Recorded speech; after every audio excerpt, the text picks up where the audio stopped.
Hello everyone, welcome back to CCT South America Series 1. It's a beautiful sunny day here. I don't know what's like where you are, Jack, but it's perfect weather for Counter-Strike, I'd say. Absolutely. I think we're getting some of that kind of South American flair because it is absolutely scorching where I am. Yeah, need all the windows open. Was outside enjoying the sunlight because I knew I had this best of three coming up. So I was like, I'll get it in while I can, and then I'll get into this Counter-Strike because I'm really actually looking forward to it because it's been, I was saying it to you, a little while since I've actually done some of these teams. Definitely have not casted two Argentinian teams in a very long time. So this should be very exciting. Yeah, it's going to be an interesting one. We're down in the O2 games today. I don't know if we've got the schedule that we can throw up to show you what's coming up today. We're opening up with just the one best of three. That was a forfeit win for Mesitas over Quemsal Elos, which I was a little sad about because I did really want to cover those two teams because a lot of the players there feature in the ESL Impact circuit, which I'm quite familiar with. But unfortunately, QSE don't have a full roster at the moment. So we're kicking off the day with Dusty Roots versus La Champions Liga. And yeah, this is the O2 game, so one of these teams will be ending their run here in Series 1 today. And then later on, we go to the Plays vs Elevate game. We're now into the 1-1 games with these two. And then GameHunters versus MIBR Academy. One of those two teams drops down to 1-2. One of them goes to 2-1. Yeah, so this first game kind of means everything, right? I mean, this first game, it's do or die for both of the teams. The ones later on, at least you've got kind of one more chance, if you're unsuccessful in your endeavor. But for Dusty Roots and the Champions Liga, yeah, this is it. You need to kind of buck up your ideas and finally get a win in a best of three, which kind of hasn't really been coming for either of these sides. Dusty Roots haven't got a best of three win on HLTV in their last 4 outings. The Champions Liga in only 3, but still it really hasn't been good for either of those teams in this event for sure. Yeah, neither of them's really played too many officials lately. Like, it's like the 2 games that they've had so far in Series 1, and then it's like a 11-week gap since their last lot of games. So not a lot of HLTV officials, although I'm sure they're playing their own elsewhere within the various leagues, Gamers Club, and all the rest. But let's take a look at the 2 rosters. Take a look at Dusty Roots first. This is the team that I think comes to as the favorite of the 2, just based on recent matches up between the 2. They won out the last time these 2 teams played, which was back in Season 2 of CCT. And that was a 3-mapper, but 2 very dominant maps from Dusty Roots to take it. Star of the show here is Max Core, from what I've been taking a look at. He's also the AWPer, so he's the one that my eyes are on going into this. Yeah, definitely. I think Max Core could be, the real difference maker, especially because if you look at the Champions League team, we'll get to that in a moment about their offer. But an interesting thing to note is the last time that these two did face off, RZK has actually swapped jerseys. So RZK is now on the Dusty Roots side of things and not playing with the Champions League boys. So he'll want to be winning this match for his new team 100%. And yeah, I think you're right. I think you hit the nail on the head. Definitely this is a team that should be considered the favorites. They've managed to take maps in both of the best of threes that they played. Nuke looking pretty solid the first time out against Elevate. Unfortunately wasn't as solid in the next one, otherwise they would have maybe actually taken the victory over LP. So getting reverse swept in that series. But Tomajet had an impressive performance in a couple of maps as well. The IGL stepping up and delivering. So just a couple of players on my mind that I'm looking forward to seeing would definitely be Max Core and him. Yeah, absolutely. And on the other side of things, we can take a look at Le Champions Liga in a bit more detail. And with this squad, yeah, I think you want to talk about the AWPer a bit there because AGL, right? Not been in the strongest form lately, although it looks like, Hez is taking up the AWPer at times as well. But yeah, definitely a big disparity between the 2 AWPers of these squads. Yeah, 100%. You know, it hasn't really been all that great, and AGL is kind of one of those people that he's kind of just standing in for this roster. It would seem it's not really fully announced that he's actually playing with this team, but he has kind of been picking up the op at times. Hez on that kind of op IGL. We know that the South American region is trying to go fallen style at every turn, it seems, and it's kind of one of the only regions that you do kind of have those op IGLs that still exist, because as we know, we're very familiar with the EU scene. It's not really that common. There's still a couple of guys that do it, but it is just such a difficult role. You're combining two of the most difficult roles in one. So yeah, maybe AGL can take a little bit of the weight off the shoulders of Hez, and he can focus a little bit more in the calling department. But I'm going to be really intrigued to see what this team can actually do, because sometimes when you're going into a game like this, you know, you'll have that extra motivation with RZK on the other side. But not only that, you know, you're down in the 0-2, you're an underdog in this game. You had a close series last time out where you managed to, you know, take a map off them a couple of months ago. Go into this without any pressure. Just go in, play your own game. If you lose, you lose. Oh well, that, you know, it's the end of the road. But just make sure that you're not, you know, putting yourself in the wrong frame of mind going into this one, because an upset still entirely possible. Yeah, we kind of frame the player to watch from Dusty Roots as max score. For me on this squad, it's not the ob, it's Path, who has been by far their most consistent player, and in both their series so far here in Season 3.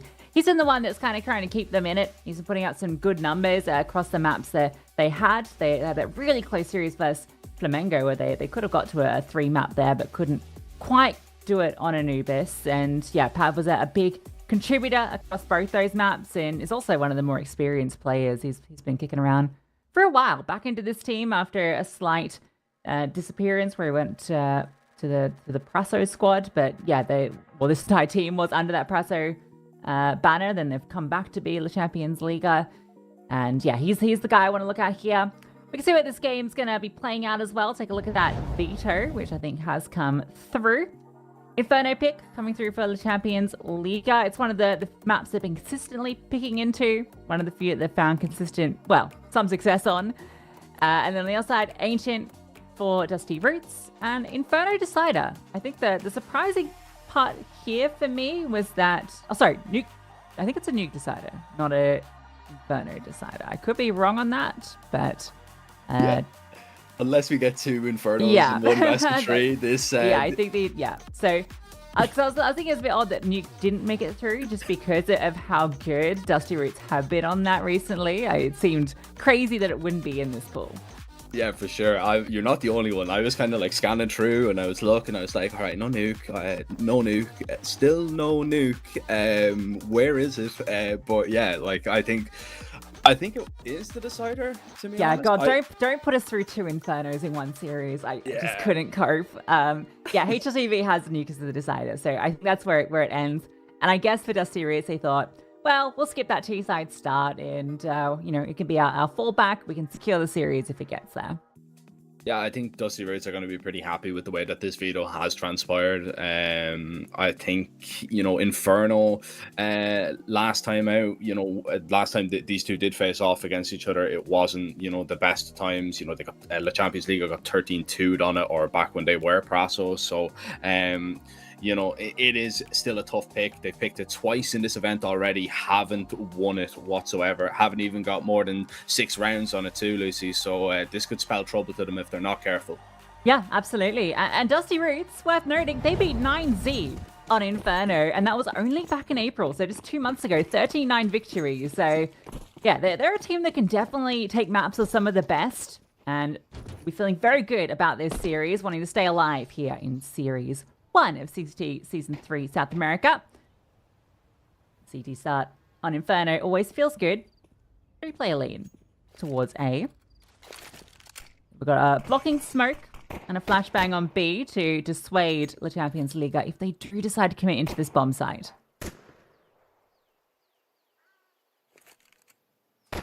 Just looks like they are going to be setting up for a little bit of a B execute. They've got a HE going towards CT, and this could be a little bit of a problem. Smoke goes down as they back up, and they spill in. It's Tomajet puts a bullet between Pav's eyes. Still not a lot of control on the site. Dottie just going to run down Frat Guy, and now this is a decision right now for Dusty Roots. Do they send it in or do they just wait? But waiting might cost you. Another player falls, and the Champions League in complete control. Well, they said he spam out HL as he tries to escape back through that smoke. The little Berettas. Someone Jed is brought down low from the early gush. Not a lot to use in this post-plant. There's no utility for anyone. It's going to be a straight brawl. The dualies pushing forward. A crossfire setup with Pit, but the shot's not quite connecting. Valencia gets that first kill, and it takes a minute. He gets the follow-through, ducks down, pokes his head up, and secures the pistol. Great little 3K in from Pool from Lency. And a beautiful way to start off your Inferno, right? The Champions League, as I was saying, you know, they're struggling on this map. They are not shying away from this pick, though. They feel like they can get a victory on Inferno, and a pistol is a perfect place to start. Pop in towards B. Dusty Roots can't contain them, and a beautiful frag pushing through that kind of CT smoke and getting deep in towards 3 to really kind of just make the round as solid as it possibly could be. Not as solid as that peak, though, from MaxCore. Beautiful on the scout. And that's just going to sow the seed of doubt in your mind if you're on the side of the Champions League. A player down, the scout instantly drops them. Where do you go from here? You now realize it's definitely a false investment coming through as the scout takes your teammate's head clear off. Just rotate it off. I think they've got the pistols kind of set up more towards this short crunch, just to really utilize that close range. Although you'd love a 5-7, I feel, over all these deagles. See what they can do. It's going to be the burst through. The Mac-10 gets an opening kill, and the AK charging through. RZK gets 1, gets 2, looking for a third. Can't connect it. Good damage to that deagle, which shame his teammates couldn't find any connection. Get on to MaxCore and Tommy dead. To try and pull this back. Works in their hands. Not a kit. 5-7's going to have to do a lot of heavy lifting. No one in pit itself. Use the smoke to try and cut off that angle. And a rifle that could potentially be scooped up here, which make this retake all the more interesting. Looking for the headshots, and Pav just swings out with that Mac-10. MaxCore is nowhere nearby. Fell back to see if a push was coming through, so it will be the conversion. Might not walk away with anything. Getting hunted down. Okay, we'll keep the scalp, but it's a small prize to take. It's 2-0, and you'll have to eco next. At least something. I was maybe expecting a little bit more from that round, though, for Dusty Roots, especially after the way it started. You've got, you know, a 3-man stack on the A-bomb site, too. As they make their way in, it's only RZK to pick up a couple of kills, and he's done well even to get 2 out of that position, but yeah, it was going to be very difficult unless you have the numbers in your favour on a low buy like that. After the Champions League, it just gets set up in the post plants. Still, they're not squeaky clean rounds, and that isn't going to instill a lot of confidence in you moving forward. You'd love to just get these pistols out of the way without taking too much damage, or, you know, even dropping a couple of players. An absolute disaster. Pav already down to half HP could be a big problem. He makes his way into this B-bomb site. He's actually, I believe, over towards A, and it's RZK on that deagle once again in from CT. Happy about that one. And Dottie now just going to try and accelerate. Oh, deagle's hit again. Giving a lot of these little fights over, and yeah, still that half HP player. This isn't getting any easier. In fact, it starts to feel really uncomfortable. Disengage from B, and a good call because 3 players still lie in wait there. Now it's waiting to try and get one more tag. It is only going to be next on site itself. That tag coming through, this deagle becomes a lot deadlier. Holds the angle, looking for the headshot line, falls off, trying to bait in for the scout, which connects another shot. 2-player advantage for the CTs. It's really difficult now. Has to be Pav trying to find some shots with his AK as they begin to push through. Lency just takes the fight to them, and that's alleviated the pressure. You can focus their attention towards short and apps where these CTs are coming from. Not quite able to get up onto the box, but baits out the swing anyway. And looks like they've done enough despite losing all of those players on the entry. Oh, yeah, there it is. Pav will secure it. For a second, maybe there was going to be a chance.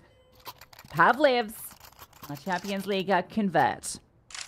Just about again, though. Like, that is really awkward the way that they're kind of going about these rounds. You know, they were just kind of sending a couple of players in to just kind of scout in towards B. I think when you're, you know, that aggressively up banana, you don't want to go into that B stack, of course, but you need to throw a little bit of util mollies over onto the site to see if you can flush anybody out, because that one just got so hairy so quickly for them, and it's actually a miracle that they're able to recover it over towards A. The aggression working out, the Mac 10 grabbing a couple of kills on Lency, and now Dusty Roots has done a really good job of keeping that economy on the T side honest, meaning that if they're successful in this round on the very first buy, it's going to be back to the drawing board for the Champions League with only pistols in the next. Retake util absolutely perfect towards top banana. Nobody going to really attempt to push past it on the T side, and Dusty Roots should be able just to walk in and clear this. And it'll be just a little bit intriguing to see, do they stick around. I think they might with a smoke like that, but Hez beginning to try and test, and that's a wonderful opening. That's B under all sorts of pressure right now. I'm surprised they're putting so much aggression on B when they've got such a passive A hold. Gonna have to make some moves because at the moment, Rackety is completely alone. He has no blocking utility, has to completely disengage. If there's a smoke or something he can scoop up, yeah, okay. So he's managed to recover that. The flames as well, just to slow down if they did commit, because they've thrown all the execute utility. They're grouping up, 30 seconds or so left. This is going to be B, forcing through. Rackety can't get away, and I don't know, you might just want to call this one off. Max score might go down. Does manage to get away. RCK catches one. Still a player disadvantage, still two players on low HP, and you only just got these guns. But it's not going to slow down RCK. He really wants to find these fights. They're not being presented early. You've lost next. Yeah, you should have saved. And now you might just lose everything unless Max can get away, but he won't.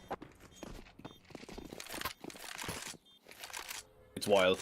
It's wild that two players are 20 and 40 HP and nobody is going to save. But then, you know, you realize you are watching South American Counter-Strike, and save sometimes just isn't in the vocabulary. They love the aggression. They love trying out things. You know, maybe we're a little bit too kind of stuck in our ways with some of the European CS that we have been watching, because sometimes it seems like it's save every single round. But that aggression doesn't work out this time, and now you've got next to nothing. No max score finding an insta headshot to kick things off in this little half buy. And the Champions League are really putting Dusty Roots through their paces, even though the rounds haven't been, you know, unbelievably swift and clinical. This one is looking like the best of the lot. Two players down, make that a third. RZK can get nothing with his deagle this time out, and Thomas Jet rotating in to maybe discover something, but it's only a lost bomb site and 100% already a lost round. You can see what I was saying about Pav. A shot. An AK can pick up, but it's already a player flanking, so I don't know if he'll even hold on to this rifle. Yeah, 9-1. Pav on the warpath in this map. 5-0 on the T side. Already feeling very good. Considering, as you mentioned, it was what, 31, 32 last time they played on Inferno in the favor of Dusty Roots, no less. They're not safe. They're everywhere. Dominant lead.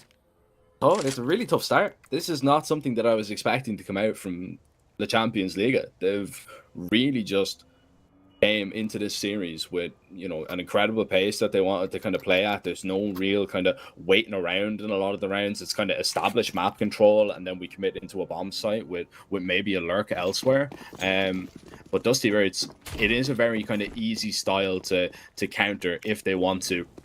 Black score on that AWP could be a big difference maker if he wants to kind of get aggressive with his peaks. It's Dusty Roots still getting aggressive towards Banana, and they do come away with a kill onto Pav. That's the heavy hitter taken out of the round early, which is huge, but it has cost you a lot of health on two players. And at least they've rotated this extra play around to support, because they do want to continue fighting in Banana, and that was the problem last time they got aggressive here. It was two players doing it. Then the rotations were so late. This time they're doing that same kind of setter utility to get the control, and they have the support. Imagine once they've got that for control, that extra player rotates back to A. And play this advantage. Someone needs to go grab that bomb.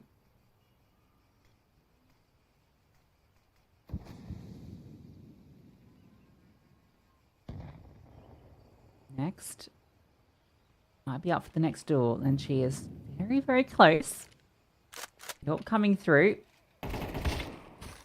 Oh, he dropped the smoke to his teammate, and his teammate got caught crossing to pick up the smoke. That is unfortunate, and now he needs some help. He doesn't even have that smoke. It's lost on the ground, fighting for his life as all the utility rain's over, and it's a collapse. An absolute collapse. Another round where Dusty Roots get the opening kill and walk away with barely a thing. Everyone falls. They only get 2 frags. I mean, everything that could have went wrong in that scenario went wrong, it seemed. That is just so horrible that Nex has, you know, dropped the smoke there in that situation. It's obviously been called, right? It's obviously been called from RZK to drop the smoke to him. He tries to cross to get it, gets taken down. Next, then is just caught in a horrible situation where they're barreling up short, they're barreling out of the apartments. Flashes are absolutely perfect, and again, it's the Champions League that are just successful. Right now, that happened. It burnt out and like top banana. How did that happen? Did he get HE'd as well? I don't know. Oh, maybe step back into it. I'm not sure how that happened. Please don't tell me he ticked for 100 in it. That's not what Dusty Roots need right now. But they need Nex to hit a shot here. This is going to be at least one getting dinked up for his trouble. This is going to get a little bit awkward here. There's still a couple of pistols on the site. MaxCore kind of unknown entity that is going to surprise 2 and actually find that double with the 5-7. This could be absolutely huge right now. The CTs continue to get closer. It's a straight up 1v1, but Lency with that Mach 10 will prevail once again. It is just smooth sailing right now for this T side. And the Champions League are not messing around. They know that this is their last chance. They know that they've been unsuccessful on Inferno 2 times of asking already in this event, and they are making damn sure that it's not going to happen a 3rd time. Yeah, that's good, really good. And just what I particularly like is just how confident they are in their approach. Like they're not mucking around trying to fiddle with fakes. They get this been under control, and more often than not, they're just going for these A finishes where they just group as a unit and trade out effectively. A boost up to get the AWP active, but the CTs, they're scared. Things aren't been going well, and haven't been going well. Aren't going well either. And I think this might be pretty straightforward. Ooh, nice little flash. Great. Whoa, okay. Well, at least the follow through comes from the guy that threw the flash. Miss spray, but still an opening kill. Oh, goes back the other way immediately. This is chaos on B, but at least Tom and Jag will have some support. There is this lurk happening over at Apps. This could also give Champions League a different way into this. Especially if Nex kind of makes this mistake, right? Of if he decides to push for information, it doesn't seem like it's going to happen because of the rotate that's coming over, but he drops down, and that gives Lency really kind of all the information that he wants. And he sees the smoke in front of him. Surely he doesn't push right through it, but Nex is just loud rotating away here. This is horrible. They're gambling stack over towards B, and the Champions League know this. They know that at least another player has rotated on over, so you've just got the timing to walk up towards this A bomb site. Next was the closest player. He goes down 25 seconds, no problem. You're going to get a bomb plant, and you're going to get complete control of the site. You have to call a save here, Dusty Roots. I'm sorry, you can't just throw everything at another retake. And thankfully, they have listened. They realize maybe this 3v4 isn't winnable, but arguably it actually is probably more winnable than the other one on B that we've seen them go for. Yeah, why are we in a 4v4 and we're rotating our anchor player off of A side? Like, what's going on here? And he doesn't rotate subtly at all. He just smokes off the apartments and just sprints. And then he's like, actually, you know what? I will have a little peek just in case. And just wide swings to his death. Not even keeping all these players alive.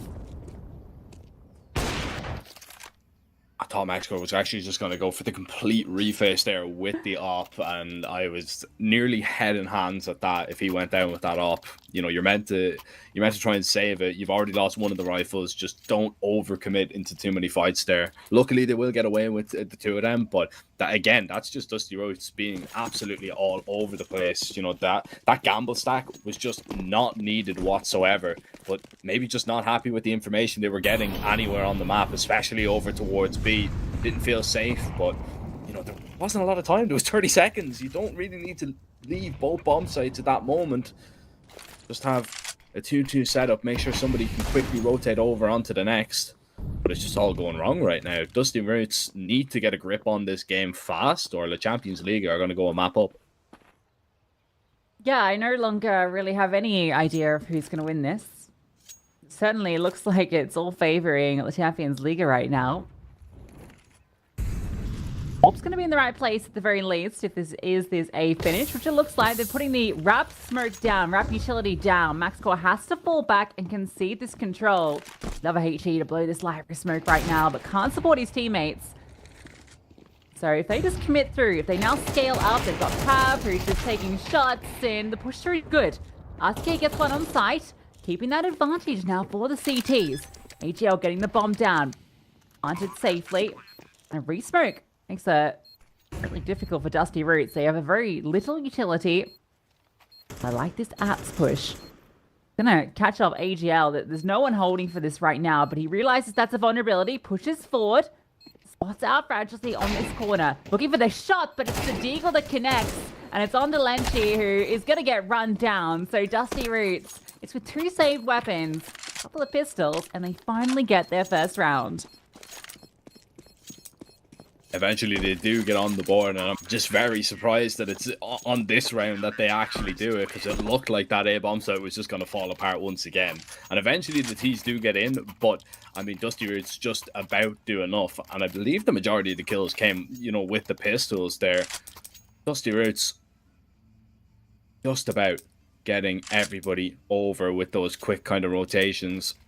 But something that I'm noticing, if the Champions League want to kind of throw just more fakes kind of into the mix here, Dusty Roots are going to bite down off any information that they have. They are very much so committing towards any part of the map that they're seeing a lot of presence. And MaxCore getting aggressive with that AWP. We've seen him pick one off with a scout. Now he's doing it with the op as well.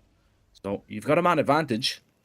The Champions League, they might actually feel pretty forced into just popping and exploding onto this B bomb site, which probably is going to be their best option, but not without any flashes. MaxCore will find another one. Third one comes for free as well. Bomb dropped in the middle of the open, and it can't even be traded out right now by AGL. He's even going to be mollied off once again. His elbow is showing. He needs to actually peek onto the angle, and he somehow wins that engagement, just keeping the Champions League afloat for now.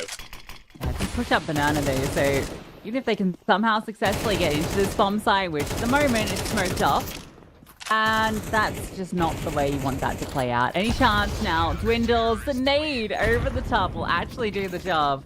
So back-to-back rounds from Dusty Roots. That one a lot more convincing and a lot easier. Nice smoke towards top Banana, allows MaxCore to peek in, get that first kill, and the rest is just peeking into from CT, getting a kill, peeking back into CT, getting a kill. Kind of thought he was going to get the fourth as well. I don't know how that flame wasn't pushing AGL into his crosshair, but he's eventually punished, but job was done at that point. I'm just very surprised they decided to go before the flashbang. That was really my big issue with it. It just gives the operator an opportunity. You know, he started over towards B, maybe gambling that he's rotated away, but is it really worth the risk? Not really at all. The Champions League, again, going to try and fight for this top Banana pressure. Dusty Roots have dumped a little bit of counter util. No molly just yet. Just a flashbang. And Hez has already pushed past that smoke. Tomajet is just now getting ready to deploy a little bit of counter util, but they're just going to go straight through it. Fragatai needs to actually find something. He just gets mowed down and ran over. So the Champions League are up on B. Rotates. Need to get here quickly, but you need to be very careful right now. Pav in towards Coffins, Tomajet, you have to clear this. Surely he doesn't look the right way. Pav is playing for a little bit more than just one, but you need to make sure that your teammates don't get punished by it. Pav actually eventually just has to take the kill, and unlucky not to get a second. Dusty Roots, this is one now that you have to go for, and you have to try and find more frags than just the one that you've already gathered. AWP dropped in the meantime to the Champions League. They just make that one easy. Turn up the pace, quick tempo, and Dusty Roots simply cannot handle it. Yeah, you can see the CT setup for Dusty Root. It's so passive. Like, their default setup, it's a player at long, and then a player, like, towards pit, and then on site. Like, they don't even have forward short control. And then over on B, they're not taking that top banana control. They're not fighting deep, not tracking the deep smokes. We've seen them do it, like, once on a half buy. So basically, if you're not seeing that ult peek you early in banana, there's probably not going to be that third player there. So as soon as they get that control, it's like, yeah, we'll just pounce. The players playing CT all the time. We'll take it. And there actually is 3 players here. It's the first real time they've done this. Third one not even needed. It's just for the util. Gets the opening pick, but AGL's found one over on A. And now Next is feeling the pressure. Flashbang is so good. They can just scale straight in. RZK, oh, actually gets the second. Just as smoke goes down, sees enough to hit the shot, and he's not done. A self flash through, but he doesn't have any bullets. Fires off his 5, and then he's done for. And now your advantage is gone. It's 2v2 retake to get 3. Well, the Champions Liga will end the half with double digits.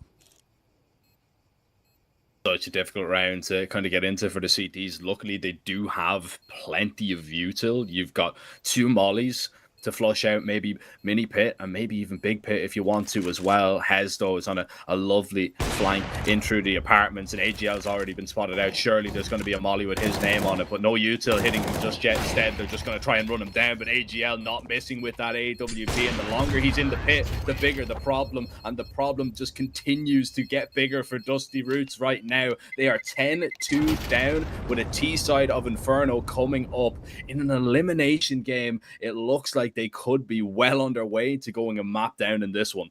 Yeah, and shout out to AGL. We're a little, I don't know if say scathing, but definitely highlighted a disparity between the AWPers in this matchup, just because AGL sample size is so small. It's only played the 2 maps that they've lost so far here in Series 1, and in both of them, it was kind of a rough performance because the team lost both, and he just wasn't able to find that impact. But looking brilliant in server right now, basically going toe-to-toe with max score.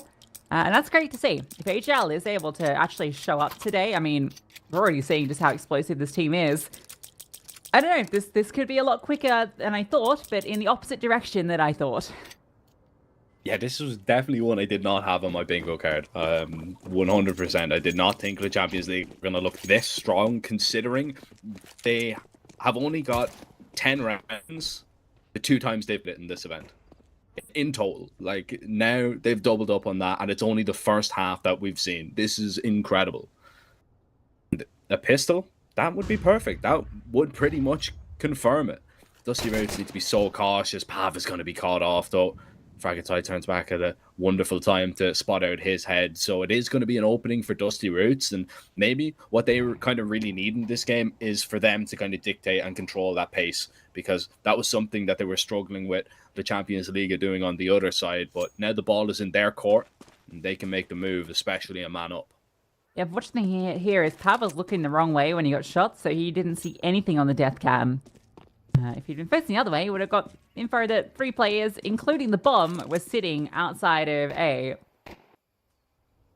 Now you've got way too many players here, and when AGL fires off a shot that deep, you just start to go A.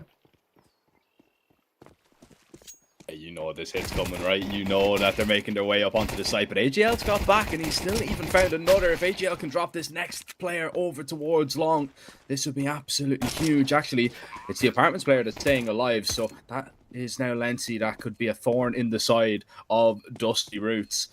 Dottie trying to rotate in and do something. Nobody is giving Lency a fight whatsoever, and Dottie really has to be the man to make a difference here. Sprinting in, trying to fire off the head. So difficult with Julie's on the headshot angle, but makes it look easy. Finding the one, spots out both of them, but it's MaxCore again to have impact for his side. It's a pistol at least for Dusty Roots, and it's a faint heartbeat and lifeline in this game.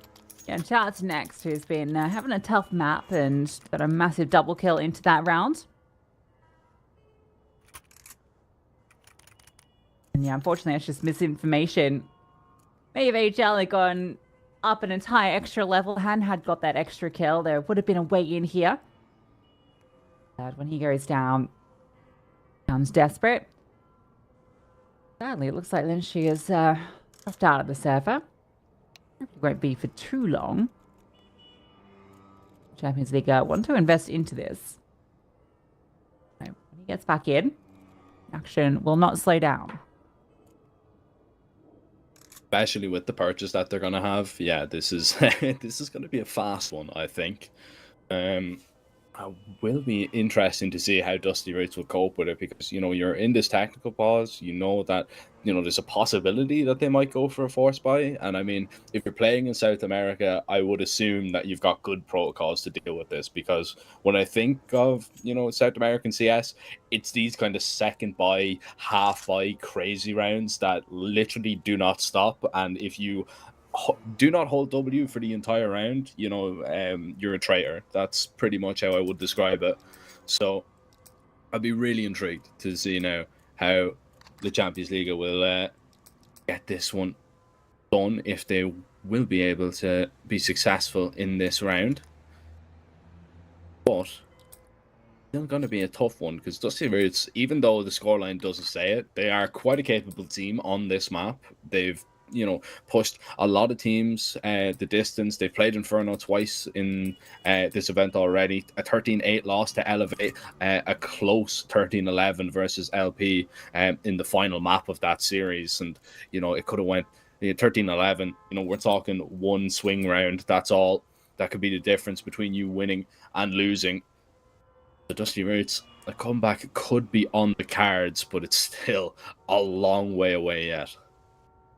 Yeah, and when you look at the Champions League's Inferno as of late, it's not been great on the CT side. Just a 27.5% round win on that. So yeah, getting 10 on the T side is what they needed. And well, looks like our fifth player actually might be back. We might need to take a moment, but if he's in the server.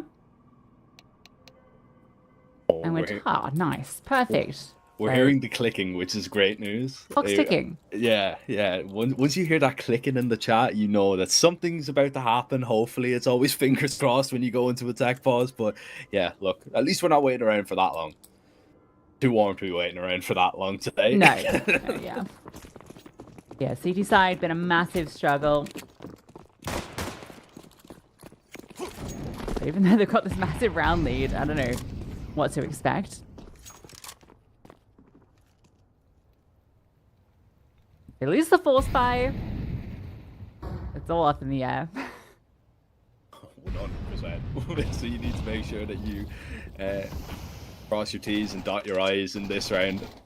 Leave no stone unturned. It's a double boost. This is really fun. I like this. I really do. Of course, you'd see over that smoke if it lands up on that kind of roof that kind of sticks out of CT now. Pav has actually found an opening over towards A.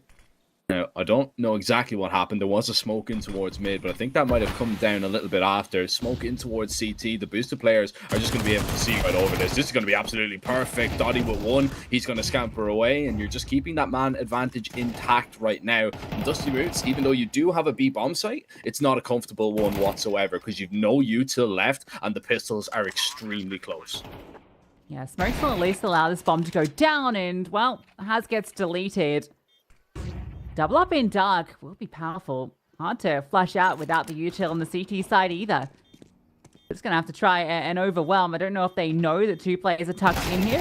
He actually moves forward, and now the double swing comes through. Expertly played by Dusty Roots. I love the way that they double up there.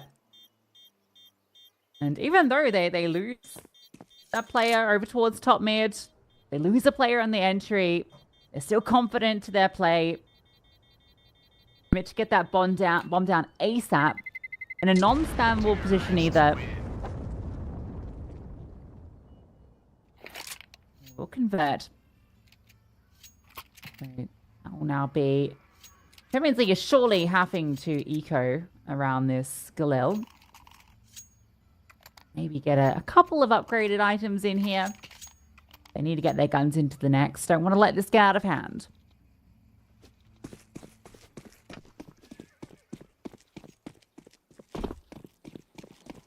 And it's kind of the same story that we've seen in the first half with that half by round, that it was still very close for the round that it was, which is a terrifying prospect if you're Dusty Roots.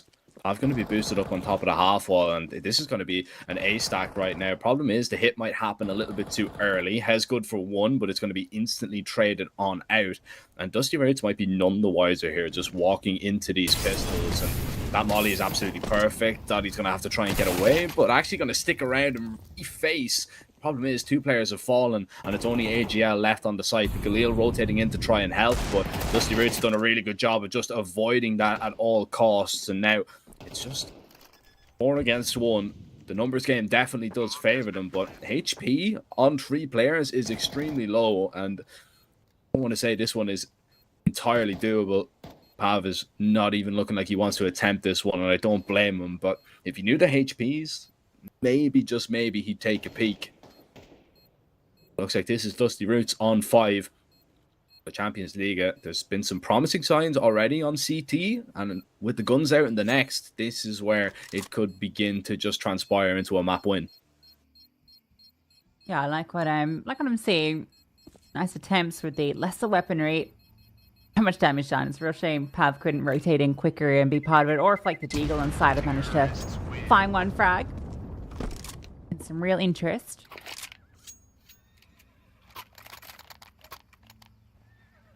Galil, a decent weapon to hold on to.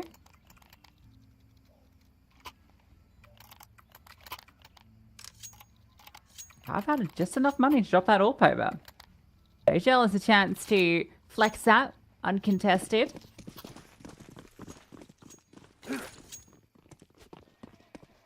Taking it looks like towards short side.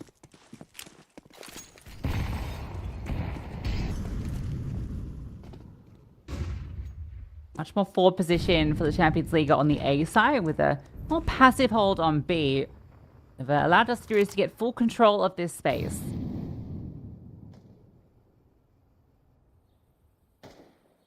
Not the biggest fan of that app setup that they're running with one right behind the other, because if there is just that player to swing towards Boiler, there is a 100% a possibility that you might actually take down both of them, but it's just going to be the hit in towards B here. Hez is trying to just take a fight at least before he goes down. He couldn't get away. He's got a little bit of support, but it's still just Dusty Roots mowing over them right now. A 3 versus 3 late lurk from next that could maybe just take a player down in the back, especially with AGL thinking about hanging about for a little bit longer. Still a kit on 2 players though, so this is entirely doable, but you need to find a kill early in this retake.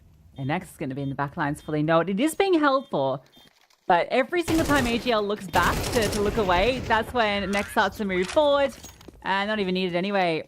It's a collapse in towards the ruins, which is somewhat fitting. Yeah, I think Dusty Roots are going to win this. It's looking like it. I mean, that's been a couple of clean rounds now, and they just have kind of got into the swing of things. This is really, really tough for the Champions League because they played unbelievably on the T side. Not, you know, in the traditional sense where they were just kind of destroying them around every single corner, but it was literally just that kind of resilience that they showed, especially when they were losing players up against these kind of low buys in the pistols, and managed to just convert so many rounds even when they were looking like they were turning sour. Yeah, very decisive. You know, they'd lose an opening pick somewhere and basically just explode not that long after on the other side of the map.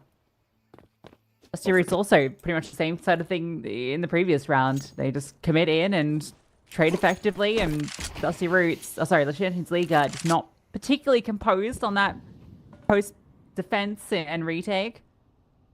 They're very exploitable.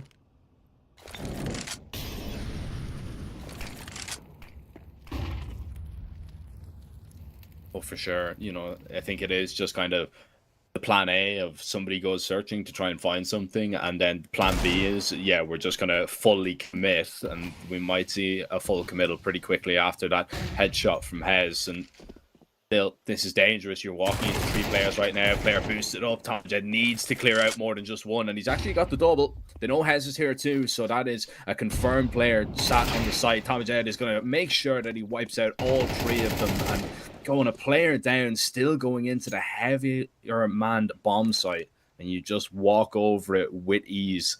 Dusty Roots, it's all going their way. Confidence has to be flowing through them now. The rounds just keep on piling up for them.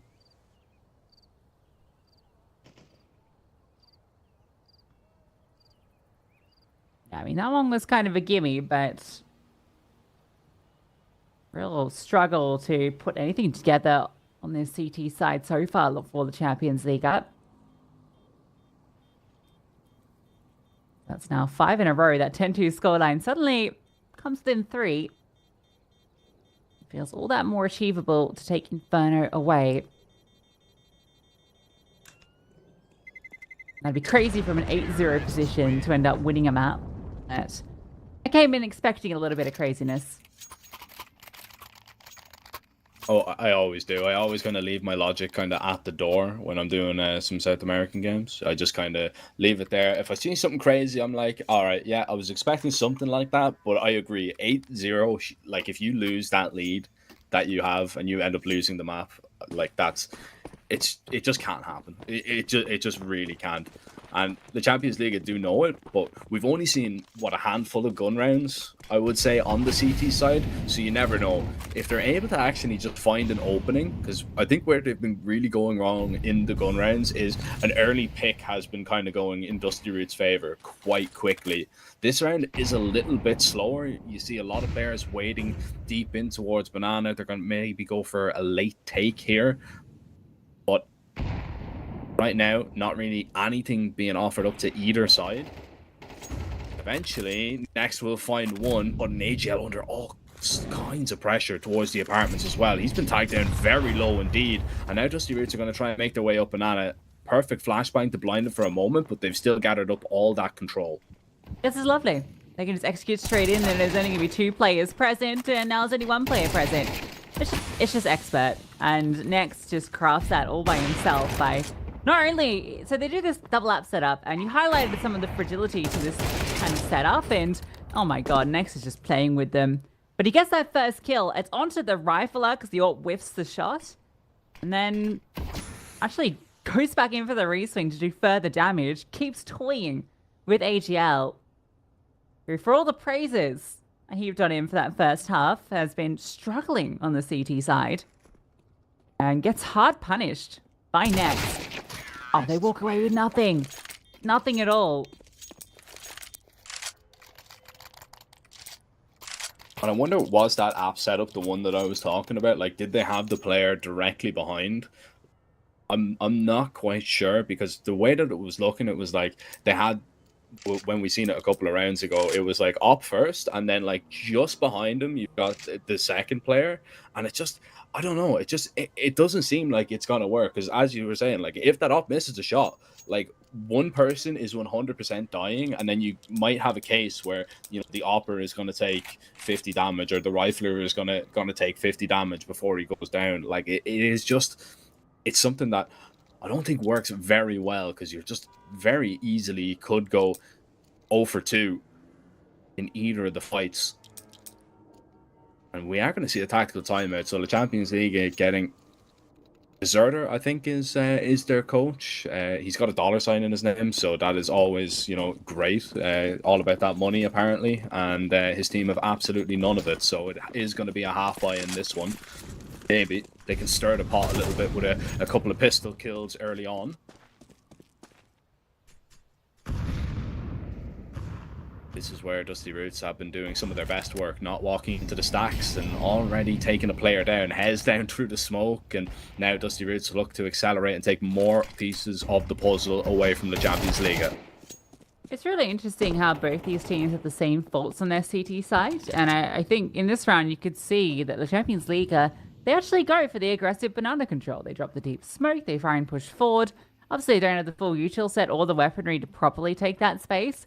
And it was the same thing with Dusty Roots on the CT side. It's like when you've got guns out, it feels like they're so afraid to lose the weapons and to take the fights, despite being so aggressive on the T side, that they just fall into these very passive setups where they just want to drop util and try and slow down attacks when they come, rather than proactively taking that space. It's really bizarre, because if you watch Inferno at any sort of high level, taking banana control is like the core objective of the CT side. Like, that is what you do. And we're just not really seeing that on any of the gun rounds. And it's crazy, because I think if they went and tried that, they would find success, and then they can rotate the extra player over to A to deal with these solid, pops that are coming through.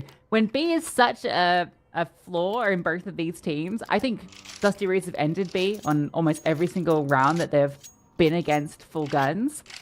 You need to be taking that proactive space, because if you're just sitting back in CT on site, you're just going to get run down, as they have every single round. Yeah, I'm 100% in agreement with you there.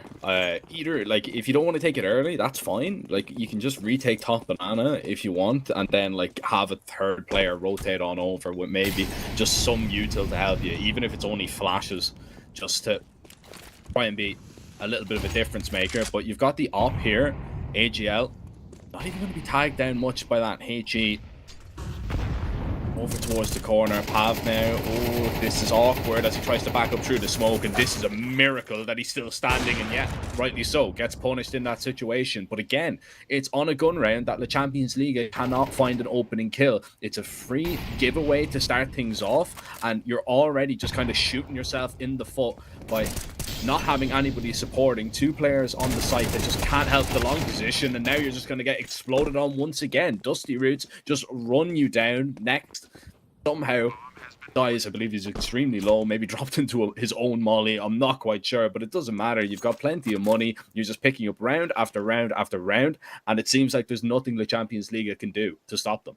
Yeah, they're acknowledging they need to do something with B. So they bring the AWP over, but he holds from the fallen position, super passive, just basically looking to see if he can catch the half-wall peak. And the utility flushes him off. Like, he gets flashed, gets HE'd, and then the follow-through flash, he just falls back. Like, misses the opportunity. And then at that point, the AWP's posted up on logs. He can't re-peek into it. And then they throw the retake utility towards top banana. Smoke goes down towards half-wall. Incendiary misses, so that also just didn't work. I don't know, it's like they know they need some control of B and banana, but they're just not quite sure how to execute that. And again, it's the same thing. You don't have that control.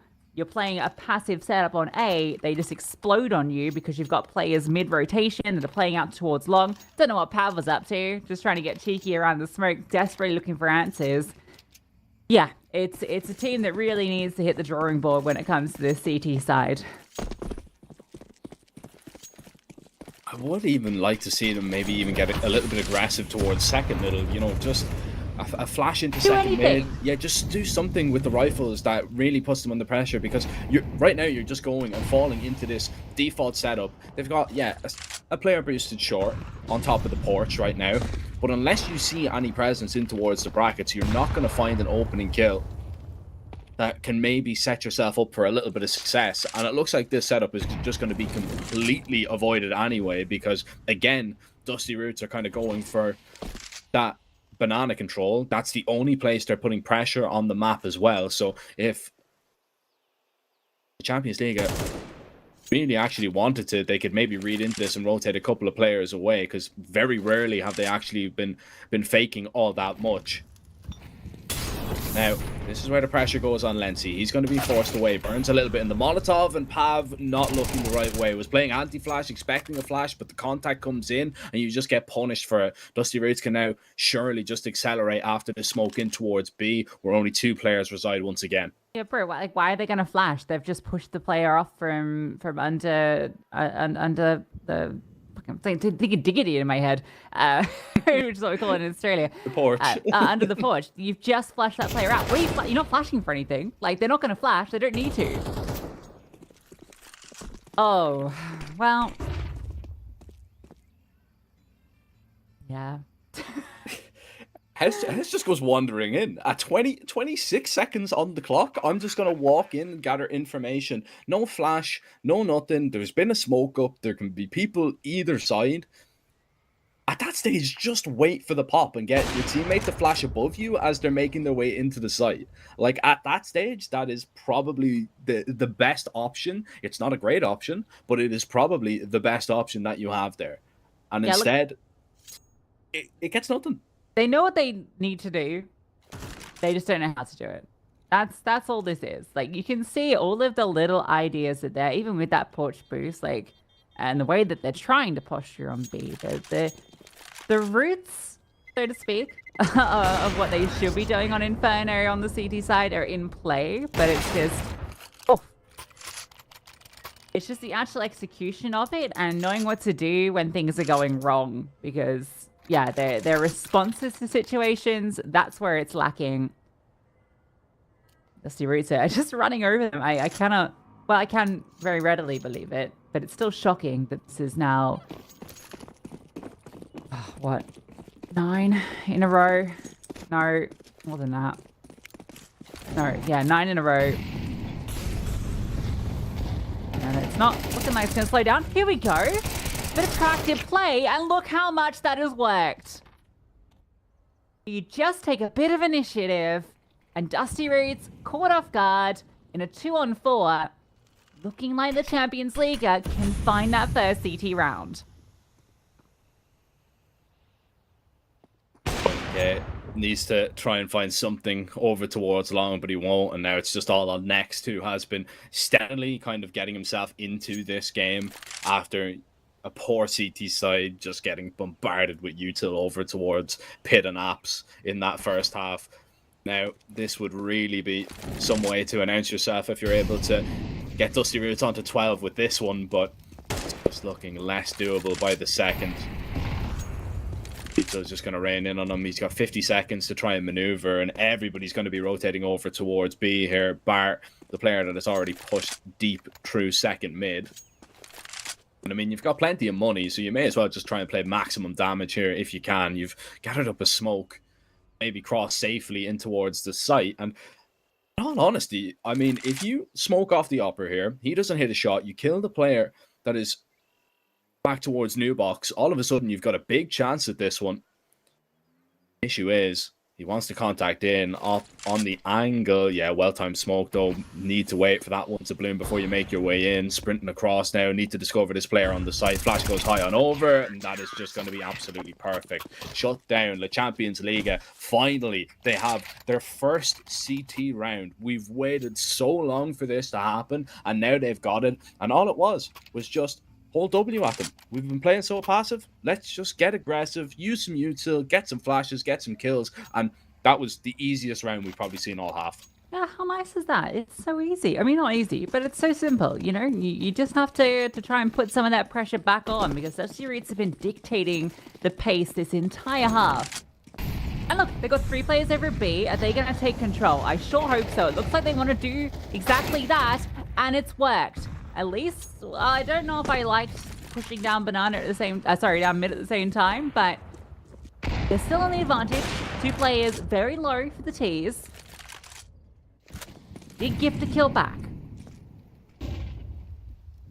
Very unfortunate for Next there, because he actually had a perfect timing to maybe get out of the apartments, but you know, it is still very risky because somebody could have been there, and as he's just approaching it, he gets mollied off. So that's a little bit unfortunate. That could have been Dusty Roots way back into this one. And still it might be. Somebody's walking down middle here. This is just a free kill that's been given away. Hez wanted that information, didn't feel super confident, but you've just given a man advantage away at an 11-11 round. AGL is completely exposed towards middle here. Holding towards Boiler, it's absolutely fine, but unless you get this timing completely right, you're going to be taken down, and nearly going to be ran down. This is a problem. The swing out of the apartments, he's the only man on the A bomb site, and he's just exposed himself, given up that site for free, and the Champions League taken down in this round, and you can't go for this. You just have to save. You've got no money on a lot of players. Yeah, you'll get, you know, an okay buy in this next round, but I just don't get it. I don't get why Hez again is just walking down trying to get information that is simply not needed. They don't really advise too hard. You know, you got that first pick. You did your job. You know, you can sit back. You did a lot of damage in Banana with the util. If you want, you can put 3 players on A and move the AWP over B. Or, you know, drop some extra smokes towards B and just leave a player to play retake. Instead, they just go for that dry walk and it does not work out well. Alright, now we've got something less conventional. At least in terms of the scope of this game. And that's 2 scoped weapons. Hez is going to bring out the AWP as well. So we're going to have double AWP, one on each side of the map. Roots won't be expecting this. They are now 1 round away from taking their opponent's map pick. After being down 10-2 at the half. This is just screaming at me like it's, you know, like a break glass in case of emergency. Bring out the double op and around like this because nothing else has been working bar the aggression. So let's just hope they walk into 2 AWPs and hope for the best.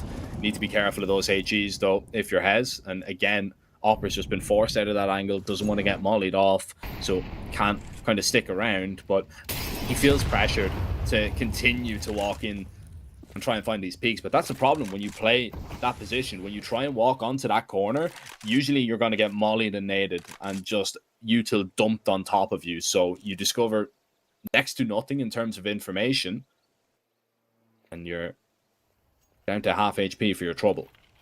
I'm not sure why they're now using their smokes early over at B. I guess we are at the minute clock when they post the second up, but that's the AWP that's now been pushed out of position, can't really hold actively with the sniper. At least Pav will find the opener. He was sitting there to support AGL. I think they're just going to hard rotate over to B. This hit is coming through. Hez with that second AWP, fires off a shot and a flashbang over. He's looking for more, hits the leg, and we might just be going into OT. Maxwell will get one back with the Tech 9, but it's a 2-on-4. Keep your eyes on RZK. He's in the back lines, and he needs to find this kill on the Pav, needs to give them something. He's found that frag. AGL turns around, gets his, and MaxCore needs to clear out this player. Back at new box, the Tech 9 can't commit. And so it's OT. We have 10-2 halves from both teams on the T side. I am flabbergasted that this is actually going into overtime, to be honest. After a 10-2, you know, you're thinking, all right, this one is going to be over and done with quite quickly. And then I completely changed my mind and was thinking, all right, Dusty Roots are just going to close this one out. But the Champions Liga somehow have managed to scrape together a couple of rounds on their CT side to at least save themselves. But it wouldn't be an Inferno without an overtime, right? Usually we're expecting it in the decider. And if we were looking at the pregame veto, we were actually going to get it again in the decider. But, you know, we'll get it out of the way now. We'll see if the Champions Liga can kind of learn from, I would say, some of their mistakes on their CT side and realize that, you know, the aggression is going to do them a couple of favors. But Dusty Roots, early they've got a couple of protocols to make sure that the aggression can be punished. Because if you're Tomajet right now, that's surely the only thing that you're thinking that has worked. You know, the aggression down towards mid won them around, and the double op won them around. They're the only 2 rounds that worked from them, and they are ones that are pretty difficult to replicate. You don't want to be pulling out the double off immediately on this CT half, because if you lose that round, which is how the CT rounds have been going more often than not, with 12.5k as the OT money, it's very difficult later into the OT. And for Dusty Roots, they definitely have the advantage going into overtime just because they will get the T half first, which is where both these teams have been doing their work. And okay, we are going to get the double up. I don't love it in the first round of OT for the reasons mentioned. But they did find success of it, as you said. So we'll see.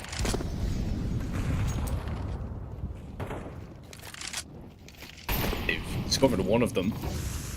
over towards middle, and this is going to be just very quick. This is a way to counter a double up if you just get aggressive. Need to clear out Pav in this position though, because he's going to go for 2, but traded instantly back as Dusty Roots now are going to send it up onto the site. Lency was waiting for a peek out, still manages to get 1, and this is a 2-on-2, which is entirely doable for the Champions Liga if they're ready for this retake. They've got mollies, they've got smokes, they've got flashes. Problem is they've got Hez on an op that needs to connect home to one of these shots, and he needs to be the one trying to set up Dodie maybe for this sprint into the site. Util is just going to rain on in, and actually they're going to smoke off Pit here, which is going to make it entirely difficult. But once Dodie falls, surely Hez is not going to give this one a go, but spots out the second player, knows exactly where Fragatai has gotten off to. Molly is going to come in. There's the peek up, but Hez simply not ready. And Dusty Roots get back to winning ways.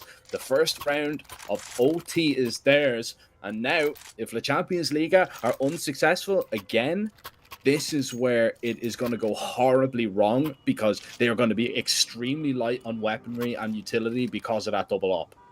Yeah, and I think for that reason, Hez decides not to do the double op again. He had the option to. I seen him buy it, and I was like, I was in the middle of my sentence, about to stop myself and say, please no. Just, you know, think of your funds in the next round.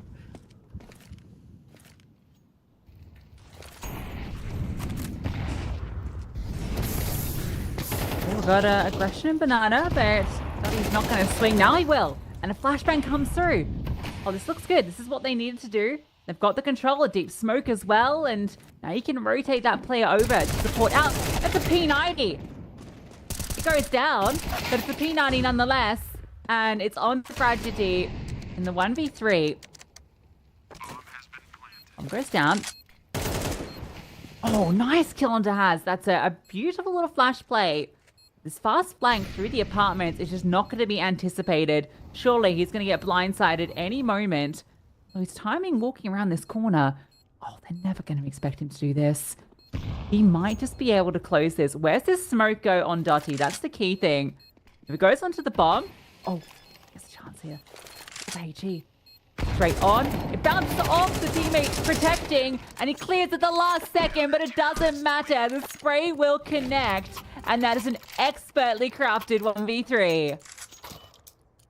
Oh my goodness, how unfortunate is that you've thrown the HE out of apartments and one of the CTs has literally just body blocked it, just headered it to get it out of the way. Some great defending to make sure that defuse comes off, but my goodness, that is so unfortunate for Dusty Roots, because it's a really well played 1v3 for Fragedy.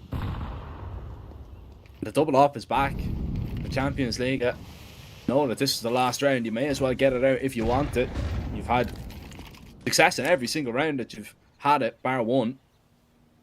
You actually only had it for 2, so I mean 50-50. It's not great odds, I suppose. But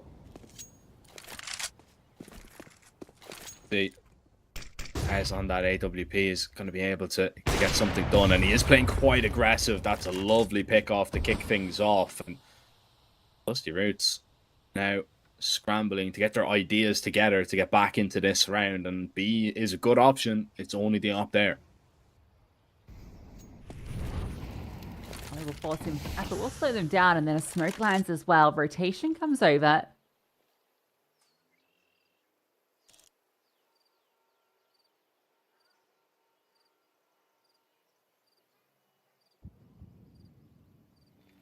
Dusty Roots. Gonna have to commit through this. Yeah, they're gonna drop the utility. Hez in the power position. The molly goes forward. 35 seconds. Trying to dodge the flashes that are coming. Wants to try and swing out and catch a timing on the first shot. It's clean. Will be removed by Maxcore on the other side. Spam. Oh, goes both ways. So Dotty has to fall back. And Tragedy has pushed all the way through CT. Oh, they had no idea he'd walk through that smoke. And Dotty with such low HP, surely going to be done for in a moment. Even a smoke just to make this even more difficult. Great flash. But not able to capitalize on it. They're just pushing through wildly, and Tragedy's doing everything. Looks like back-to-back rounds are going to be served up off of him. Unless AGL can pull off the 1v2. But time's ticking, and he can't get past the first player. So Dusty Roots, a brilliant first half of OT. 2 rounds on that T side. That was just carnage in towards Runes there. No idea how anybody was alive for that long. When the flashes came in, everybody was blind. I was waiting for just a single bullet to connect because both of them were extremely low. But tragedy, he's been, you know, the main guy in these last couple of rounds, and he's been very close to actually winning all 3 for Dusty Roots on that T side. Not for the HE in the round prior, you know, maybe there was a chance. It was milliseconds. Yeah. It was so close. But Dusty Roots definitely have played the better, but this has been a T-sided game so far. Maybe one CT round is going to be enough. We just don't know. We'll see if the Champions Liga can actually get back to, you know, that kind of form that we were seeing from them on their T side, where they were kind of setting that pace, they were dictating that tempo, or have Dusty Roots maybe learned themselves from where they went wrong by watching how the Champions League played on that CT side. Are we going to see just a little bit more aggression from the Dusty Roots guys? AWP on max score. It's just a HE down mid to do a little bit of damage, and it's maybe the aggression down banana, but it's just the boosted player. Fragedy in an elevated angle, drops the op early. Huge frag. Yeah, he's taking a lot of fights. He's really stepped up the gear. 24 frags. Up on the server, although his teammates aren't too far behind in RCK and Max Corp. That really feels like Dusty Roots have built up into this. Names are flipped at the top. 14-13 up in the OT. Getting that opening pick feels good. And now they've rotated a 4th player over to A. I don't know if that's necessary when you're in the 5-on-4. I do get a little worried because all the pressure's coming at B. If you remove Lenchi, or at least get some information that this isn't going to be the play. The timing. Oh, Tragedy keeps pushing forward. He drops the bomb. Knows the swing's coming. He's unstoppable. Another 2 kills. And it's still a man advantage. And they're pushing into 2 more over at this bomb site.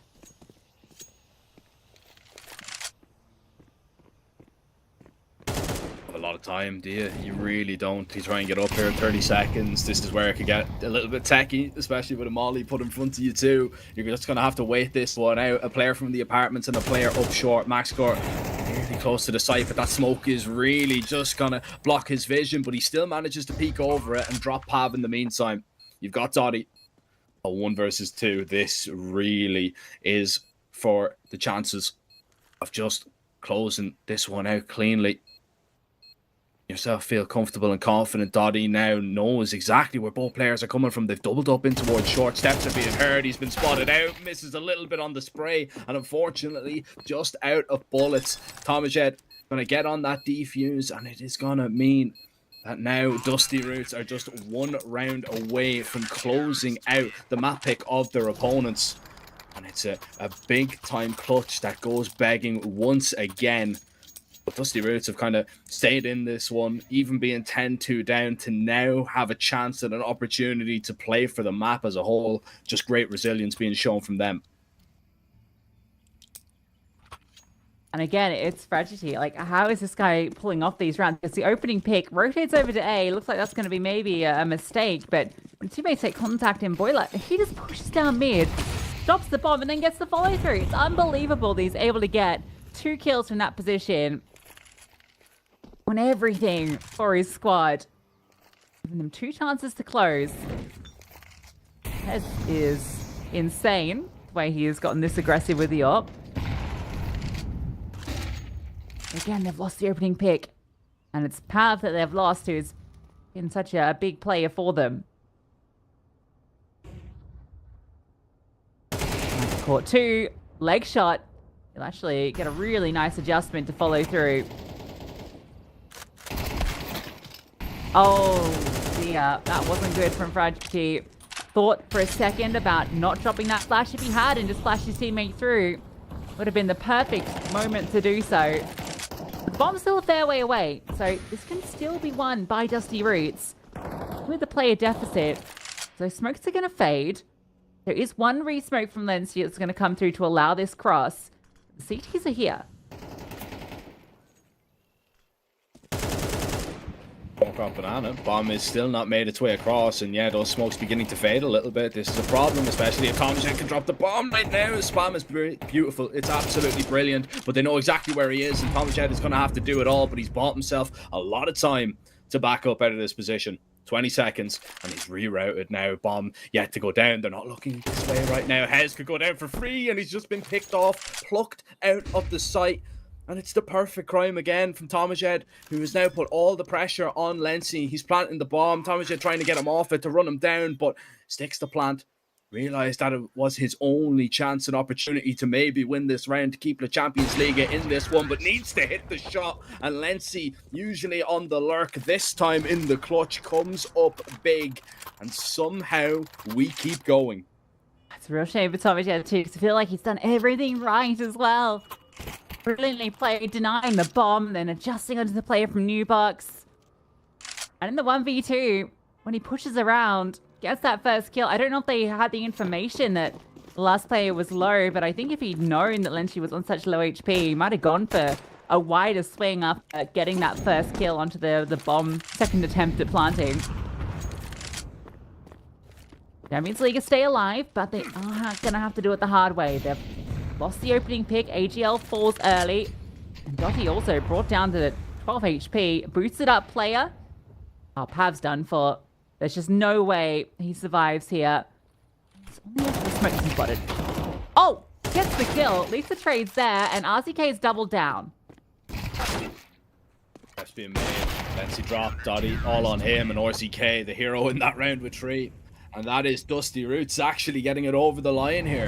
It was looking like it was done and dusted at 10-2, but they managed to bounce back. It took us a long while to get here, but Dusty Roots have taken the map away from the Champions League side, and we were expecting Dusty Roots to be the favourites in this one, to take that map down maybe as well. But after the way it started, Lucy, I had no idea that Dusty Roots were going to stay in it for that long, let alone win it.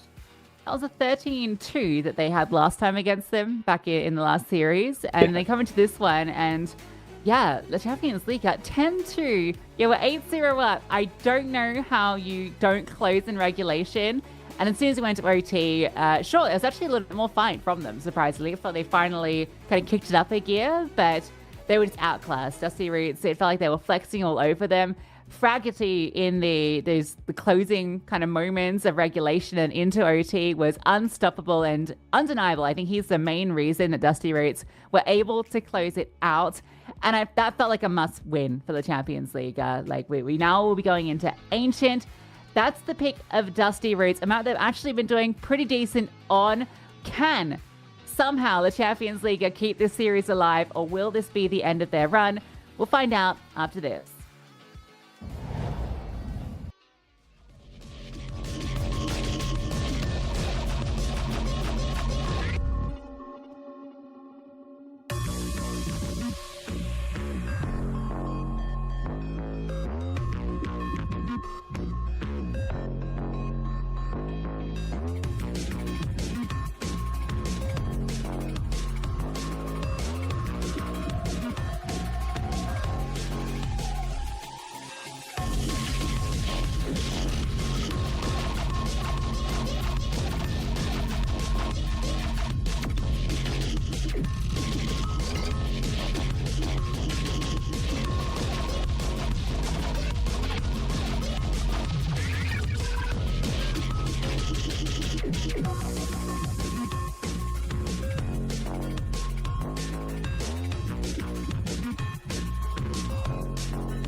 Trusted too easy, blindsided, strung out on the smallest string. had me questioning everything. I don't know where I am now. Pedestal I had you on is crumbling down on the ground. It was all illusion. Where do I go now?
Ancient about to get underway after a long and grueling Inferno that Dusty Roots managed to come back into. Now we head onto their stomping ground. At least that's what they're hoping, if they want to get this one done in 2 and not head out of the tournament in 3. This would guarantee that they at least will play a 1-2 game.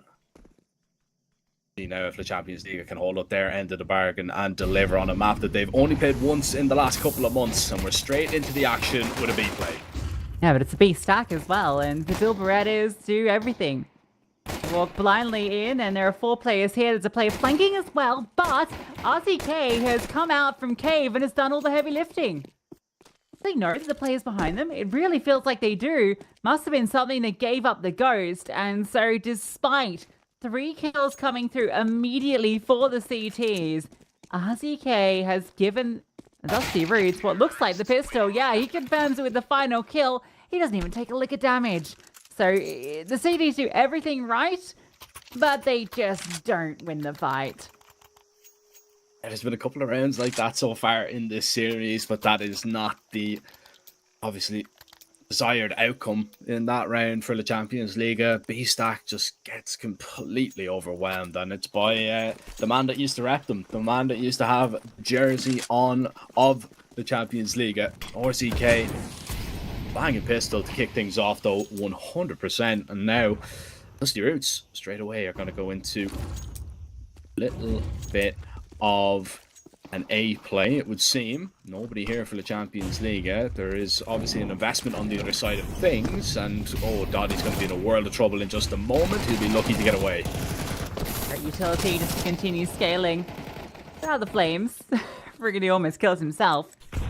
Full force investment for the Champions League are into this, and I actually like what they do off the back of it. They drop a smoke in towards elbow, they make sure they get mid control, and they take the deep utility to get lane as well. So they have full B, but unfortunately for them, Dusty Roots have a completely different destination in mind, and they get a really nice execute into the A bomb site. Deep smoke into Donut means that they can isolate that fight onto the rotating player. Champions League are just lucky to get out of this with 4 players, especially that FAMAS, so they get another chance to put these weapons into action into the next. The force buy isn't all in vain. It's probably like best case scenario that isn't a round win, that you know you only lose 1 player and you get to keep the FAMAS too. So isn't all doom and gloom just yet for the Champions League. Scared me a moment there. I thought we were going into a little bit of a technical pause, but looks like we're back, and we're going to continue to see if the Champions League can get this one right. Be interested to see if Dusty Roots go for a pretty similar call, a relatively faster paced round to kind of kick things off. Looks like there's a lot of players heading over towards the A bomb site again, so it looks like it will be the exact same call, but this time Dotty is going to be boosted up in towards 3 on the self boost in a really good position, can spot out a couple of shadows maybe. Dusty Roots need to do their due diligence and clear them out. Yeah, you can see again, the Champions League kept proactive in getting this control at B. There's no lurk in play. And the 5-7 does find that first frag. Can't get any more, but a nice shot out from Hez. Oh, a follow through as well. Disgusting from Hez. The Deagle has won them the round. It's 3 clean taps. Not a missed shot between them. And they've been undone by the individual. It looked like they were going to be fine just to scale in. Not out of the woods yet, but with AK recovered, Score has a really difficult time on his hands. Oh, and given the opportunities. And there was a player to set you up for the 1v4. He's the guy. Good damage onto that first player. The swing comes out, and I'm surprised he's not ready for that swing from Big Box. So Hez collects the quad kill. And a bit of individual brilliance to get the Champions League here on the board. Crazy shots there from Hez. That is unbelievable that he's actually able to get away with a second. I thought he was going to be a dead man from the donut player once I seen him ready for the swing, but just positions himself behind default and just able to just reset his crosshair every single time. Every CS player dreams of that kind of highlight. Like that's the play. That is the tip top of it. Dusty Roots are going for the same call again here over towards A. Hez has already found one. They've been actually stopped by a Molotov, so you're going to have to pump the brakes on this one, and I don't really blame them whatsoever. You've lost that kind of mid element as well. Maybe trying to just catch the Champions League by surprise, right? You know, when would you ever be expecting a team to call the exact same round 3 times in a row? Especially up against the first gun round. Dusty Roots say, no, we're just going to back away here. We'll explore our options over towards B, see if we can get some of the map control back. But problem is, a lot of it's been already lost. Actually crazy that they go towards A 3 times in a row. Like, sure, repeating a round is not conventional 3 times in a row, but A is just not a common bomb site to hit consecutively like that.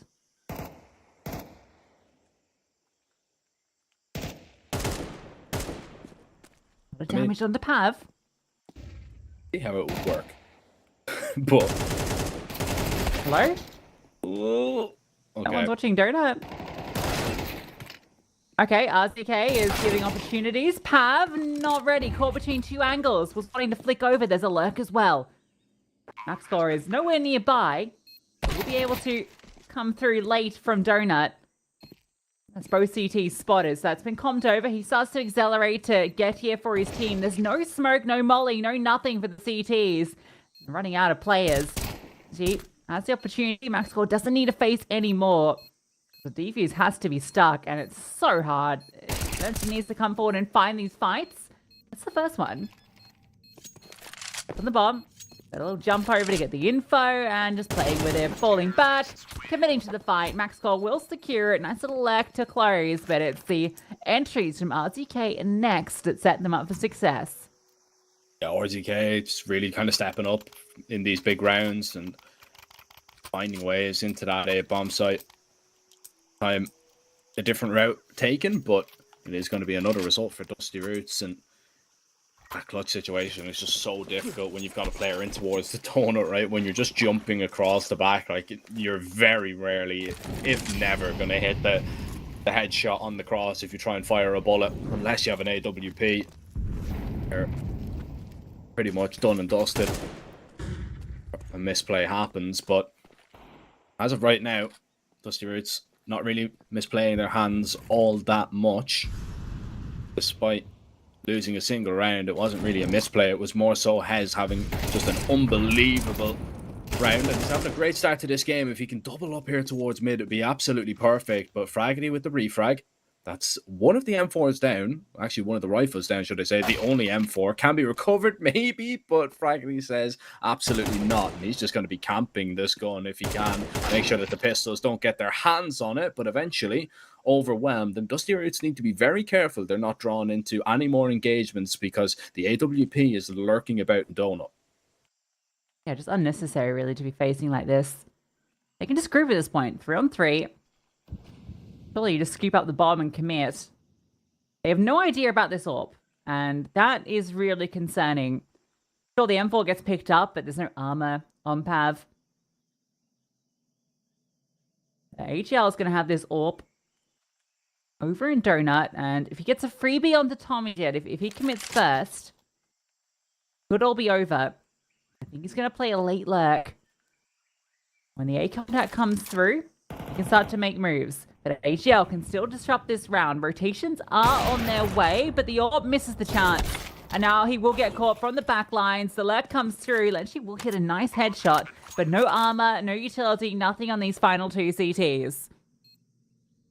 I've got time in here. This could be perfect. Or ZK, he's going to fall, and all of a sudden... Nex is dead. Pav just needs to move. He just needs to make his move, and the Nex is dead, but he's waiting for Pav to get a little bit closer. Problem is, you're waiting so long. And Nexus isn't even turning around whatsoever, not even considering that this is a possibility. I can only imagine that that is just a miscomm, and somebody is, reinforcing that communication that, okay, they're both coming from, a certain position.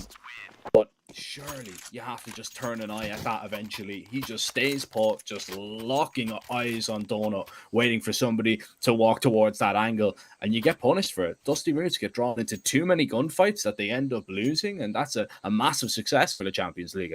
That's a massive throw from Dusty Roots. And also, yeah, that's just... Wait, are they not buying into this? Guys, you've got like single stage loss and you've got... You would have had enough to get a decent buyout. Alright, well, their choice, their life. I can't believe that they threw that round so hard. It's crazy. Just over-facing, going for unnecessary fights in that post plant. And these pistols aren't going to get too much done. I'm going to say that. Not managing to get one, but has a nice spray down from heaven.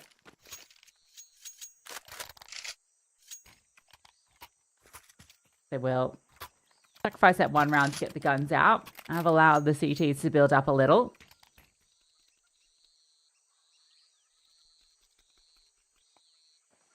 Ez has been having a really good game so far. I mean, you know, a couple of eco frags there, but, you know, after a lot of the rounds that we've kind of seen on Inferno of him just making, like, just super aggressive plays in the wrong moments, he is certainly just hitting all the right notes here.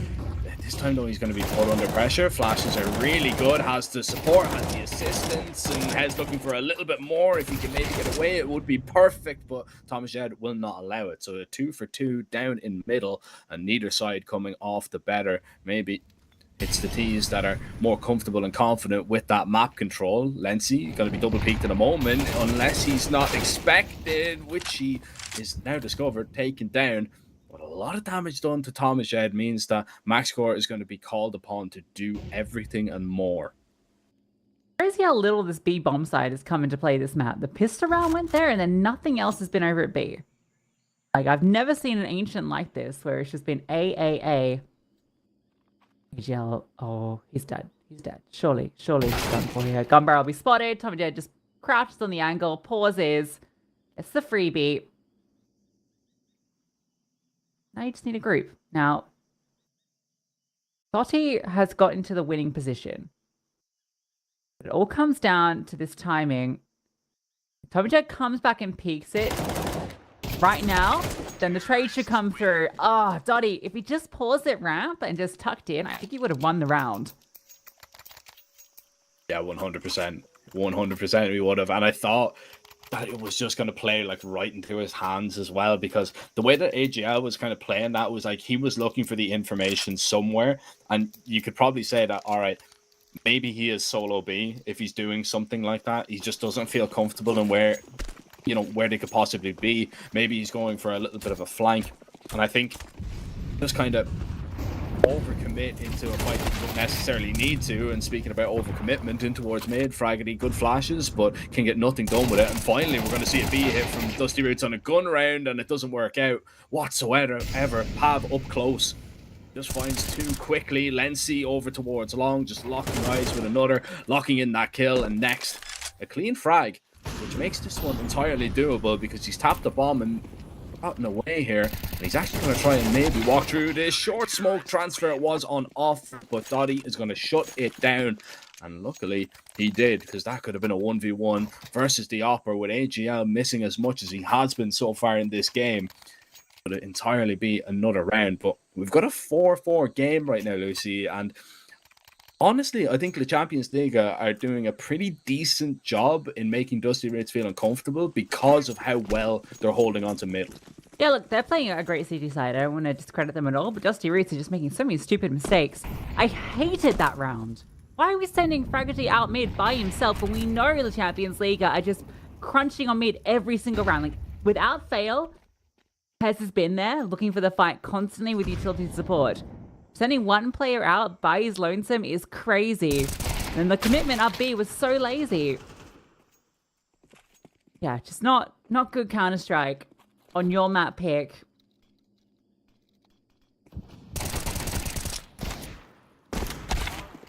Oh, it's okay. It's very awkward for the rifles, though, and maybe the mistakes are going to go the other way now. Tech 9 in your face. Lency, you need to hit this headshot. You need to just at least take it down, and MaxCore doesn't even fire a bullet. Fraggy and Next have just completely split up in this situation. Surely Fraggy just tucks and tries to maybe get a bomb plant here and let next play. So big, so big. Oh, no, you've got like 10 HP. Just let your other guy play. Like, what are we doing? You didn't have to do that. Like, what info does it serve if you jiggle? Like, what are you gaining from doing that? Nothing, because if someone's there, you die like you just did. Like, all you need to do is just wait and see what next found. That was all you need to do. Undisciplined play. And now they still don't have a buy. So we're looking at 6 in this CT half. With the way this has been going, I thought that T side was going to be the defining side for both teams. Maybe that's just an Inferno thing for them. But I very much worry for Dusty Roots in the second half. I don't know. It's been some very sloppy rounds so far. Yeah, definitely. And the Champions League have been doing a really good job of just punishing a lot of the mistakes that are being made.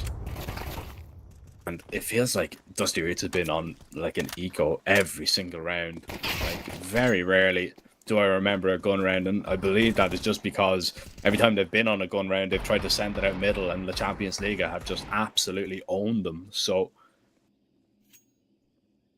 Dusty Roots try and get it done with the pistols. A little bit of damage done to both sides, but obviously it's only going to favour one, especially with 3 players stacked over towards B. It'd be a miracle if you're going to get anything out of this round. Right. Would like to see maybe a switch up in the next gun for this T side. Try and maybe just take that cave control, get that presence. Fraggedy, I'm gonna maybe try and send it onto a site to get a bomb plant here. He does have an AK. Bomb plant would be perfect. I don't think he's gonna get it because he ran down from Donut Shirley and has wide swinging. That is going to be easy as you like for the Champions League. 6-4 up. And I think we do need to see a little bit of a switch up here, Lucy. If they just run up mid and die again, I'm going to be really upset. Like, if we're going to take mid, let's do it properly. Either delay take or do it with proper utility. They did find success on it when they had the cave smoke down and they split over from heaven at the same time. So maybe bring that into it. But they're just going to run out and run straight into Hez. I won't be happy about it. Okay, Hez isn't fighting. And they do have the heaven split. Gotten the control. Now, what do you do with this? It's the big question. Like, want to try and walk close to Red Room? Do you want to try and maybe try and get a little bit of a lurk behind either to A or B? They don't know what they want to do. That's the problem. Just indecisiveness, like, that is just being the group real up killer. and do something. But instead, they're going to have these players over at A take contact. The bomb's going to get spotted. The 3 players will rotate. Your lurks will do nothing, and it'll all fall apart. However, don't go to A now. Do not go to A now. Or at least wait. Just pause. And they are pausing. They're pausing. The fake's being sold. In the shadow. Oh, no. Like, Okay. as that was going on, there was just this massive shadow that was peeking there. Nobody was crouching. Just a wonderful position to see everything and more that's going on. Bomb's going back to B. Okay, this is fine, though. There's this massive gap in middle, but it's all good. Just, I don't know about taking the bomb through mid. Okay, they're good. It's fine. It's fine. Their 5th round. There's so many unnecessary layers. We get 2 opening kills on B. I don't. Do we need to go A? Do we need to just walk out like that?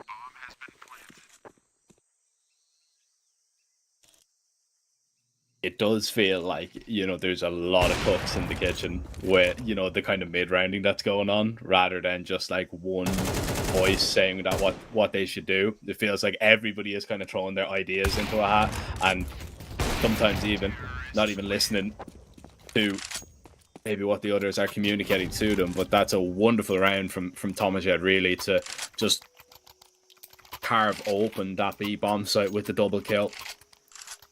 we're hoping maybe at the Champions League we're going to give them some loud rotations that they could react off then. But yeah, that just doesn't come into fruition. The information was already there, so the player on 3 was unfortunately never going to move. But it looks like they've broke the economy a little bit on the CT side, which is going to make this last round of the half pretty difficult. Bomb is heading over towards A main right now. RZK is going to be holding, and there's a nice bit of aggression here from Dottie. All this information gathered up. Going to spot the bomb out pretty quickly.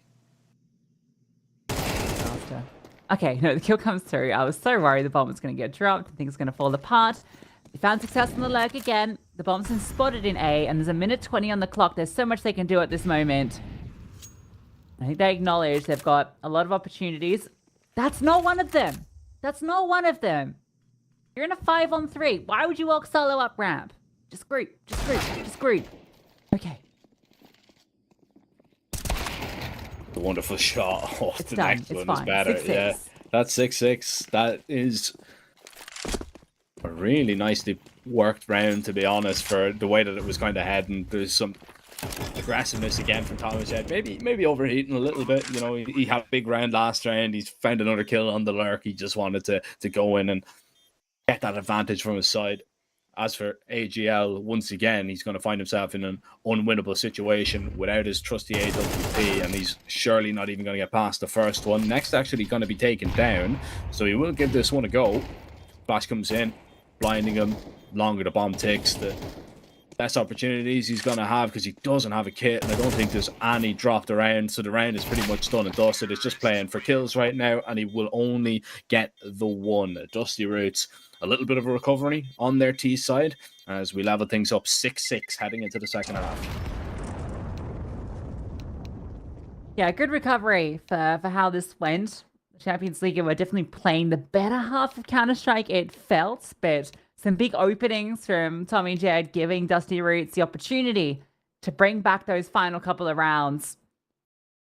But I really enjoyed the CT side from the Champions League, which was surprising to see, because you mentioned one map of it this year, even last year, very limited tape for the Champions League, at least on HLTV. We know they were playing in Gamers Club and all the rest, so I don't doubt that they're capable on the map. But still, an impressive haul for the CT half, considering how Inferno went. I really thought that Dusty Roots were going to take a more dominant half, and I think they had the opportunity to do so. They messed up a few rounds. There was the post plant where they were in a 2v2 and they overpeaked. Next is there's like a miscomm. Next gets caught.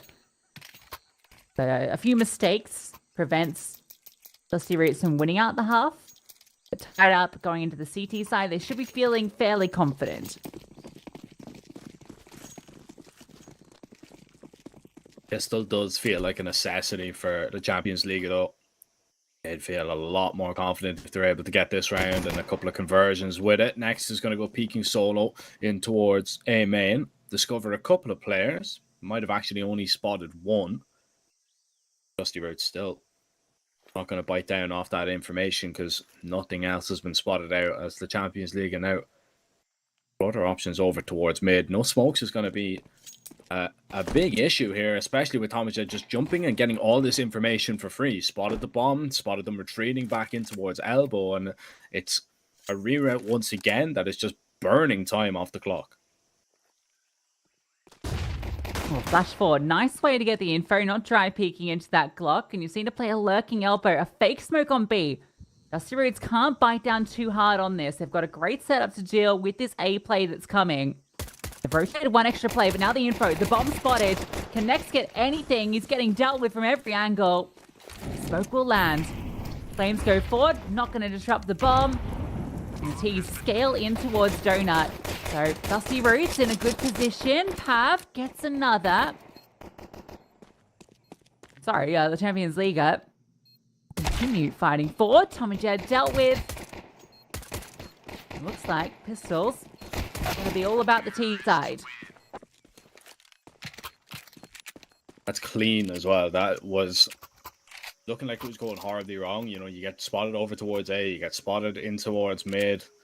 You know, the fake wasn't really much of a fake. You were only kind of seeing one smoke over towards B, so Dusty Roots weren't gonna, you know, take it exactly for what it was on paper, and they keep a couple of players over towards A, but they just get nothing done. Can't hit the shots with the pistols, get punished for it, and now a force bite. They're hoping for a little bit of fortune with, but this is just going to be a B rush, and there's nothing really to block. You'll get the smoke down. AGL is already going to be past it, and a Mac 10 in your face is not what you want to see as a B anchor in this situation. Actually forced into this. Let's back it up. Give these 2 guns for the next. That's nice. I like that. Just decisive. You know that Dusty Roots, if they do force in, they're not going to have great utility, not going to really have good weaponry. You can just abuse them with numbers and with a burst through.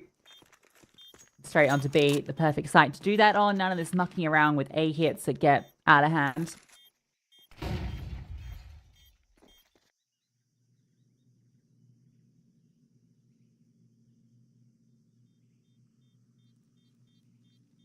Looking at the Champions League, taking the lead and probably making that into a 9th round as well.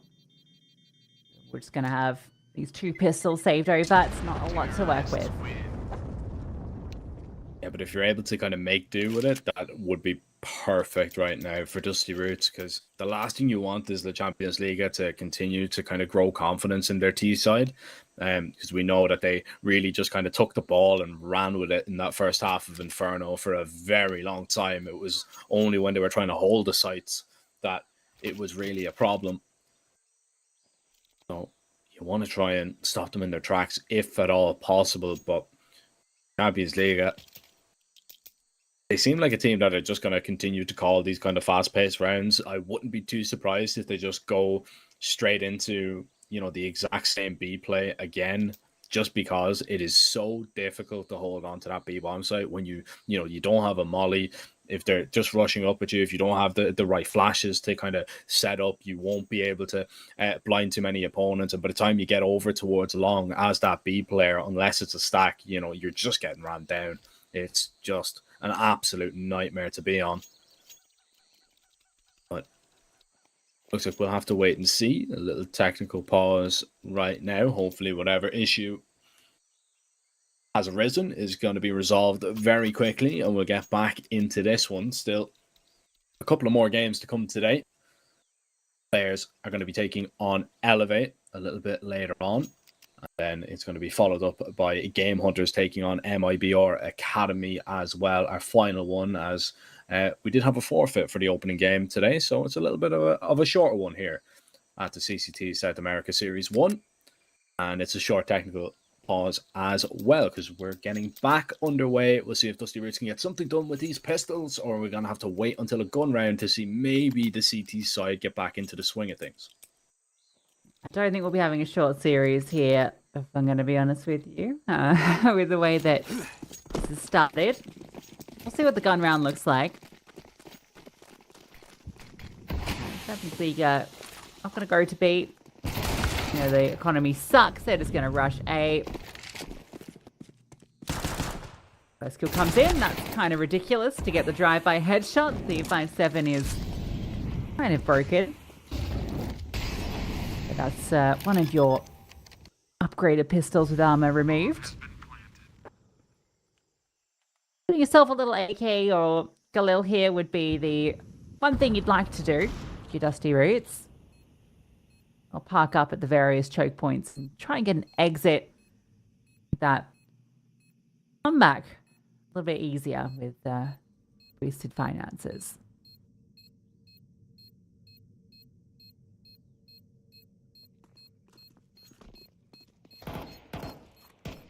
And if you're able to take maybe a couple of players down here, it would be perfect too. And you're going to tap the bomb, try and bait them to come back to have a look. And you're picking a lot of players off here.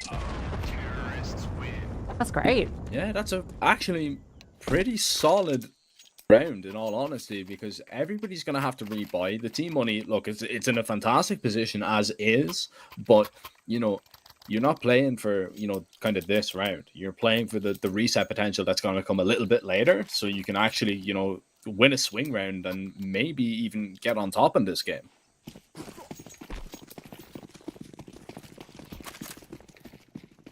And one player that lived was the player that had armor, so he's able to drop the AWP over.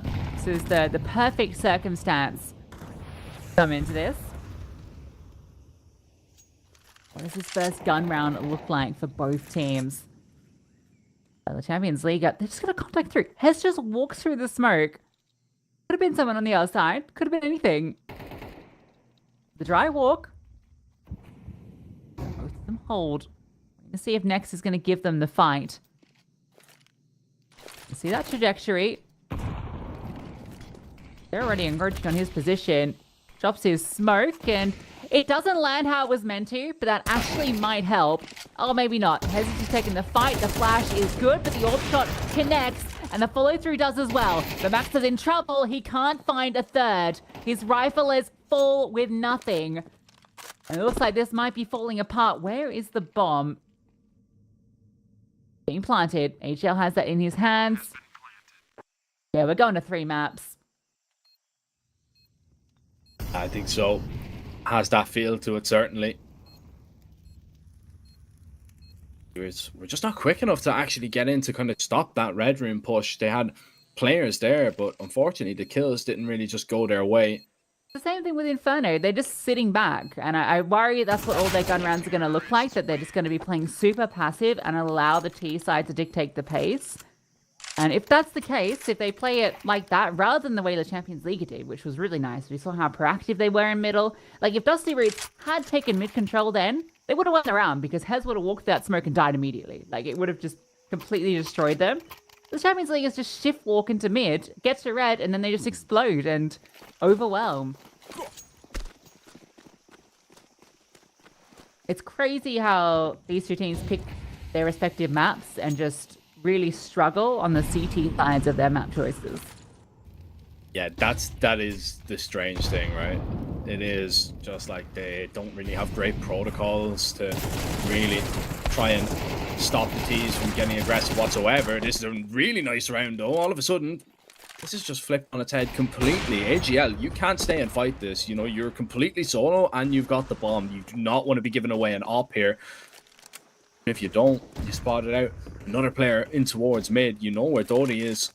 AGL is going to be now grouping up, as Thomas was thinking about maybe staying and committing with that fight. Deagle in towards the red room, and next he can't get it done. It's a lot of damage, but lovely taps from Dottie, who has kind of just got this round in his grasp now. Thomas surely has been heard there. Dottie is just going to be getting in close in towards the red room. Thomas, the best chance you have here is surely just walk into that smoke, try and get past. And you're not even going to be spotted going through. AGL surely just going to be caught off guard. But are you going to be expecting this lurk in the backline? Thomas said you need to turn around right now. And he's just never going to be expecting Dottie even to walk through past default. That's just going to be a free kill. And it's looking like it's going to be a free map for the Champions Liga, because they have just dominated since the turn at the half. Yeah, I mean, that was actually a really great round to get aggressive, use those 5-7s, they get the man advantage, and yeah, just the way that they then go from that 3-on-2 just isn't pretty. Fighting in from heaven, but I don't really fully know how Dottie's able just to sit in elbow and win that out when there's 2 players there. I'm not sure whether the CDs was disjointed or what. It wasn't great, and the fighting towards middle isn't either. So we'll at least get the kill back, so keeping it even. At least they are aggressive. RZK also finds a frag, so it's another position where they're in the 3-on-2, but with better weapons and better position. Yeah, op dropped. Last player standing. Dottie had a really good round in the last to recover it, but again, it was only up against the pistols. Bomb needs to be recovered here. He is actually getting a lot of space. Why? What's RZK doing? Like, he was at cave? And I thought he was going to swing when his player in red was ready, and between the two of them, they could have just removed Dottie.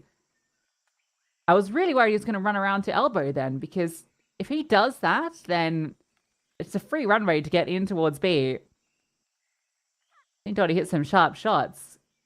You want to give him the opportunity to try and clutch this. Moving together, that's good. And the shot comes through from the AWP. So first CT round finally comes through. And it's off that aggressive play in middle. Now, are Dusty Roots going to learn that is probably going to be the key to success? Are they going to just continue to do that now for the rest of the half? Because, you know, it took them a while to kind of get into that Inferno. Maybe it's the same on Ancient as well. Maybe we're just going to see a massive kind of resurgence now on the CT side from Dusty Roots, because sometimes even in a game like, you know, in a game like this, in any game at all, once you kind of get that first round on one side, the momentum just changes completely. Even if you're just up against buy after buy after buy, sometimes that kind of first round you get is actually the hardest. And Dusty Roots, they've already come back from 10-2, so I mean, I don't want to doubt that they can come back from, you know, an 11-6, now an 11-7. Entirely possible. Especially because, I mean, the Champions League, what are they going to really be able to do in this round? I know AGL has, you know, an abundance of funds, but that is, what, 3 AKs dropped if he or 2 AKs dropped if he purchases armor for himself, or else maybe go for, you know, a hero rifle, maybe drop one over if you want to put a second player on a hero rifle as well, and maybe save for the next. A weird decision that has to be made on that La Champions League side, and I don't know what they're going to come away with. I don't mind the force buy because of all that extra money. Definitely drop a couple of rifles and you'll be able to get rifles essentially on everyone. Maybe one Mac 10. We'll have to wait and see. Maxer is DC'd and hasn't reconnected, so we'll take a breather, we'll take a quick break, and we'll be back once MaxScore has reconnected.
And we are back, and we are ready to go with this one. Can Dusty Roots continue to mount a comeback? They won the round prior to the tech pause, but this is maybe a perfect time for a little bit of a switch of tempo in the Champions League. Fast in towards the laneway. AGL is going to be boosted up, and this might be an explosion up towards the ramp that the CTs don't look very ready for, but RCK at least good for the one. Still though, the Champions League, they find a double kill to maybe steady the ship up onto the site. AWP goes searching. Thomas Jed needs to try and shut them down for a little bit more, and it's actually the Champions League that have felt less confident in that B play and decide to retreat for a little bit. Yeah, strange there's just no follow through. It really felt like they were in a good position, but with that CT smoke that's just not at all good, that's just been thrown forward and with desperation or what, that's at a position to maybe work from, but he gets caught out by his double short play, and the overwhelm starts to come through. Scotty would need something ridiculous and will not get away with it. Next will spam him out. Big round from Next on the rotate. 3k for him. And he was having a tough map. Yeah, they just weren't ready for that fast commit. It almost catches them off guard, but at least the rotation was there quickly. And the Champions Liga, that pause, that indecision cost them. Yeah, they were really kind of banking on AGL, you know, taking Thomas Jed out of that long position. If he was able to do that, you know, you can take that control, but you wait out the smokes and surely you just try and commit on up. Just wait for the smokes to bloom and try and just commit into that. But there was a lot of damage done to a lot of the players. So again, not the first time we've kind of seen that indecision from either of these sides, but especially from the Champions League. And sometimes, you know, confidence in the wrong play is the right play. So, you know, I would just like to see them just kind of commit to idea, you know, that kind of example of you have that strength. As long as everybody's on board, you know, you're going to be strong. Good to see confidence from them in this round. Taking that full mid control, they disengage after a little bit. They've got forward position at ramp, player jiggling so that Heaven's under lock and key.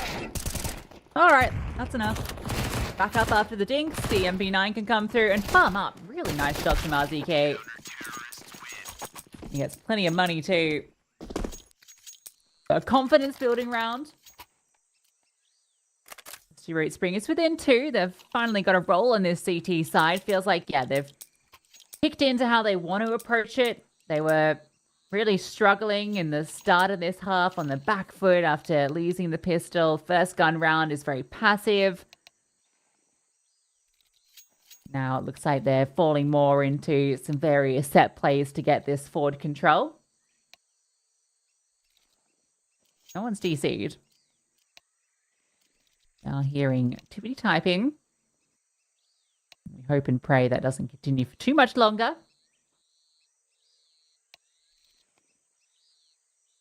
Hopefully it's just a little bit of lag or something that it's going to easily sort itself out in a moment. A couple of times in this game now that we've been waiting a moment or two. And Counter-Strike always has its ups and downs, and the long tech pauses are definitely one of the downsides.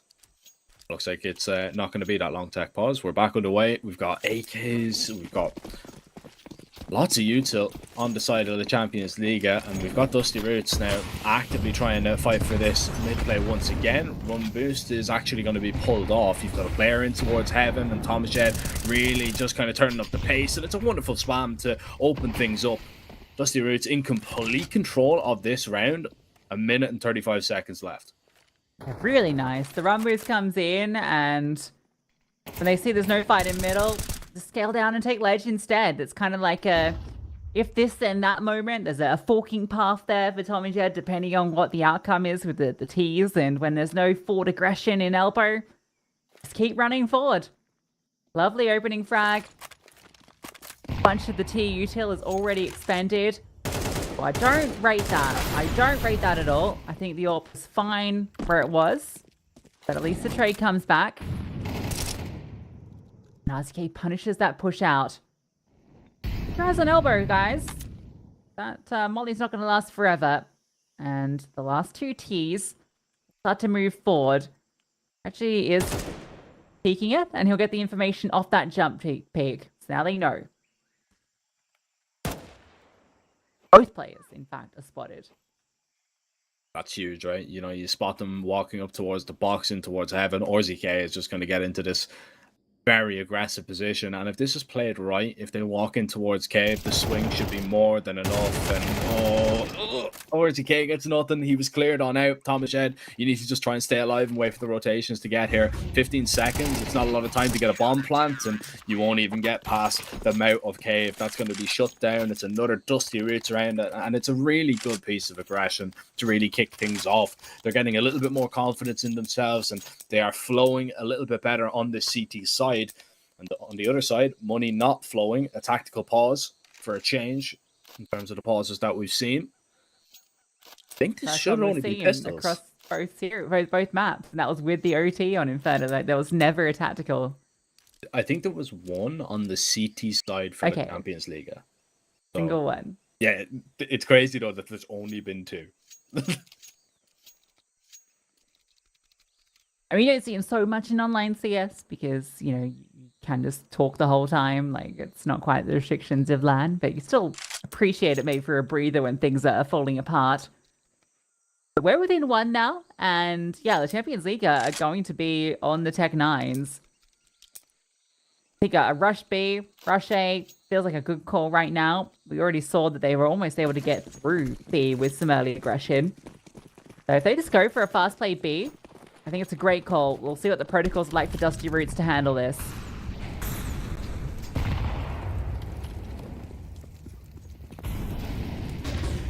Yeah, this is just an explosion right now. Hez is already all the way up long. Everybody is blind, and Hez has picked up a kill. Rifle at least spams down 1. They know Thomas Shed is close by, but once he finds another kill, and the bomb dropped in the middle of the site, surely that is it done and dusted. And Pav on alert to the smoke. Unless this is the god timing, he is going to be a dead man. And, you know, you get 2 kills out of that situation, but Thomas Shed had other ideas. Shutting it down, 11-11. We're all evened up.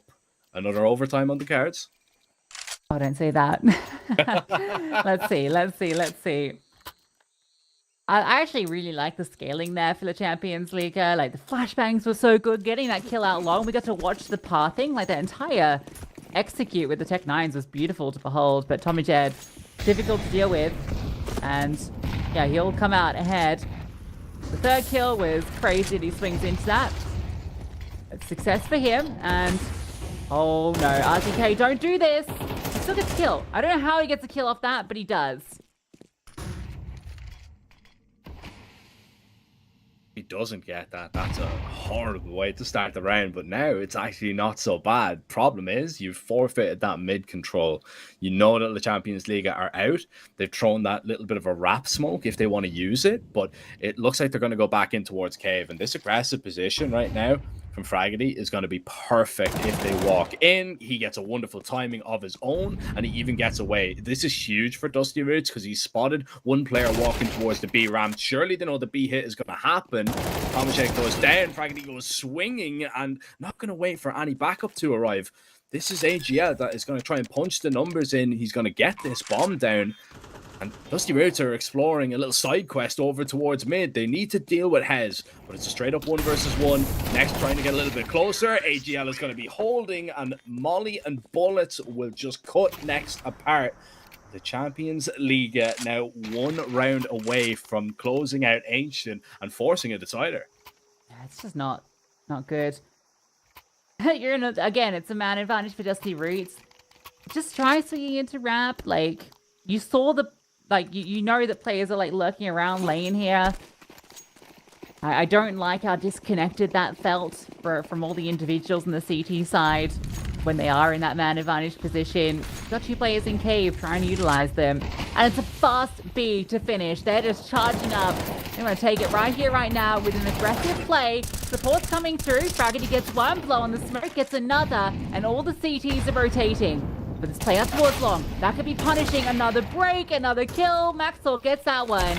And Hez is low, brought down lower. And you might see right, it might be OT or maybe not. The HE removes the AWP. And there's a chance here. He's brought down low. 20 HP. 1 swing. Oh, had the chance. Pav in the 1v2. 1v1 swaps to the AWP. And Nexus had a rough one. Peeks into it. And we have to go to a decider, Jack. It had to be this. There was no other way this series could play out. We need all 3. We do indeed. To be honest, I'm not that disappointed that we're going to go to a nuke because I think it's going to be an interesting game between both of these. I just cannot believe that they've won off a B rush in the final round. Dusty Roots are going to be kicking themselves, though. I think they had so many chances to actually just close that map out. They didn't look comfortable on their CT side whatsoever. It definitely needs a little bit more work. They need to try and look into their protocols and how they kind of start things. But yeah, look, I mean, Nuke is where we're going to end up. I wonder, is it going to be the same result as last time out where Dusty Roots 13 won them?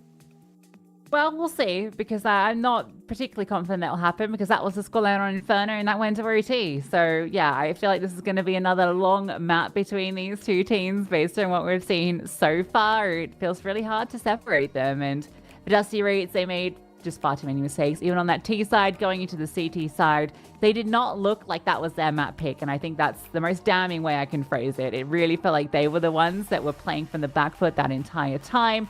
Now they have to do it the hard way. It's going to have to be Nuke. Can Dusty Roots do it? One of these teams goes home after this.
Welcome back, everybody, as we are jumping into a deciding map in our 0-2 bracket. Dusty Roots versus the Champions Liga. Loser of this map goes home, is eliminated at the very first hurdle here at Series 1 of the South America. And this is an unorthodox pistol, a wrap towards the outside, not really a lot of util being thrown, and it's a little bit of a mess in towards lobby as well, as Dusty Roots begin to push, and both teams go 1 for 1. Got to get a freebie in heaven, as next is low and removed. Max Cole will walk back, and he'll spot the bomb and have a chance on the fight. They're hoping that he comes around that corner and walks into that little trap. Not gonna happen. Not yet. Maybe he'll give him that fight, and well, the wide swing comes through from Hez. Gonna save for Dusty Roots. Gonna feel hard done by with how Ancient went. They'll be happy they won the knife and get the CT start, but the happiness begins to abate if they lose the pistol, which with a gush on the Tommy Jet, it looks like they will. That's okay, we'll hit a nice one with the dualies. He's brought down to half. You know where both these CTs are, if smoke makes matters worse, but RZK's still fragging, still swinging, still looking for more fights. The flashbang doesn't quite get capitalized on, but the kills will come through anyway, and the Champions Liga take the pistol. This is an interesting map for the Champions League because they've only played it once on HLTV, you know, in the last couple of months, and it was against Uwara. They won 13-5, and the majority of the rounds came on their T side. So losing the pistol, probably not optimal for Dusty Roots, especially because they've actually already struggled on the CT side in this event. They had a poor CT half showing up against LP, which was, Nuke was actually their pick in both of their earlier best of threes. Only getting 2 rounds on the CT side in that second game really did cost them. But this is going to be really intriguing if Dusty Roots can get on the board early, and that's a good way to start. I mean, an opening double kill, 1 player traded on out, but this Force Boy already working wonders. But the Champions League, we've seen them in these situations before, and they've usually actually done their best work when they're a man down. Great start to the Force Spy, though. Lost all that control. They've conceded outside, falling back, and now taking the base back into lobby. Scouts in towards heaven. You got a Deagle on side, a player close by in vents. So walking onto A could get risky, and Tommy Jed might even have a good timing as he hits a sweet Deagle shot. AJL gets removed, and now all the rest of these players can start to collapse. The MAC-10 is struggling to connect. Flying up the vents comes RZK, and despite losing the pistol, it looks like it should be the Force by success. And it will be. That's the first time that we've actually seen that. There's been 5 pistol rounds won by the T side, and the second round we've seen a lot of Force buys. That's the first one that's actually gone right for the team that's forced. And that's now put the Champions League in a position where they've got no other option but to buy everything they can, and they can still somehow manage to bring out an AK in this round. So it's not horrible. What is, though, is Lenzi, I believe, has been knifed in the back. But that's definitely not how you want to start proceedings on this one. And the reins really been handed over to Dusty Roots here. A singular smoke, no flashbangs to try and get in towards this A bomb site, as everybody's going to try and sprint out HUD. But an opening kill towards outside with that AK is going to draw a lot of attention away from A right now. But as you just try and walk out HUD, surely you're just going to be mowed down. The main lurk actually going to get on through, and all of a sudden the Champions League are on the bomb site. Bomb's dropped, but it is recovered. Fraggy surely in a position just to deny this. Great little swing there. And onto Pav to clutch it up. Max Core will feign that he's running through. Pav can isolate this fight onto Fraggy. He's got so much time to work with. We'll just scoop up the bomb instead and commit to the bomb plant. So this should be fine. Archie can just sit in hut, wait for Max Core to climb up from heaven. Between the two of them, should be easy enough, although Pav in a position to potentially close this out. He's spotting the shoes, but he can't win out versus Max Scott. And for Dusty Roots, well, for RZK, he's going to feel hard done by because he sees the gun barrel on the player in main and is ready for that walkthrough. Is about to kill Pav. But then the Tech-9 comes up through door, blindsides him, Pav swings, and they find a way into the round. Almost the clutch. But the bomb plant is just a small little price to take because they cannot invest heavily into this, and Dusty Roots get to build up their CT side. I'm actually kind of surprised that they don't go for a force buy here with only one player surviving on Dusty Roots, because there is a decent amount of reset potential. But again, you know, you can understand really both sides to the coin. They want to get the AKs out quite quickly and not really get drawn into those kind of force buy wars. Ojad in a lovely position towards back red. He's already good for one, make that two, and that's where everything stops. The lights go out after a deagle shot. But still, in the Champions League, a little bit of damage to be done here, and you just keep the money in a really precarious position for Dusty Roots.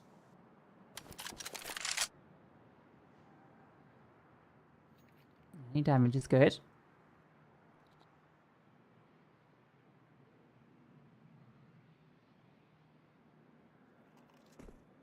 Flash will come over. This will allow the swing. Actually, not spotting anyone. I picked up M4's boosted, so maybe a chance to catch a player off. The Deagle's too many chances. That M4 is surely done for. As soon as the player swings, like Pav is not going to be long for this world. Just no armor. And not even going to be able to instantly win any fights because everyone's got head armor. So yeah, it's going to be a burst through. That M4 can probably get scooped up wherever it was. Maybe. Yeah, nice. A little score at the end. Good start. 3-1 for Dusty Roots. I'm actually surprised they didn't pick into this map because it is their best map. And they definitely could have just gone straight into this and probably saved that ancient disaster. So yeah, they've been really solid on it, and I think we're already seeing their CT side looks a lot more confident than the previous one we saw. Oh yeah, definitely. This is one of the better options for Dusty Roots for certain, but maybe lacking a little bit of confidence on it because they've already lost it twice, or they lost it once and they had a close game versus Elevate that they managed to win. So yeah, maybe just realizing, all right, we can maybe have it as a decider in the end. I don't know. It just seemed like in the pregame, it seemed like a good idea, but as we seen what transpired on Ancient, we were definitely scratching our heads at why that they picked into it. But it is now an awkward spot to be in for Dusty Roots. You've lost to the secret player. RZK is going to have to rotate down, and you're going to be spread very thin, really. Only one player on that A-bomb site. Maxcore not giving up ramp. He deploys a Molotov, and you lose another player. That's the back garage player taken out of the equation. So A is still extremely weak right now. If the Champions League actually do want to react, and they will do, out towards the door. Great shot though from Maxcore. AWP posted up in towards heaven. They don't know about Next that is on the site.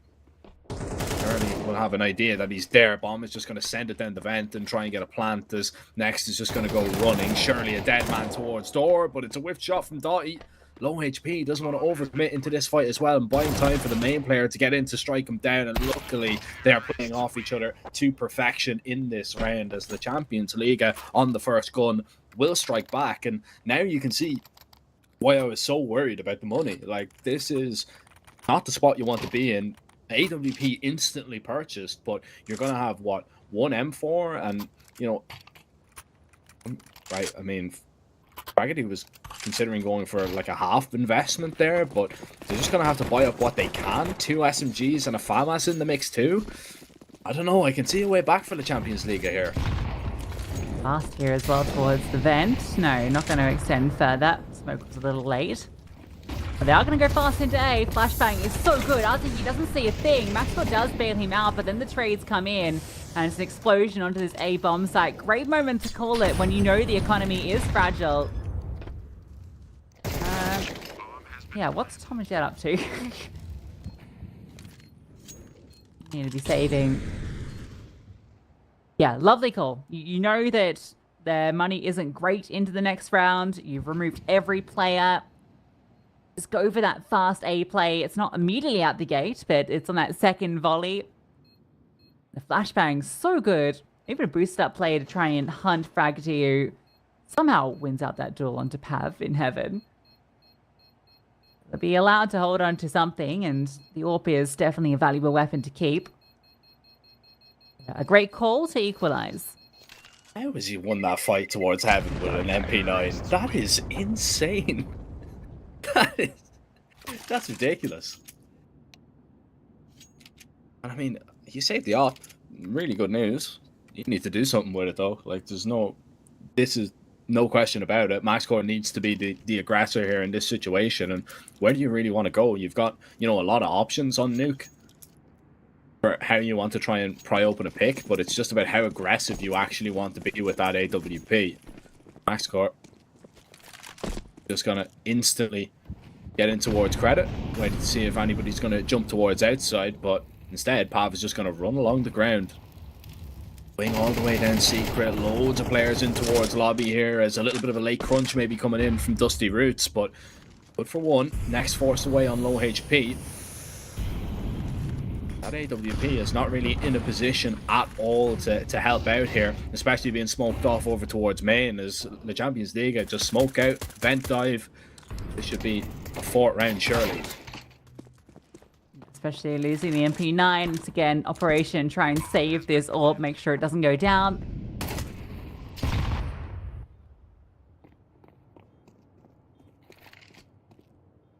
Which you'll be okay because they're all exiting towards secret, so MaxCore will get to keep that in play. But Champions League taking the lead after they were on the back foot early on. That was just those 2 kept over weapons. Got another full gun round into the next. I don't think we're getting that blowout on map 3. These 2 teams, close as can be. Great shot. Score's had a few blinders on this map, but that he keeps hold of it. Yeah, really important. You wouldn't have had that up. Money just wouldn't have been there otherwise. And now because you've saved it, you can drop over a rifle to one of your teammates, so you're going to be at least heavy on you to make sure that nothing fast towards A is going to happen again. Up on the other side on AGL, where he's going to try and activate himself to maybe get something done with that. Pav has been getting a lot of control towards outside pretty much for free. This time is going to be a little bit more closely watched. Champions League still just kind of slowing things down a little bit as Pav has somehow managed to juggle both smokes over to do 2 and 3 all by himself, which will be a bit of information that Dusty Roots will think they have, but it's still just heavy in towards lobby.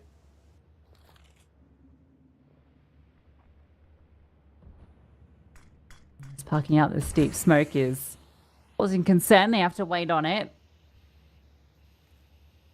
Okay, brought over as the main smoke comes down. I think we're going to once again see Pav try and walk through this, and we'll be punished for it. Yeah, you can't get away with that so many rounds. He knew exactly what was happening, and now the support comes through. Not a kill found for the Tears. I think if you're going to go for that sort of play, Pavi needs to be the one that plays late. It's got to be the site players that go first, crunch into A, and then he is the one that activates afterwards.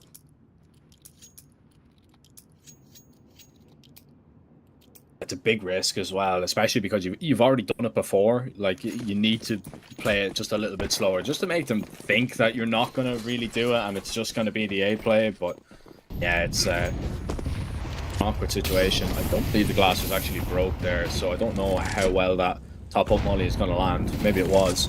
Maybe I didn't catch that correctly, but catching a few bullets, and again, going to try a fast A play, a little bit of a pop once again. Pav with a double kill, but it amounts to surely nothing, as the hold once again is just absolutely pristine from the CT side. And Dusty Roots now have 2 in a row on the board. They're going to get themselves into the lead on this CT side, and they're going to put the Champions League now in a position where they can bring out maybe one hero rifle, but that's about going to be the height of it. And Champions League have been leaning on that like A-pop time and time again. They need to go and explore some other options. They need to maybe try and work outside, get down secret, maybe try and exploit some gaps over towards ramp, because that's the second time that you've tested out the protocols and it's gone absolutely nowhere. What a house on the top side there. They just got demolished. Well, that's going to continue into this one. Although, that rifle's done some damage. Nice little kill. Woodland she brought down to 20 HP. Having the armor doesn't feel as good anymore. Now CK's rotated down on that player that crossed, so they've got all the info.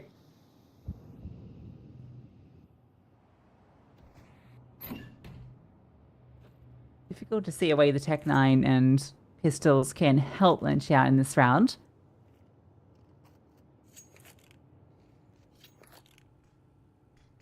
Go look and see if we can find this instant headshot, something that they can explode off of. Rab is a complete open option right now, so they can just walk through here.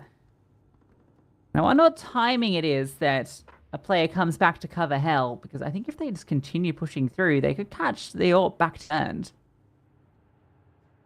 I think you have to go hell to heaven here. After losing the player down secret, I don't know if you want to commit, because you've spotted two players down towards B, but actually Dusty Roots have rotated all the way up. Now they've cleared outside, they know that it's not going to be there, and some quick rotations down towards B once again. You've got 25 seconds, you've got no util to put down in front of either of the doors or the window, and Dusty Roots are just going to swing these wide open and just keep taking these fights to deny the plant.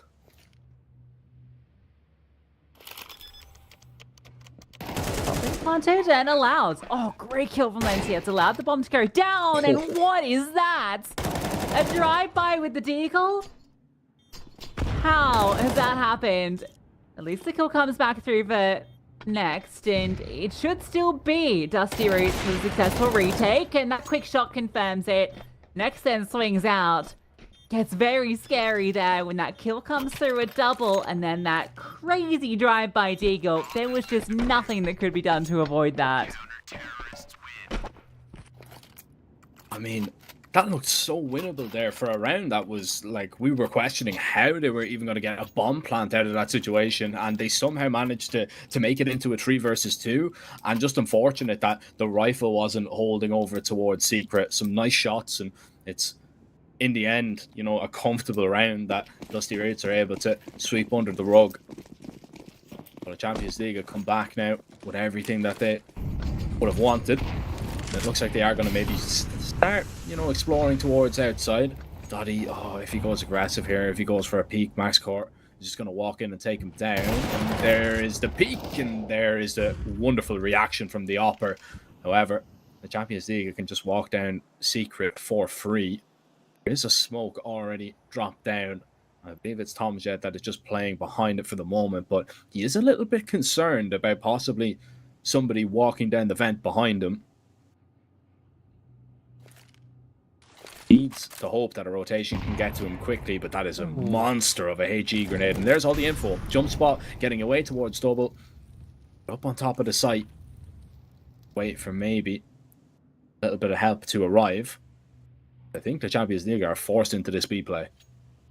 They're considering going out the vent, but that feels insane. We can't now. That was your way in. Lenzi had found that kill into next and could give you safe passage up the vent. I think that's what they were going to do. But now you're just walking straight into this double setup. Yeah, looking for the opportunity, and it's a leg shot that kicks things started. Flashbangs are good. The nade will remove one, and further damage being inflicted. So just keeps looking for the fights, and it's Fragedy will find the frag. AGL will get the bomb down at least. It's a small victory because... Oh, okay. What more has he got to offer? Looking for the quick shots. Flashbang good. A timing shot, unfortunately, off. And so Dusty Roots get onto 7. Being a lot more composed on this CT side than they did on Ancient. Yeah, the retakes do look a little bit too comfortable for them. Look like they are definitely just in control, even if they do, you know, lose a bomb site. Everybody just seems to know what they're doing, knows where to be rotating to.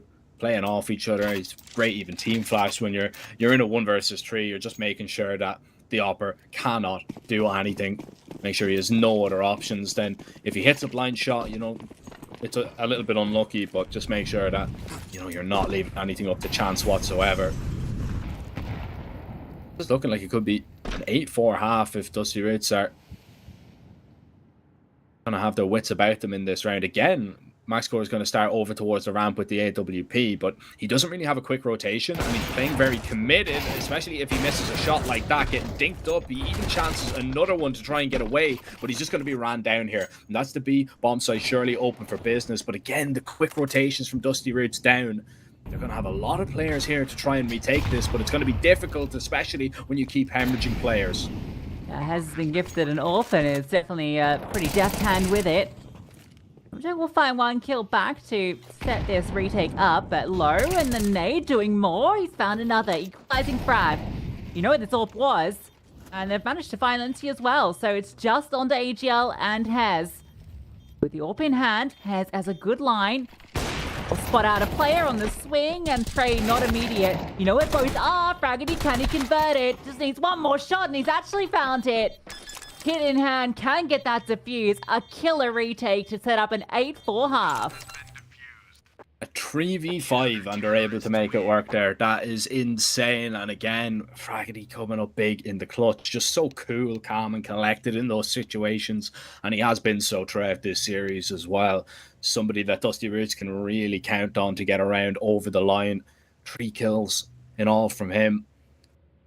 A really impressive showing from MaxCore on that AWP. Something that we didn't really see in the kind of first 2 maps. And we were saying that he was the kind of guy that, you know, we wanted to look out for in this game. He's really a difference maker for Dusty Roots. And he seemed to kind of come into his own. Even, you know, with a little bit of a misplay over towards ramp, I think we can forgive him because he went 14-4 in this half. And was one of the real driving forces behind that CT side. Dusty Roots, they have not disappointed on their T sides either, really, so far in this series. I wonder, is Nuke going to be any different?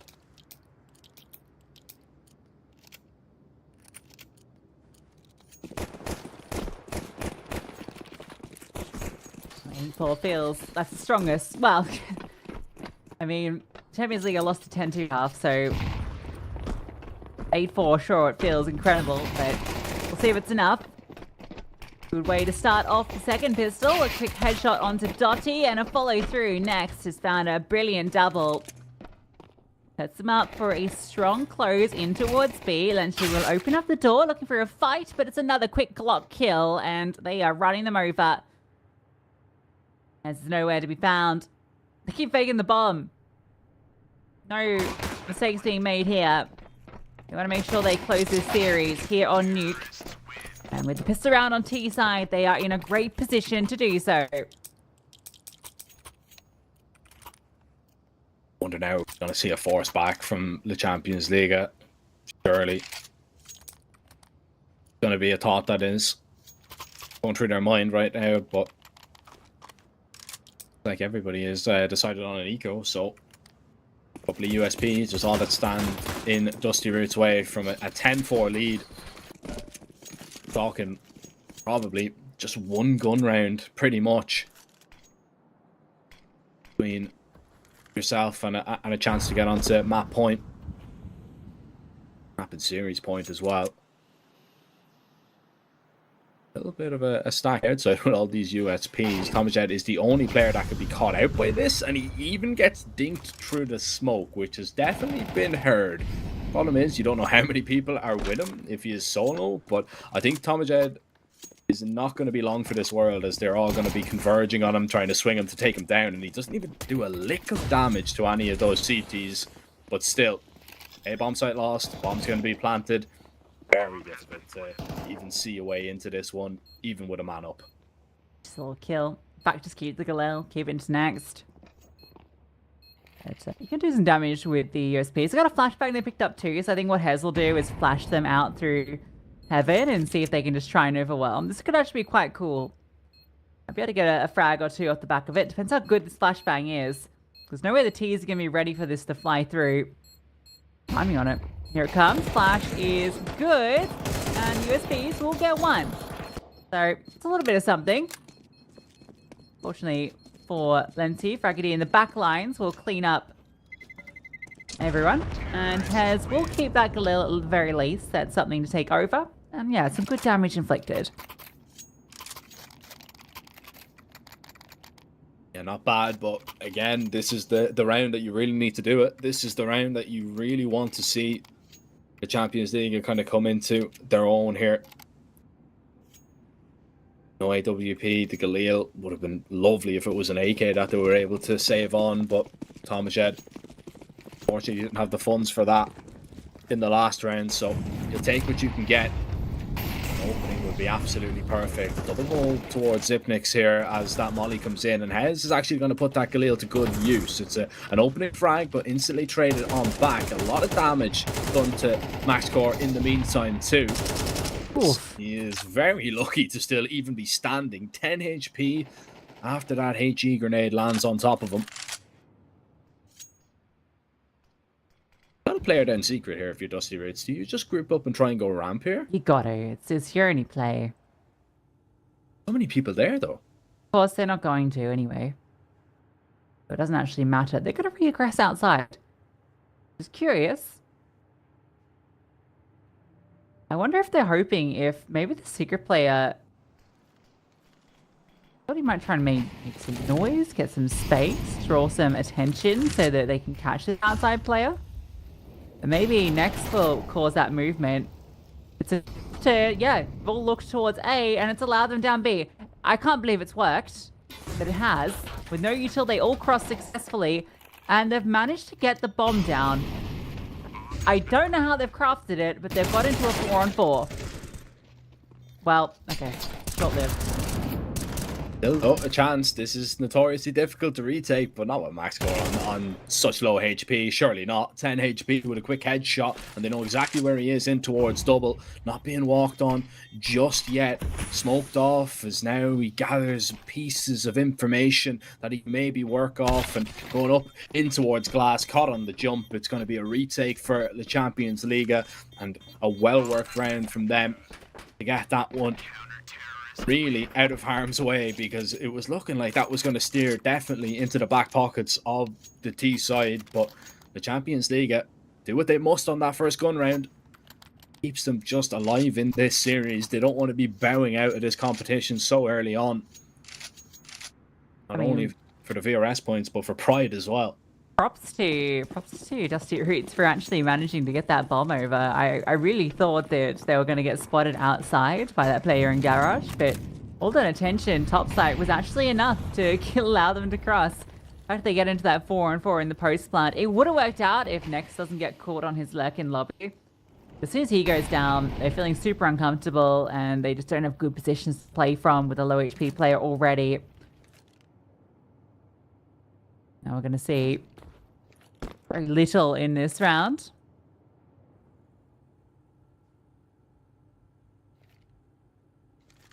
You just want to make sure they hold on to all of these rifles. Don't lose anything to the couple of deagles that are in play.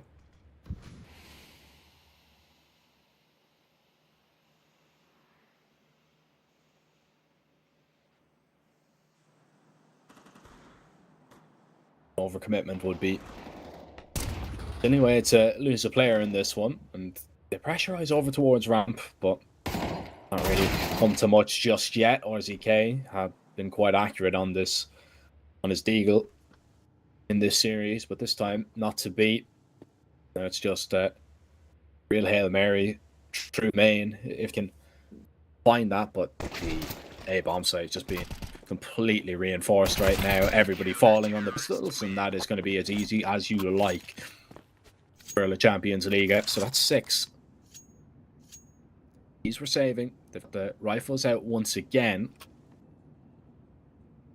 Wonder. Need now Dusty Roots. Try outside one more time, maybe a little bit earlier.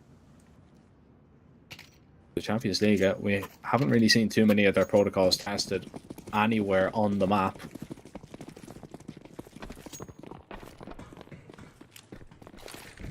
Like, we are going to see A little bit in towards lobby right now, just waiting it out. It's a little bit more of a passive round than maybe I was expecting this early on. Not giving too much away at the T side. For the CTs, there's a player down B, which could be absolutely huge if outside is to be the play, or even maybe if event dive is where they're trying to end up. But this looks like an A round written all over it. One doesn't start well for the T's and doesn't continue any better until Nexus Gravity will get a couple of frags, and Nexus continuing just to charge in. But Lency and backside was just never anticipated, and Max Core, yeah, NT walks through the smoke to his demise. That one kind of just falls apart quickly. They want to burst into A, and there's not a great set of utility. The flashbangs aren't really there to help them get those opening kills. They lose 2 for free. At least there is an attempt to get things back into order, but through the smoke, through the chaos, the CTs slip in and ensure that that round doesn't slip away.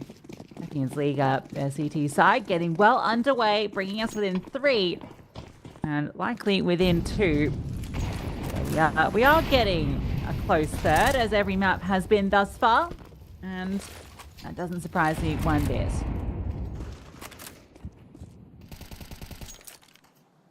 A little bit of a Scooby-Doo round as everybody from Dusty Roots split up and look for clues, but all they're finding is bullets to the head, it would seem. Eventually, they're going to get one back in their favor. The headshot from RZK, who was made the up actually miss and found the kill onto AGL. Oh my goodness, it's falling apart right now for the Champions League. Hez heard the steps of next here. One more Deagle shot would really just stir the pot a little bit. Bomb is absolutely nowhere, and RZK, he wants to work with this AWP moving forward. Issue is, there's a player right above him, and spotted out. Lency doesn't even want to take the fight. Dropped the nade as RZK is going to sprint on up, and beautiful shot from man that has to try and do it all.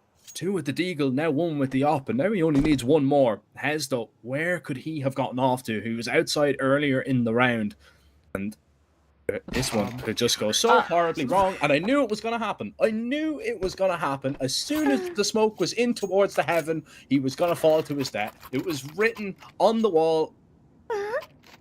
I don't believe it. I don't believe what I'm looking at. Bruce holding off one of the sickest clutches of, like, CCT South America, and then that's the way it ends.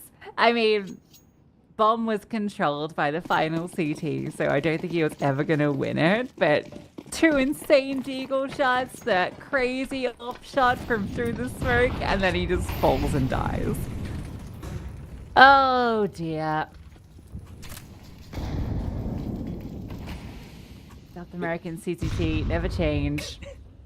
This has been one of the games of all time. Oh yeah, yeah, it absolutely. I've never in my life witnessed Counter-Strike just like this. It really has had it all. I can't believe that's how that round ends. So many insane shots, and that's the way you die. Oh my goodness. Okay, good trade back from Max Core, and spam goes both ways. Guys, we're in the smoke together, kissing. And somehow the T's have actually got full control of it. They've got the bomb down, smokes, next gets the kill on Hez. After this crazy brawl outside, I thought maybe it looked like a secured round. But AGL caught while he's on fire, falling. And Dotty's position known in main. Another kit might be one that he can scoop up. He's got info on these players, at least on RZK. The advantage, but doesn't hard clear, and it will be Dusty Roots breaking back through after a slew of CT rounds. 11-8, and that is not the boy you want to be coming into this round with. Not at all. Now it's going to be really punishing that you lost so many players to the Deagle, even though RZK fumbled the last part of it. It's still just so punishing on your economy. Very light on util as well. If Dusty Roots want to just throw a spanner into the works, they could really just turn up the pace in this round. decide to just get set up in towards lobby, and there's actually a push coming in here from Dottie, not realizing the player had already crossed. AGL trapped now behind the red box. There's simply just nowhere to go, and it's just going to be Fraggedy doubling up on a 2-man advantage here for Dusty Roots. They can really just head wherever they want to. They just need to be fully committed to the idea, and it seems like it is just going to be them trying to walk out ramp and maybe get down B, but they're waiting for that aggression. Turns out patience is going to reward them.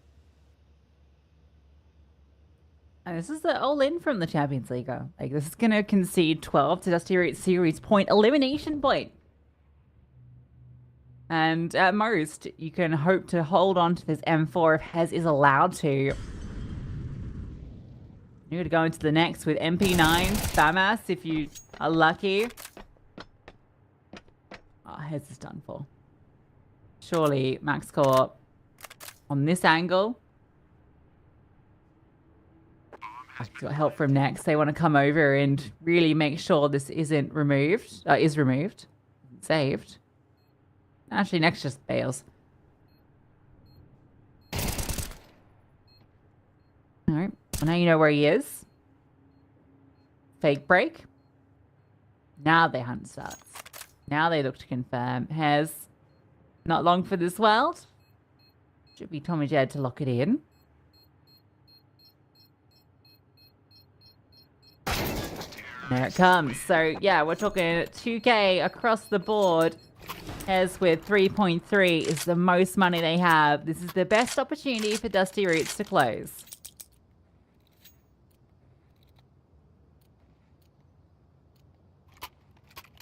Hello, will it be closed out? That's the question in my mind. I mean, we've seen some ridiculous rounds so far in this series. This really would top the lot if the Champions League can pull this one out of the hat. Dusty Roots. Surely they're not going into a fast play here once again. No, just getting set up in towards the lobby. Fraggedy getting up close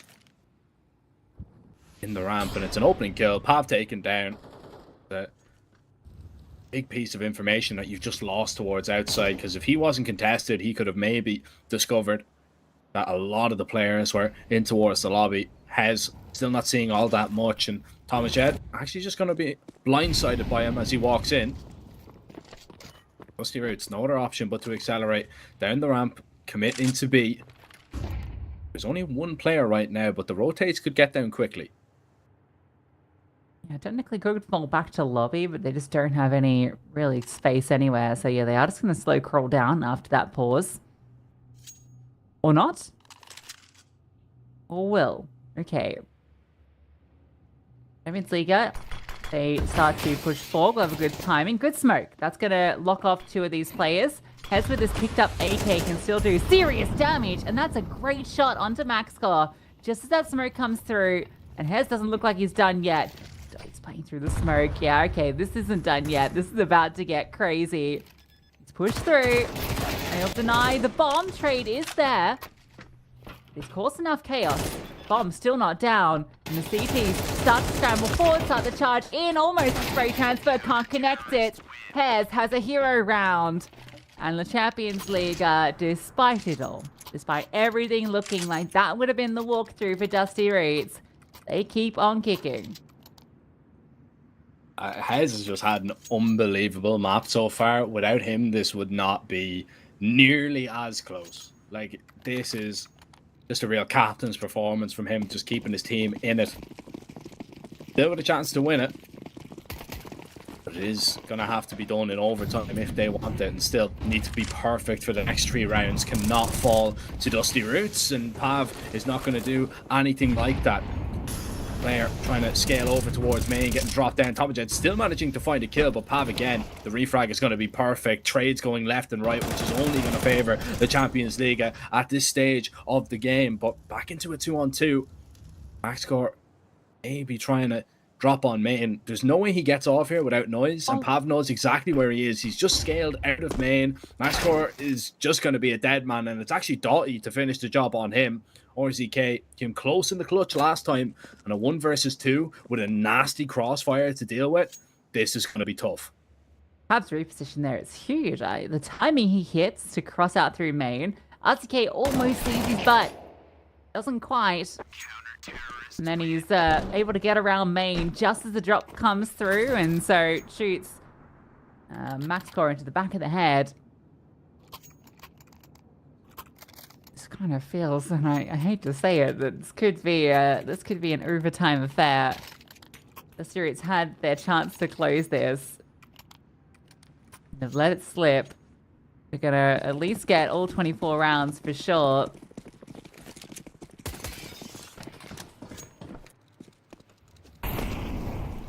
You never know. You've got RCK. He's not on a Deagle. He is only on a Tech 9, but these pistols can do some damage. They can do a lot of damage if the Champions League aren't careful. Definitely not been the most perfect CT side from them. Not in the slightest. Dottie does not have a fast rotation here and very committed on this ramp angle. Needs to just spray them all down as they come on through, and that's an excellent hold. AGL actually does get there in time. It looks like we are going to get all 24. And maybe it is going to be OT on the cards. That's what the Champions League are going to be hoping for. Dusty Roots, this is your final opportunity to close this game out, to stay in the event for certain. I wouldn't hate it if they just hit A here. They've been going for a lot of these outside plays that are quite slow paced, kind of just looking for fights with 1 or 2 players and then just playing the mid round. It's a lot of default mid rounding. Wouldn't hate if they tried something a bit more direct, but they're going to go back to what's been kind of working, but kind of not really. It's going to go down the vent, make sure no one slipped down, make sure no one slips down in the future. It can also be a fast rotate if it is an outside cross, which with 4 players outside, you anticipate might be the intent.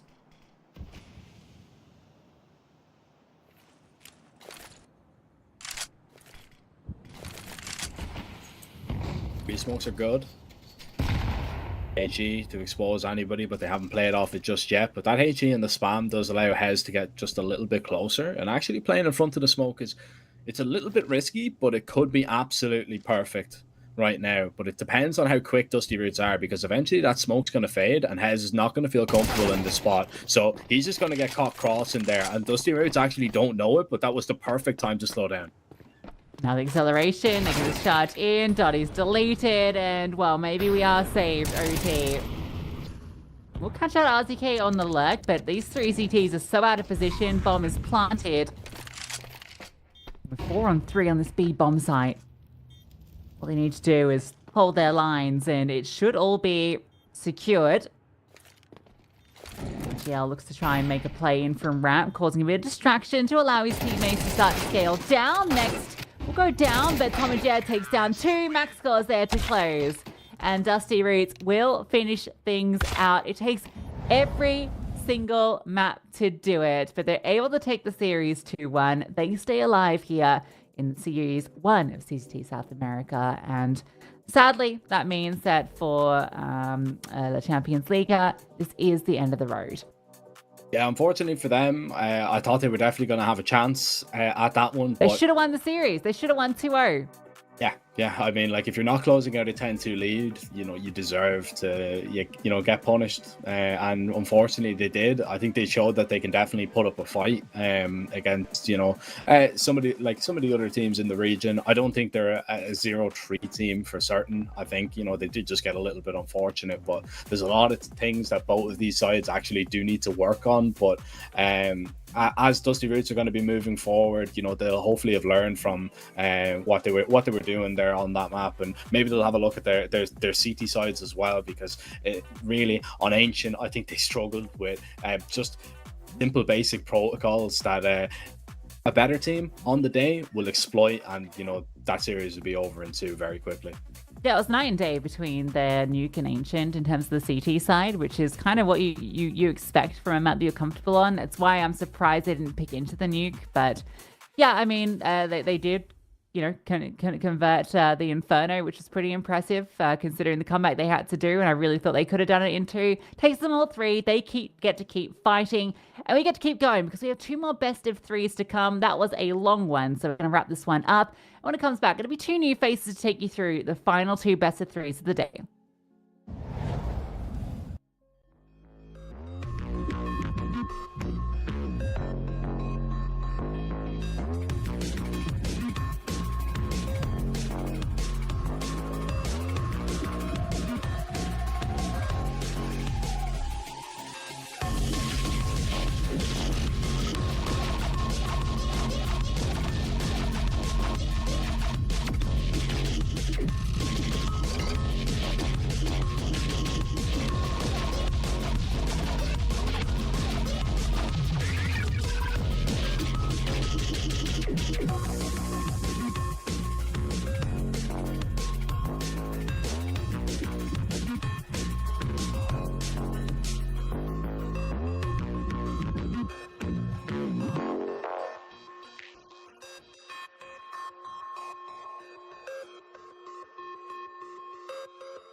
Blindsided, I trusted, fell for you.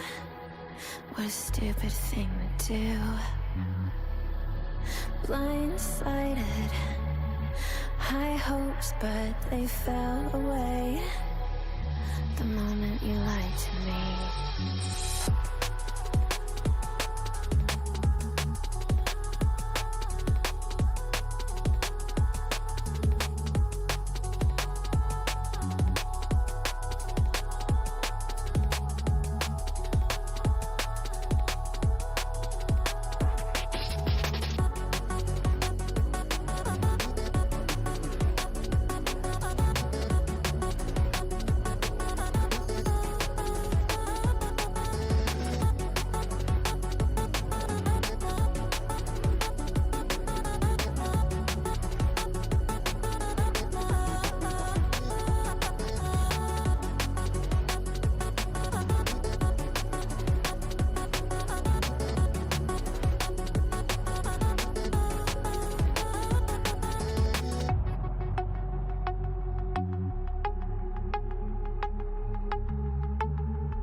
Blindsided, misguided, led astray, trusted too easy. Blindsided, strung out on the smallest string, had me questioning everything. I don't know where I am now. Pedestal I had you on is crumbling down on the ground. It was all illusion. Where do I go now?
Hey yo, what is good, everyone? We are here and we are back, of course, to continue to enjoy some more Counter-Strike action.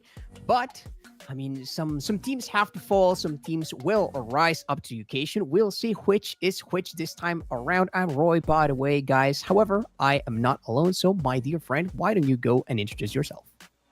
Thank you very much, Roy. My name is Eventude Media, and well, everybody, I'm so excited to be right here with you. And at pretty much the start already of this tournament. We're midway through this phase of a pretty much, but there's still a lot of Counter-Strike to be played. And right now, just as you mentioned, we need to actually start looking for who's going to go into the next phase and well, just end up finding out who is going to be the champion of champions. So for the day, right now, we are pretty much on the middle as well.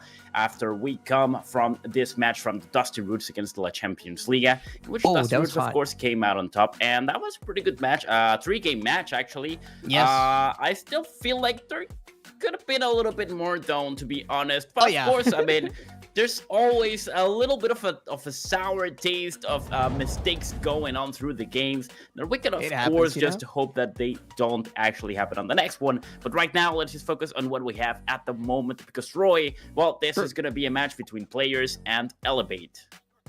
That is right. We already have seen a couple of matches throughout the day. Mesita's taking it in 2-0 fashion. Dusty Roots, like you mentioned earlier, having to fight a little bit more for their W. Actually, the very last match was a little bit more contentious on Nuke, if I'm not mistaken. And so it is time for us to dive straight into Players versus Elevate, of course. Just a little bit of a time setback because of the previous match taking just a slight bit longer than we might have expected. But nonetheless, here we are, ladies and gents. And matter of fact, in case you are taking a look at the schedule for today, GameHunters and the Academy for Made in Brazil are going to be duking it out a little bit later on. So also stay tuned in for that. Yes, of course. 4 teams actually that are going to give everything they've got on the battlefield. And also 4 teams that honestly, they're not really that bad. I mean, they can actually give quite a fight against each other. I have seen GameHunters, MIBR, Elevate, and Players as well on the battlefield before. And it's a game. These sort of games are bound to be at least fun one way or another. Of course, like I always mention, nothing is written in stone. We know that Players is actually coming up strong. Elevate might not really have the upper hand over here, but things always change with time. And let's hope that these 4 teams actually did their homework so that they can know exactly how to fight against each other and come out on top to become the champion of champions. Oh yeah, talking about that, let's take a look at, if we can, at the standings, so to see how things have been developing throughout the previous matches. Like we mentioned, we are halfway done here with pretty much this Swiss round phase. I know both Players and Elevate are currently holding a 1-1 record, so this may decide a lot more than we might have been expecting for Elevate, which is the roster that we're gonna have on screen right now. Sede, Diosera, Lash, CK Sao, and BNC, they are hard hitters for sure. I mean, I've seen Diosera on plenty of rosters, and that can be said for many of the other competitors alongside him. This time around, they're getting accustomed to one another. Of course, I think that they are going to be slightly bit more favored in this particular battle that is going to be coming their way. However, that doesn't mean that their opponents are slouches whatsoever, because we've seen, I mean, the South American rosters, even though there is plenty of shuffling around, that also means that players are going to have a ton of chances to get acquainted with one another and also maybe take bits and pieces of each other's playstyle. So let's see what this Elevate roster brings to the table, but also let's take a look at their opponents, which of course are going to be Players. Now let's see what we got right here, which is going to be, of course, XNS, Doc, Mr. Speedy, Myth Putini, and Honda. Honda is actually doing a little bit better than previously, Mr. Lucas. So he's been just going a little bit better and better as he plays throughout the tournament. Also, want to put the spotlight, of course, on XNS and Myth Putini as well. These guys are definitely packing a punch. And I do want to see what they can actually do with this roster all together, because one thing is just individual skill, and of course the other is how well are you actually synced up with your partners. So I really hope I see the Players actually give us the show that we are expecting. Also on the other side, I mean, Vio Serra for the team of Elevate, I really like this guy, and sometimes he really delivers like nobody else, and sometimes he just falls short a little bit. So I want to put the spotlight on him, but in this case, for the roster of the Players, I want to put it on Myth Putini, Speedy, because I have been hearing really good stuff about him, and I do want to see him perform as people actually talk about him. Oh yeah, I mean, designated upper for this player's roster. Let's see if he can help them reach new heights. As well, with that, a little bit of rundown has been done for our rosters. Let's take a look at our betos if we can.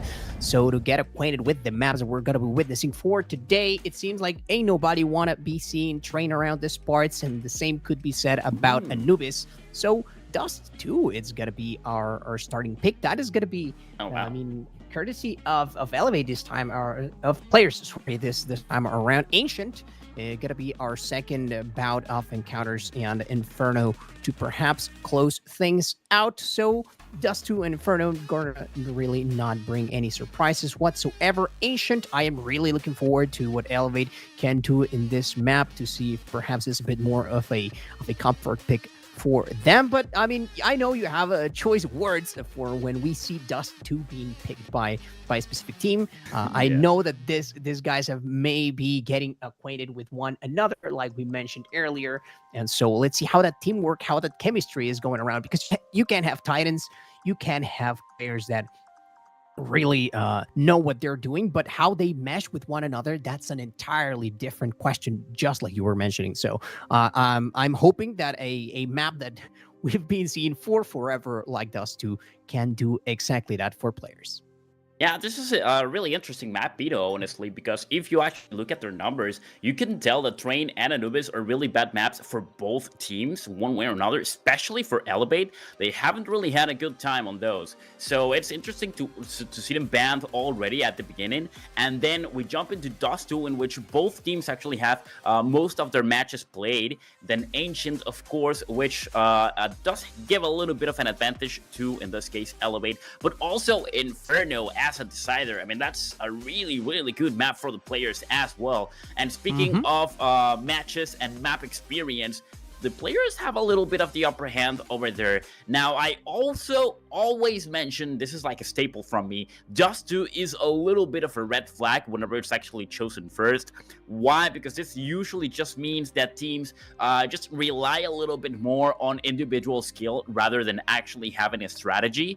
So some teams actually pick Dust 2 because they are used to playing that the most hours in Counter-Strike, probably on solo queue, uncompetitive, or anything else. So I don't really like seeing this map picked first, but who knows? I mean, maybe these guys definitely did their homework and they know exactly what they're jumping into. We could definitely be seeing something crazy around here. I would imagine it's because of the addition of Honda right now, because actually most of the players have been duking it out for quite a bit. I mean, Myth, Spini, and XNS have been together for well over half a year, so I am pretty sure that they are gonna be well acquainted with one another. But it seems like we are just getting ready to jump straight into the action, so we are just waiting for the call right here. And yep, just getting ready. We're getting some info right here that the match indeed is just about to start. So guys, go ahead and make your predictions. Tell us who your favorite teams are. I unfortunately don't know much Portuguese. Yo no falo portugués. But if I were to take a guess, I mean, I can see who is going to be a bit more favored. But here we are, straight into the action, and we are diving in. Well, look at that already. A really aggressive play over here from Gisao, actually going straight up into the middle doors. Of course, he actually gets smoked right there. That molly just doesn't really land anywhere at all as well. But watch out, because the T4 is starting to move forward, and this could be bad for Gisao if he does not hold up as the first line of defense. However, here comes Utility. Ooh, that's really nice. He actually uses his body to actually block out that smoke, putting it down in a bad spot for the terrorist force as they start moving forward. Bad, but not quite terrible. I appreciate players just holding hands for a little bit, try to scout out for their position. Gisao, though, ready for the first encounter, not for the rest. And but it could have started in a bit more of a promising manner here for Elevate. Actually turns to chaos, and Seve is going to follow into the same steps, straight into the grave, unfortunately, alongside the rest of his team. Even in spite of the not perfect positioning, like you mentioned, on the smoke, and in spite of things getting a little bit hectic. Actually, the first 2 frags did belong to Elevate. I mean, players were ready to make their trades, and, well, mark of a good offense is actually being able to do just that, roll with punches. So here they are and ready for a second bout. Well, right now, we're going to see those guys actually stacking on mid. You can see Lash. The MP9s, pretty much all of them, just waiting patiently for the enemy. Look at that. And of course, we can see that this the counter-terrorist team actually is pretty much bets for the A side. You probably just want to try to get a couple kills, do something with the enemy weapons, and just try to go for the next one. Look at that. Ooh. One of them has been spotted, and a few shots actually come in, and the kill as well. CK Sao takes down Duck, and just barely comes out alive, as well as BNC with only 5 HP. Is going to be able to fight through on the next encounter. Duck really not expecting to be spotted through the little crevice that we had going on over there by the door. That is going to net Elevate. Numerical advantage for the time being. Of course, we know that players are still going to be favored in the firepower department. Nonetheless, there still may be something to be done with this many MP9s here for Elevate. And particularly here now that, well, they have a bit more freedom to move around. However, here comes the Molly to make their access towards side a bit tougher. So at the end of the day, players, in spite of being down in numbers and continuing to be so, at least they've got the bomb ticket. From far away, defending with the Galils. In this case, Honda takes a kill, but Myth goes down as well. And now, the defense, not quite there. The MP9 actually proves itself to be worthy. And they actually allow Elevate to get their defuse on time. Just like that. The match has been tied 1-1. Excellently done. Better trades, better coordination, we can clearly see from Elevate right off the rip, right? Okay. You caught us off guard the first time. That is not going to happen again. Of course, players still have plenty of chances to prove their enemies wrong here. Well, jumping into the next one, round number 3. Of course, now the players don't really have that much firepower, so they are not going to have a good time. Look at that, CK Sao claiming 2 kills already. Just like that, actually, the weapons are going as well. Ooh, that was hurt. I'll tell you who's having a fun time. CK Sao for sure. 5-2.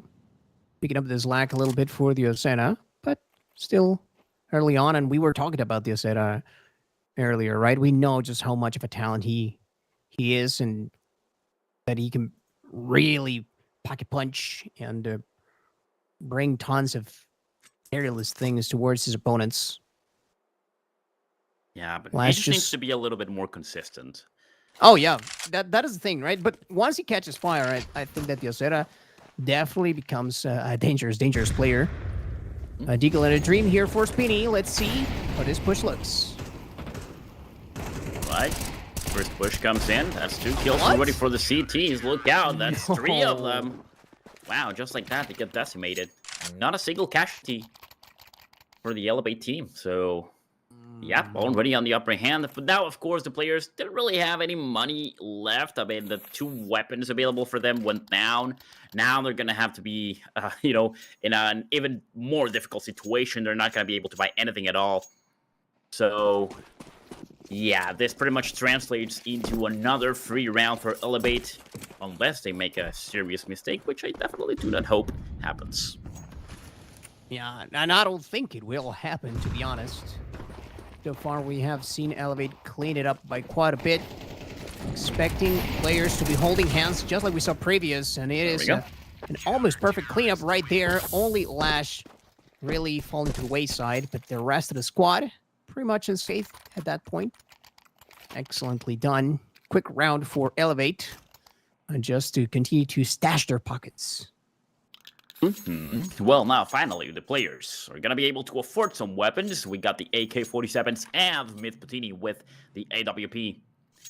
Let's see how it goes as we jump into round number 5. Now we can already see 2 smokes falling in, but the G-Force actually decides to go B side. They are gonna start their plan in just a couple seconds, so we can see Duck just around the corner. Myth-Patini taking point. Ooh, missed shot. Of course, all the utility falls in. Actually pushes the enemy outwards. And Honda claims a double kill right here. So now the tourist force is going to be able to get into sight and get that bomb planted as soon as possible. Oh, Honda making all the difference here for the T-Forces. Massive, massive double. Also very decisive in the way that they made it out of the smoke immediately. They know that there is one way in for them, and straight through it they go. Utility be damned at that point. As for Elevate, it's a bit of a waiting game at this point, but I mean, they have shown us that they are able to work with one another properly. We'll see if they can keep it going. Of course, players also showing us that even they are willing to play the long con, to play the long game, wait for their chance to strike, and so they just did. Well, there we go. This could be the momentum that the players actually needed just to get back in the game before they actually allow Elevate to start racking up rounds against them. They can definitely play with numbers on this map, so they're going to have that advantage. But of course, Elevate, they are going to be split, but if they have the right weapons, like for example Lash with the AWP, they're going to be able to stop the enemy in their tracks. So this is going to be an interesting game as we are pretty much just started right now. And we can't see a clear winner yet. Oh, nice flash. Look at that. Duck taking down Diazur as he was looking the other side trying to survive. A really nice shot from Lash as well. It just ends up with 1 kill and the refrag as well. Oh, yeah. Also, Dioceras had the trust that his teammate could pick up the refrag in any case, right? Like, he was just back, faces straight to the wall, trying to avoid the flash, any potential damage coming their way was to be dealt with, whether it was Diocera or the designated AWPer that we are seeing catch fire. Lash definitely standing away from the pack. Not the only one that's doing so, at least stats-wise so far. Things are slowing down by just a bit. Kind of spread thin, but this A push not looking free whatsoever for the side of players. As they're going to have to deal with not only CK Sao, but also BNC. And talking about them both, we do see him light up the kill feed. And there you go, Honda all of a sudden. No chances for him to go through to CAD. Cause all sorts of trouble for the rest of the defenders towards A instead. There's going to be a salvage whatever you can and then run away. Well, let's try to see if he can actually survive this, because he's been actually not having a good time right now. There it goes. Right, it seems like everything's going to be fine. Yeah. They were on him for sure. And try to, not too aggressively, but, you know, try to cover some ground right there. Mostly around the mid rotation. I thought he was actually just going to go behind the boxes, and I was like, that's a bad idea. But no, he actually ended up changing directions. I mean, everything can happen, man. Like, sometimes you see things that just make you wonder. But no, that was not one of those situations. Everything went out just perfectly well for him.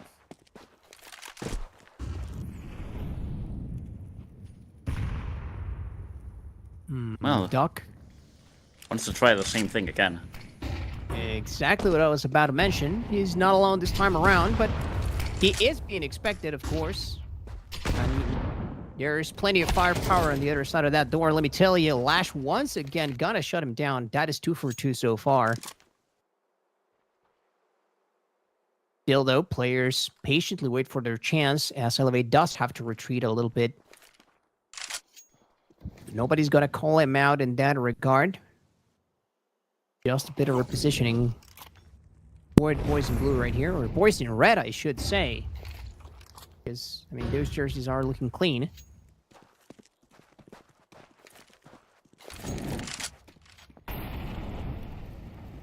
Patiently just buying a bit more time with the incendiary. And what more is to come next here? Players pretty much out of resources. Smith Patini gonna really have to work something out right here, but CK South finds him first, and he's not gonna find him alone. All of the offensive pretty much outside of X and S is gonna be completely wiped out. Nobody shall come across the crossers of ZK Zhao alive. And make it out alive, I should say. And, well, where have we seen this before? Where have we seen this before? Yet again, the players completely forced the back. Well, right now, Lash is truly delivering with the AWP, and look at the amount of money he actually racks up. He's got 10K. Now he's going to be able to afford anything he likes, even if he loses the AWP. And on the other side, I mean, look at the players. They're not having that much fun. 5 and 2. I mean, the scoreboard's not helping them out. The firepower's not helping them out. And the money, the economy is also not helping them out. They're going to be forced to pretty much just try to do something with the AK-47. If you guys believe in miracles, this is the moment to ask for one. I do, but I don't know, man. I don't know if some divine intervention can make something happen at this point. Honda just firing into the ether.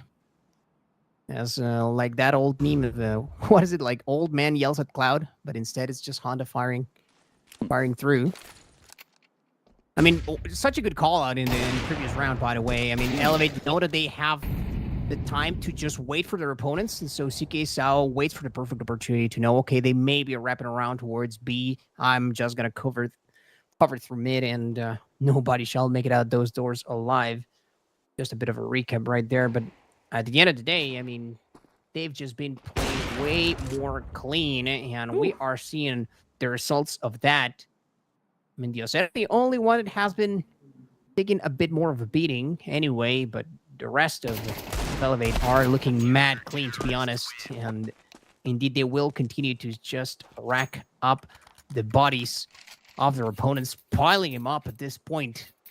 And very, very needed little break here for the side of players, because something is definitely got to change. Yeah. They've been taking it in the teeth for quite a bit now. Yeah, they had to go for that tactical pause, because right now, I mean, any strategy that they might have had is definitely not working out for them. So now they're going to have to think about what you've done. And now do something different. But yeah, I mean, Lash is definitely delivering right there with the AWP. He actually racks up 3 more kills. And the DOZR, like I mentioned, he's not doing bad. I wanted to put the spotlight on him, but hey, I mean, you're getting behind. Lash is giving us the show that maybe, I mean, at least I wasn't really expecting it to happen like that, or at least that fast already. Usually takes just a little bit of time for the players to start popping off. But in this game, I mean, Lash just started off ripping heads. But here we go, round number 9, and it seems that the players are going to go for just a Tech 9 in the hands of XNS. The AK-47. Speedy dealt a little bit of damage, but actually reloads for the worst moment possible. Because he takes the chance, gets the kill. That is 1 player down already. And that money down the drain as well. What a confident challenge from PNC. I mean, just absolutely confident in his timing. Yeah, and he just goes ahead and deletes his Speedy. Who, I mean, mind you, of course, he had a very educated guess of where his opponent was. It's just that he could not find anything at the end of the day.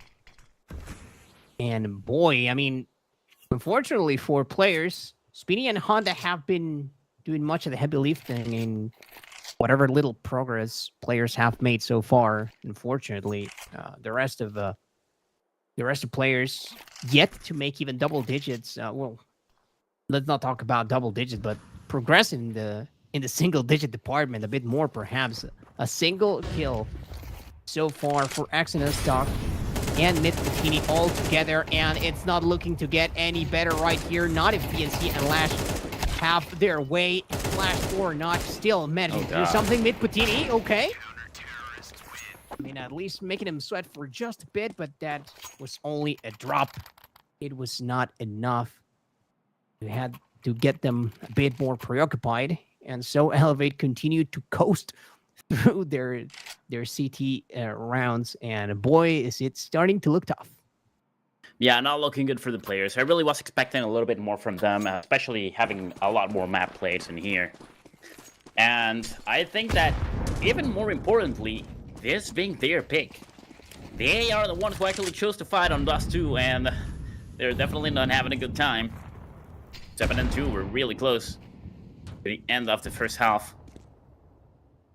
But hey, nothing is written on stone. Who knows? Maybe they're just better CT players and they're gonna do better. Ooh, look at that. The barrage of nades actually falling in, taking that kill. And Lash also takes another one for himself. Speedy is down as well. Another nade landing perfectly. Good shot coming in from Doc. User goes down. Now the bomb's gonna get planted. Let's see if yep, it actually does. CK Zhao on the other side takes a kill, but the refrag falls in from XNS. And watch out, because BNC is gonna try to do something right here with his teammate, as we fall into a 2v3 situation on a retake for the CTs. Doc should be aware of that, but run out of time right here. Doug decides to poke his head, and that is not gonna go well for him. Running out of time, though. What is the play right here? In tons of damage, but no dice. Smith, Watini, and X and S both will manage to find those bullets, to find a way to put those bullets in the right places. And for once, players, they take a bit of a breather right here. There is plenty of road for them to go, though.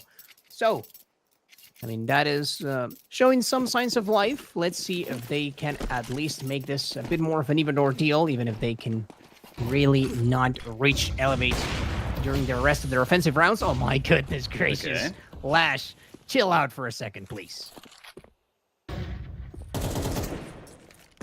Oh, finally players did get the round they so much needed. They're still far behind. 7-3. And as we jump into round number 11, I mean, the players already got 2 casualties. 3 of them. BNC makes sure he takes another one, and CK Zhao on the other side steals that kill from BNC, but now Myth being the last player alive, 17 HP, takes one down in this case Lash, but the nade falls in perfectly. There we go. BNC actually claiming that one for himself as well. Right at the end, another round for Elevate. That's 5 rounds already ahead in the match. Starting to look tough, and just by how much more confident Elevate seem to be developing their game, you know? I think that at the beginning they were, waiting around, playing to the strengths of their side, but now I think that they are just a lot more confident in their moves. So though, gonna be brought to us about as low as HP as you can have. Not dead yet, though, so still gonna be of use here. However, Myth Patini finally finding the shot. Smoke shall not deter him. Second one here for Myth Patini. This is exactly what players need to make it through the long side. Yosera looking to be the backup AWP right here. We've seen this many a times from him throughout different iterations of the Champion Tour. Though, important clear up right there. Just making sure that nobody is on the flank. Ain't no funky business around here. No reason to be either, to be honest. Yeah. But, still got 50 seconds of the clock. I mean, something could happen. But I don't know, man. I mean, that's certainly an interesting match. I can tell you that. Still, the CT's trying to defend with only 3 players alive. Now, let's see what happens as Mr. Zede is watching the mid position and begins the rotation. Okay, look at that. Actually play out with their brains. The Myth Patini makes a little bit of noise on A side while the bomb is going to get planted on B. Brain over brawn, bro. Brain over brawn. And it's going to work out like a charm. Myth Patini being the perfect distraction. Elevate do decide to commit all of their numbers. They got played. It's A for a second. And yeah, indeed, they got absolutely played. But played by the players.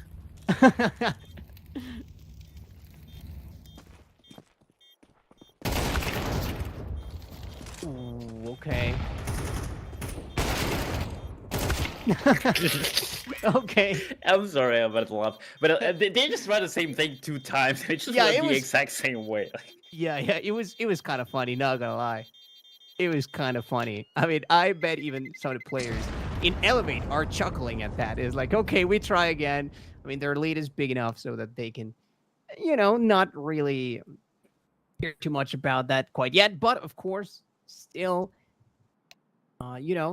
just let it pass through like nothing happened and get ready for their offensive rounds that are about to come through.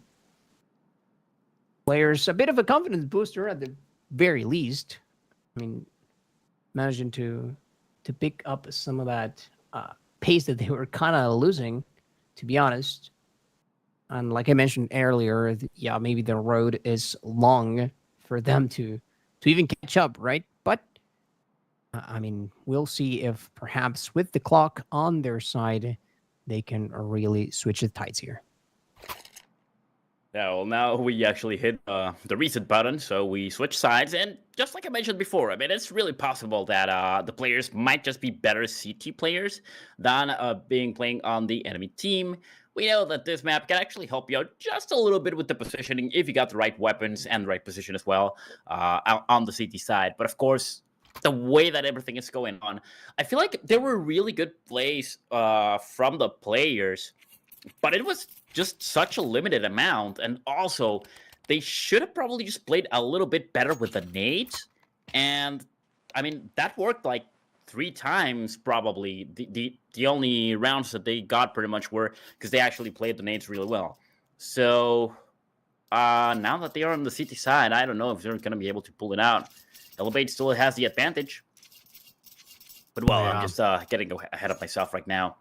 Let's just see how it all develops, because after all, nothing's written on stone, my friend. Mm-hmm. No, I agree. I mean, of course, we've seen a bit more promise out of Elevate, and perhaps as expected, Doc kind of not seeing that flash come through, and so that is going to cost him the Oseta this time around. Really making his job as an interfragger a little bit easier for himself, and being successful at it. Good retreat as well. Gotta make it across. You're not gonna catch Myth Patini off guard. He will catch you on the move instead. Oh my lord, the precision, even with the USP. That silencer gotta be put to great use right now. Or the rest of the gun, I should say. I mean, that which was looking so well for so good, for the side of Elevate. Instead, it's turning into a slow way for them to pick him apart. Again, look at this. Myth Patini with 3. Definitely putting Elevate to the test right now. Here we go. BNC, last player alive, with a Glock and 3 players against himself. 43 seconds on the clock. It's only got 100 HP, so could take a couple body shots. One good pistol shot to the head. That's all it takes to bring him down. Starts pushing forward here. Knows there's one player right there. Ooh. Okay, he actually takes one. He gets just tagged, but not enough. Look at that. Is he actually going to be... Okay. Yeah, it was going to be weird if he actually did against the USPS. But Exodus is right there to claim his head. And just like that, also the round for the players finally. Just getting a little bit better. 5 and 8. There's still a chance. Yeah, it seems like they might just be better CT players. Yeah. Yeah, here... Okay, I mean... there had to be a reason why they chose this map, right? Yeah. I would guess it is because of CT side, to be honest. And, I mean, they know how to deal with that. Second shot. Here comes the Oseta, yet again opening things up. for the boys in blue. Sorry, for the boys in yellow. I'm confused, as we have seen him be so successful in the opposite side, actually. But okay, excellent nade out of Miputini. That is going to make his job easier on both BNC and Sede. And he's not alone. Excellent support out of the rest of the squad and players. It was looking rough for a second, but they seem to be picking it up quite nicely. And 6-8 looks a lot better than 8-4. Yep, it was all the utility right there that they did a lot of good work for them, honestly. Of course, Myth Patino with the triple kill. I just did wonders as well with the M4. But those nades, I mean, yeah, as long as this guy's actually played with the utility correctly, I'm pretty sure they're going to go far. They just need to make sure, once again, need to be consistent. They do have the upper hand in economy right now as well. Not quite with the firepower, though, because the AK-47, it's a five-man AK strategy. Spinning with the MP9, we know how deadly it can actually be in close quarters, just like this. Playing all utility around, just making sure that there's nobody just around the corner, and there isn't, so. Still got 2 players on A side, 2 players on B.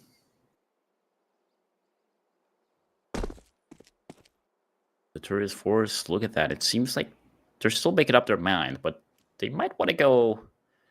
Yeah, they are definitely going A side right here. Waiting for the moment. It could be a 45-second push.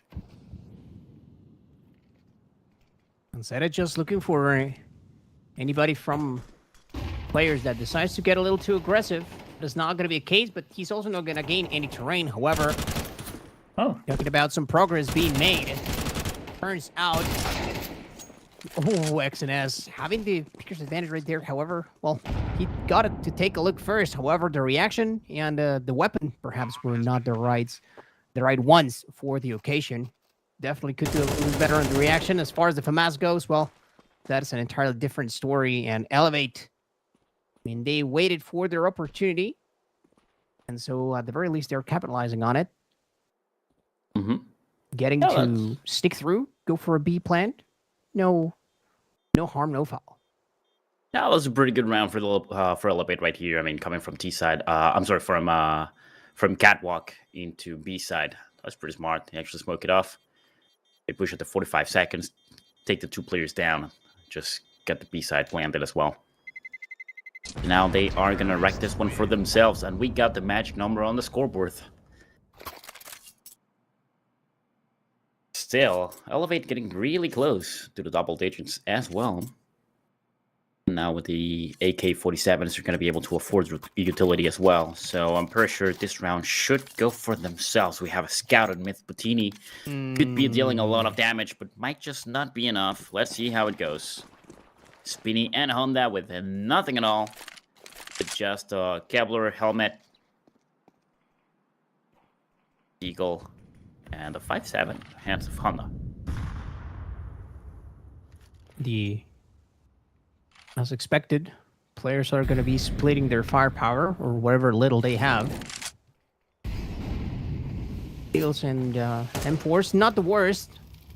Let's see what they can do with them. Yosera, waiting for his chance, just standing at the edge of the molly. Ooh, Dog will finally get to come through. However, Spinny also doing some work. BNC cleans it up, though, excellently. Receiving the information from his teammates and knowing there was much work to be done right there. Oh, that is a big shot to be missed. Second one will come to fruition. However, BNC will not be denied. On to 3 frags already. And, finding the head. However, the slight movement is going to cost heavily right there for Honda. Jesus. Oh, man. Oh, it's a bit of a tragic moment, just in the nick of time. XNS knows exactly where the bomb is, so CK Zhao is going to have to approach him. Fortunately, gonna get the clear up right here. Doesn't get to pick at anything. He does have an educated guess, but XNS will have the faster draw. So players, my goodness. still continuing to keep this respectable. But man, I cannot help but feel that, I mean, Elevate, even though they've been a step ahead for pretty much the entire time, they're still going to have to put in a bit of a show to close it out, because, I mean, the players, they seem to be waking up. Yep, that was a strange round with so many things happening. I mean, we got the double refrag on Catwalk, and then just the one player losing the bomb right there. And we got the weird misses and the amazing shots. We got the scout missing the first one and but actually landing on the second. Like, so many things just went wrong, but at the same time... A little Mickey Mouse, yeah. Yeah, at the end, it was just good for the players regardless. Now, we jump into the next one. 1 minute and 20 seconds. The T-Force stacking up around... Oh, look at that. Diozera takes a little bit of damage. Chipped down to 84. While the 4 players stand around Myth and Cat. With only, I believe it's Sige Sao actually all the way behind, just watching the doors, making sure nobody's going to flank them around. Still plenty of time and utility as well, at least for the players. Smokes to throw off the CTs for... quick second. Did it trying to make it through. Better position now to help his teammates from below. Let's see if they catch him off guard. Doug finds first blood. But the answer is immediate. Players are here, however, they continue to fall. I don't know for how long they're going to be able to hold on XNS. Even in spite of all that trouble that Elevate took to reposition themselves to make sure they had some presence towards the spawn, it just doesn't work out for them. And so, well, at this point, XNS is gonna have to just see this one go boom into the sky. And players, again, they continue to ramp up. I like what I'm seeing from them this time around.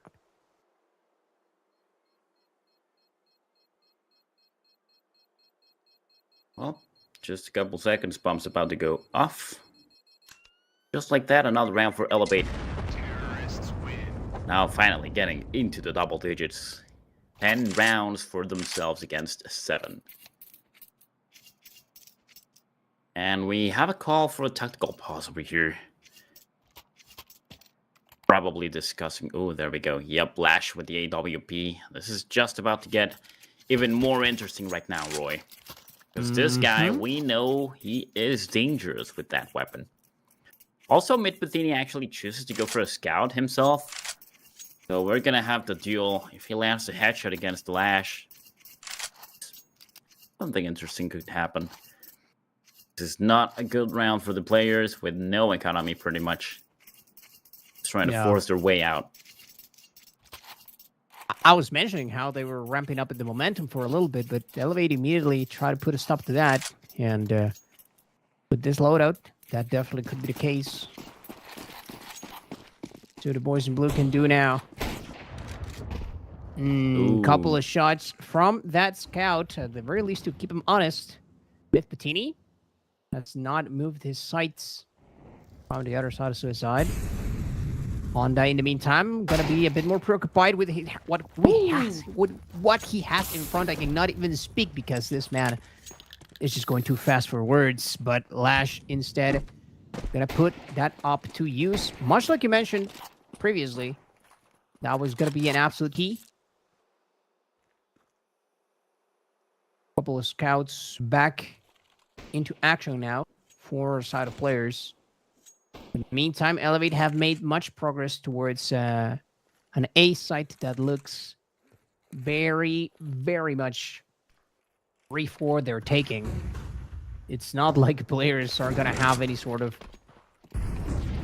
surprise for them. They do end up losing Seda in the process, but that is first sacrifice. Now players know that they have to go fast if they don't want to get, you know, if they want to get better positioning, I should say. Downing numbers, but not by too much. And with the bomb now taking in their favor, Elevate looking to put a one step further to closing this first map between both of these teams. And look at Lash. This man, once he has his beloved weapon in hand, you know what you can expect. Here we go. Oh, Missed what? shot from Lash. BNC is right there to actually claim 2 of them, so I think they're going to be fine. Could have gone wrong, but the bomb is going to blow off in the end. Spinny has only 46 HP. So he's just going to try... Ooh, I think he's going to be caught up right here. He is being chased down by BNC. He wants another kill. Gonna happen? Ooh. No. Oh, narrowly. He plays it safe. He plays it safe. BNC Well, there we have was right there. 7-11, Elevate having a good time. We're really close to match point right now. Players still with no money, no firepower. This is... It's looking bad, but I think that they, as a team, at least right now, are looking even worse, because this was their map. I really thought that they were going to do a little bit more on their pick. And as I mentioned, I mean, usually picking Dust 2 is not really that good of a sign, and in this case, I think we're seeing that happen. Ooh. Yeah, I mean, for a second it was getting a bit worrisome for Elevate, but not too much, you know? I mean, they never really lost track of the enemy. And that's what's most important, like you mentioned, consistency at the end of the day. Genie. Oh, gonna sneak by, but he manages to hear at the last second that said it was right there. However, the AK was just too strong for him. BNC trying to get the spray. In the meantime, the rest of the squad is also getting busy. BNC, the only one that has been tagged up so far. B is free for the taking. And Honda is nowhere near there to actually cause some trouble. I mean, at the very least, he will get that AK as a keepsake for himself, if he manages to survive, of course. At this point, though, you really cannot afford to let go of much more. But I know that BNC is right there, and he doesn't even get a chance to pick for a second time. Honda gets absolutely deleted. BNC, a beautiful round out of him, and what a life it was. Elevate now on point for taking our first map of this series. And at this pace, it's not looking like the match point is going to be much further behind. Much further ahead, I should say. Yeah. Players made it look respectable at one point, but Elevate, they say, nah, bro, it was never really close. Oh, maybe they just actually kind of felt they really couldn't do much after they saw that Elevate was just clearly superior on this map. So it is very possible that they might just want to try to do something different on the next one instead. But of course, giving your enemy just pretty much a free win is never a good idea on a best of 3. Because you're going to be, well, between the sword and the wall. Missed shot coming in from Myth Bottini, allowing that one player to actually make its play on Catwalk. Smokes it off. Now the thing is that the T4 is actually getting ready to push into B side. They want to play again with the push. There we go. Good molly. Actually try to stop them off, but of course they actually rush right through it. Here they go. Kill comes in from CK South, takes another one down. XNS is not quite able to defend against the whole enemy team. And just like that, the bomb's gonna get planted. This could be the match point for Elevate. Well, this one is about to come to a close, or so it would seem. Myth Bottini need to rendezvous with the rest of the squad. Navigating that through is not going to be easy. Not when you have BNC right there to cut him off. And now they're going to be preoccupied in fighting BNC. So Myth Bottini's left all on his own. Misses the shot. A crucial one at that. The second time will also be missed. So that opportunity is let go. 4 players. However, Elevate will absolutely capitalize onto that. Beautifully done right there. I mean, Like I said, for a moment it was looking a bit more respectable, but Elevate, they never let their foot off the gas, it would seem. I mean, as soon as they had a chance to retaliate in any sort of manner, they did find a way to do that. So massive props to the side of Elevate. Like I mentioned at the very beginning of the, in the previous to our first game, it is kind of expected for Elevate to be a bit more favored, quote unquote, but I mean, I am still willing to be surprised. However, for players, this is going to be even more difficult as we are now heading into a bit more uncharted territory for them and Elevate's turf. So that is definitely not going to get any easier. Yeah, the player's not really having a good time. But of course, I mean, we still need to see what happens as it develops on the battlefield. So what about we just go into a very small pause, and we are going to be right back, Roy, to see who can become the champion of champions.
Welcome back, ladies and gentlemen, as we jump into the action on the second map. In this case, we are going into Ancient. And, well, now we have Elevate starting off on the terrorist side.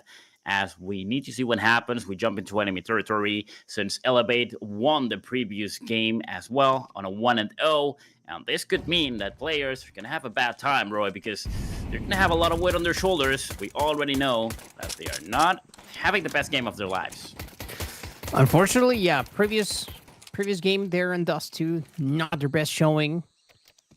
A little promise being shown for a while, but for the most part, it was a pretty comfy W for Elevate. That much is certain. Right now, though, trying to make it through, and they will do just that. Last, however, we've seen just how hot this man can be on the trigger. Speedy will shut him down before he even gets a chance to pull, though. They set it right there, and he's not the only one finally shut down, and that means that Elevate are out of players. So instead, it will be their counterparts, Smith, Patini, and Doc, pointing for success. And where have we seen this before? However, I mean, like you mentioned, there's much more weight over players' shoulders now. Fortunately for them, though, this is a good start. I mean, if you're trying to bounce back in a series, getting the first round, while not a surefire way of guaranteeing that you're going to do just that, at the very least is going to boost your confidence a little bit. Yeah, they're at least able to get that money plan, so should be able, and they do actually afford an AK-47, Tech-9, and of course a Galil. Now let's see what they can do with that firepower as well, because on the other side, the players starting off with the M4s, MP9, and the mass as well in the hands of Speedy. Watch out though, because we got Duck on a very special spot. He could have actually gotten a kill right there if he had been just a little bit more patient, but does not happen. Diozera is the one claiming the first blood though, takes down Honda. Now the turret is forced as they jump a little bit forward. It seems they want to prepare to get into B. It seems so. Diosera on the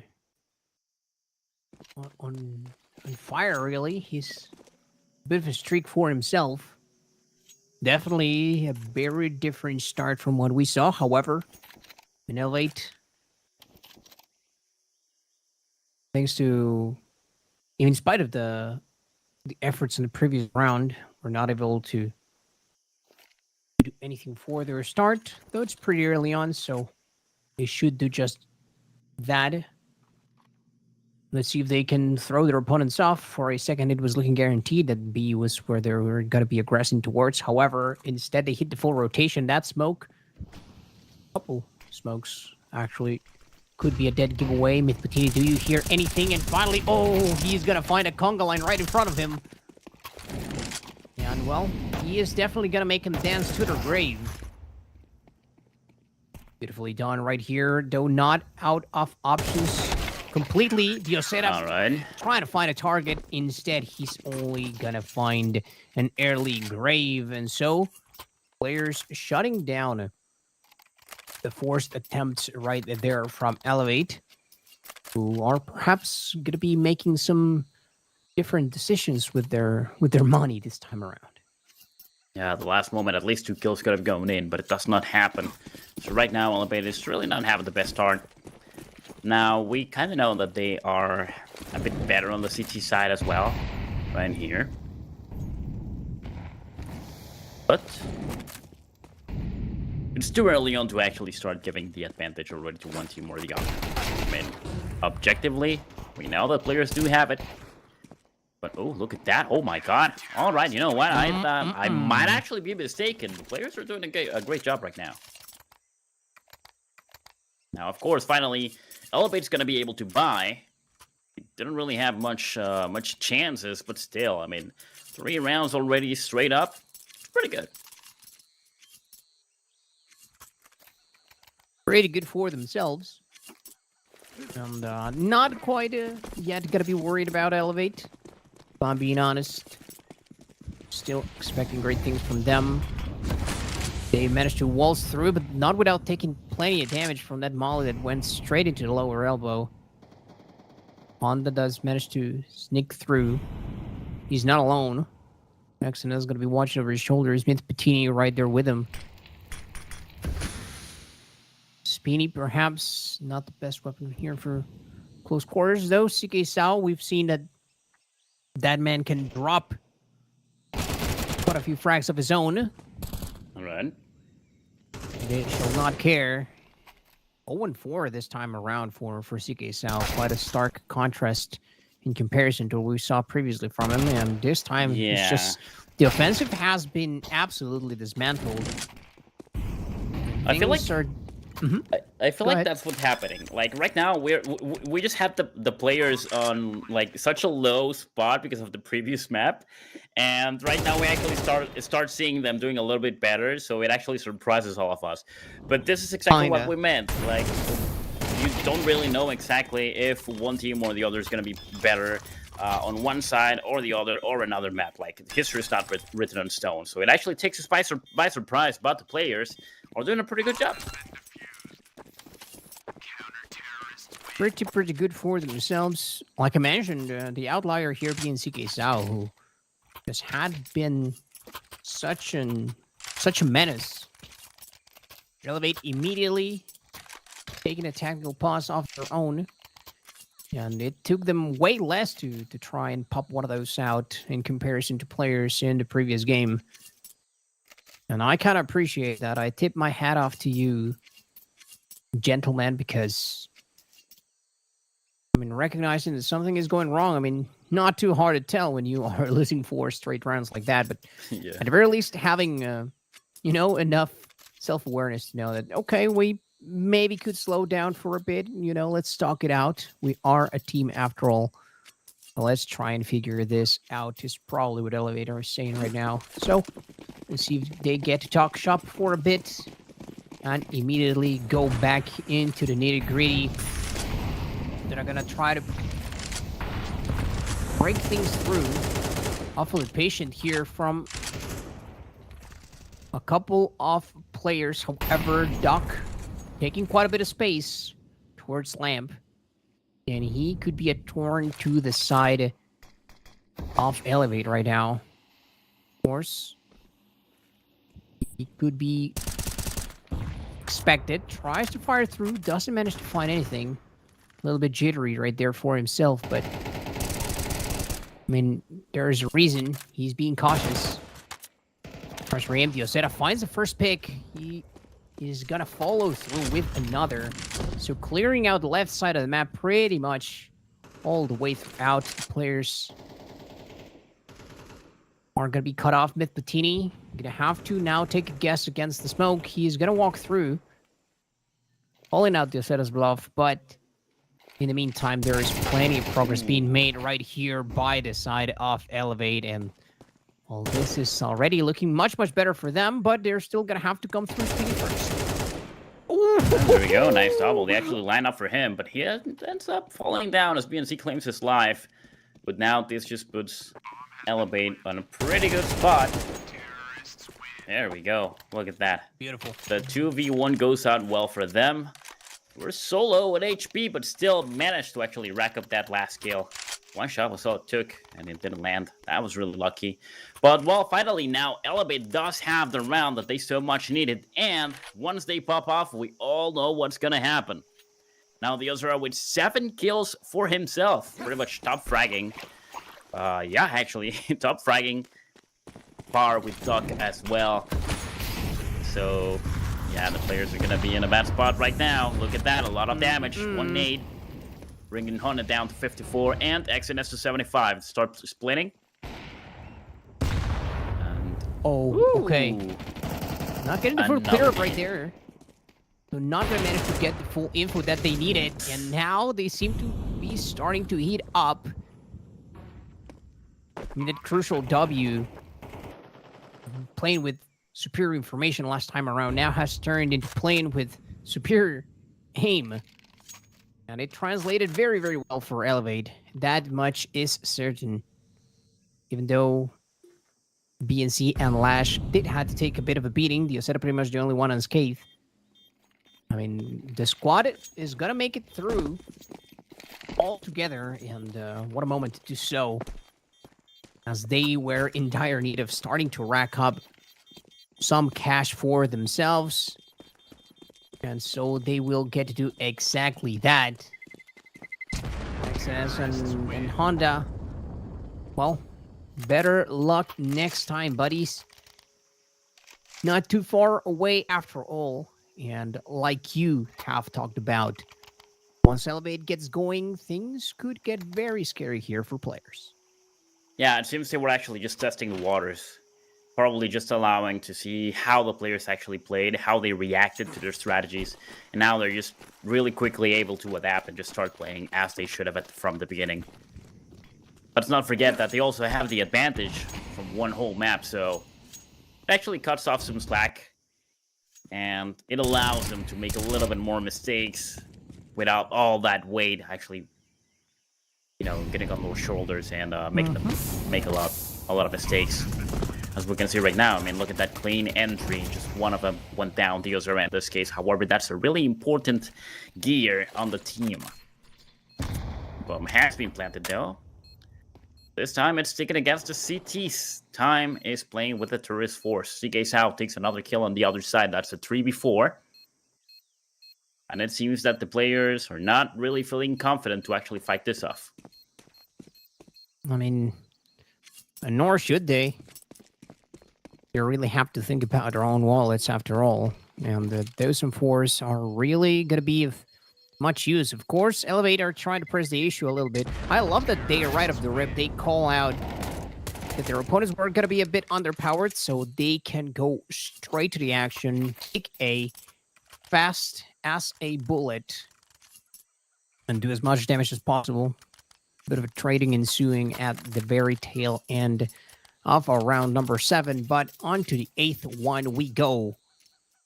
And Elevate have for sure closed the distance at this point. However,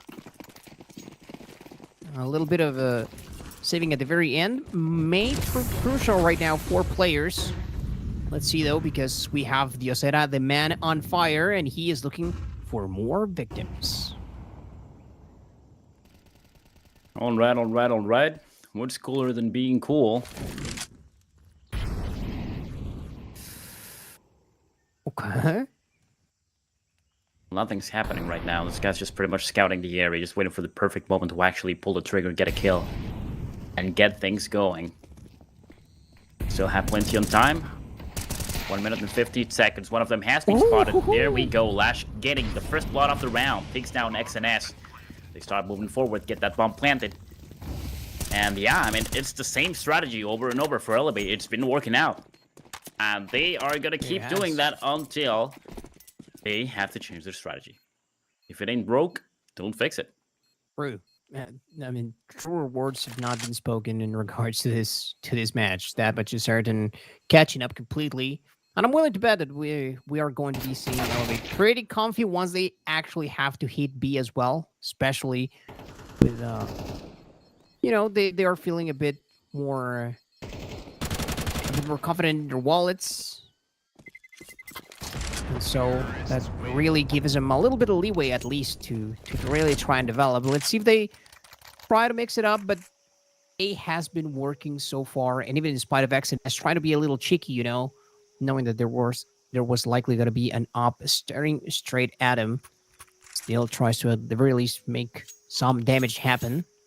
And I do believe a small amount of damage did happen in his favor, but unfortunately there for players, they do end up losing him, and so that is a free entryway for the rest of Elevate straight through.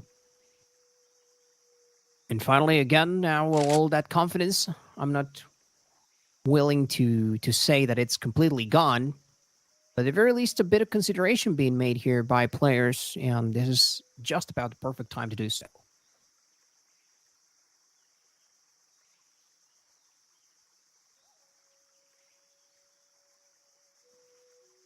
15 seconds to see how it all develops. Right now, Elevate is in a pretty good spot. They got a really good momentum. We also see Diosera and BNC having a good time with the kills. They push forward. Then he actually grabs an M4 for himself. We got the AK-47s and of course Lash with the AWP. Doing wonders as usual. Here it comes, the turret force pushing forward, and look at that, Duck actually goes down. As he was flashing, wasn't able to take any single one of the players that actually line up against himself. Of course, here comes Utility, a couple shots through the smoke. Not quite there, not quite landing, but then... Oh, look at that. 3-4 players already down. That was pretty quick, honestly. I think they just got a little bit too hesitant. They make the mistake of actually trying to chase down the CTs around the corners. And they just got pretty much decimated. It's only seed against 3 players. With Honda on 6 HP, Speedy on 37, and XNS is completely unscathed. Oh, bro, that went about as bad as it could have. I was about to say, they finally mix it up. We'll see what they are offering towards B, and I was certain that at the very least some trading was going to come through, and at the very beginning of the action, yes, it did, but like you mentioned, they get a little too overzealous, and so mess around and find out. Elevate, unfortunately, already found out. And a good, again, confidence booster for players. If I'm harping on that is because, I mean, when you are finding yourself one map down, there definitely needs to be a little bit of momentum brought to your side, and that works perfectly. Excellent out of Honda right now. All right. Yasera, how did he survive all that? Oh my lord, the perfect health coming in from CK Zhao, and he is gonna take full advantage of that. Do not test this man on Ancient. My god. Flash is already out of the equation, but look at those kills falling in. BNC takes another one. Watch out, because Mythputini is going to be taking point with the AWP. Takes down Diosera. And now looks the other way, just making sure that there is no player trying to push him out from that position. Of course, the T's need to play it safe.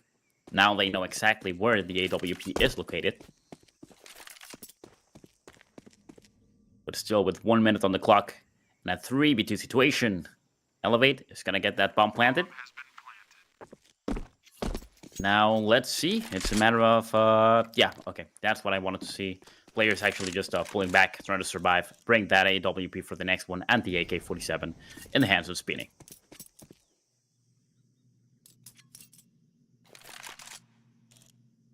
Foregone conclusion, this one. But we still have much to look forwards to.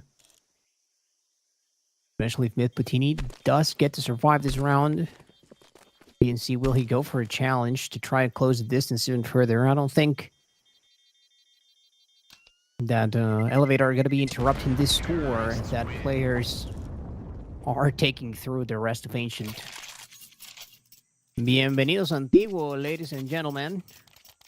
Even Stevens once again, and I love that it's actually a bit more of a contentious ordeal at times. I mean, nobody really managing to completely take off.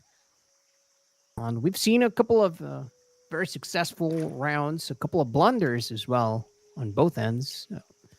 Elevate probably could be ahead by a bit more, but I mean, they are still trying to ramp up. I'd say they're a bit slower today in winding up, at the very least for our map number 2. And I mean, they are heavily relying on the Oseta right now to find those entries, and so far he's been delivering. Don't get it twisted, but you cannot rely on a single man to put in all the work. Get in on my backpack, the Oseta says, but I mean, you can only hang on right there for so long. The rest of Elevate are gonna have to start, you know, pulling their weight as well if they want to make sure to close this in tool fashion. If not, players, I'm sure they'll take their chance to strike and make this a bit of a longer series. Well, that's the first blood falling in. Doc actually taking down Seed. And with that, ooh, I was going to say it was actually just going to allow the rotations to fall in, but look at that. CK's out, takes one down. Honda on the other side takes down the Osera, and another kill falling in. That is 4 players down already. So now we're going to have a 3v3.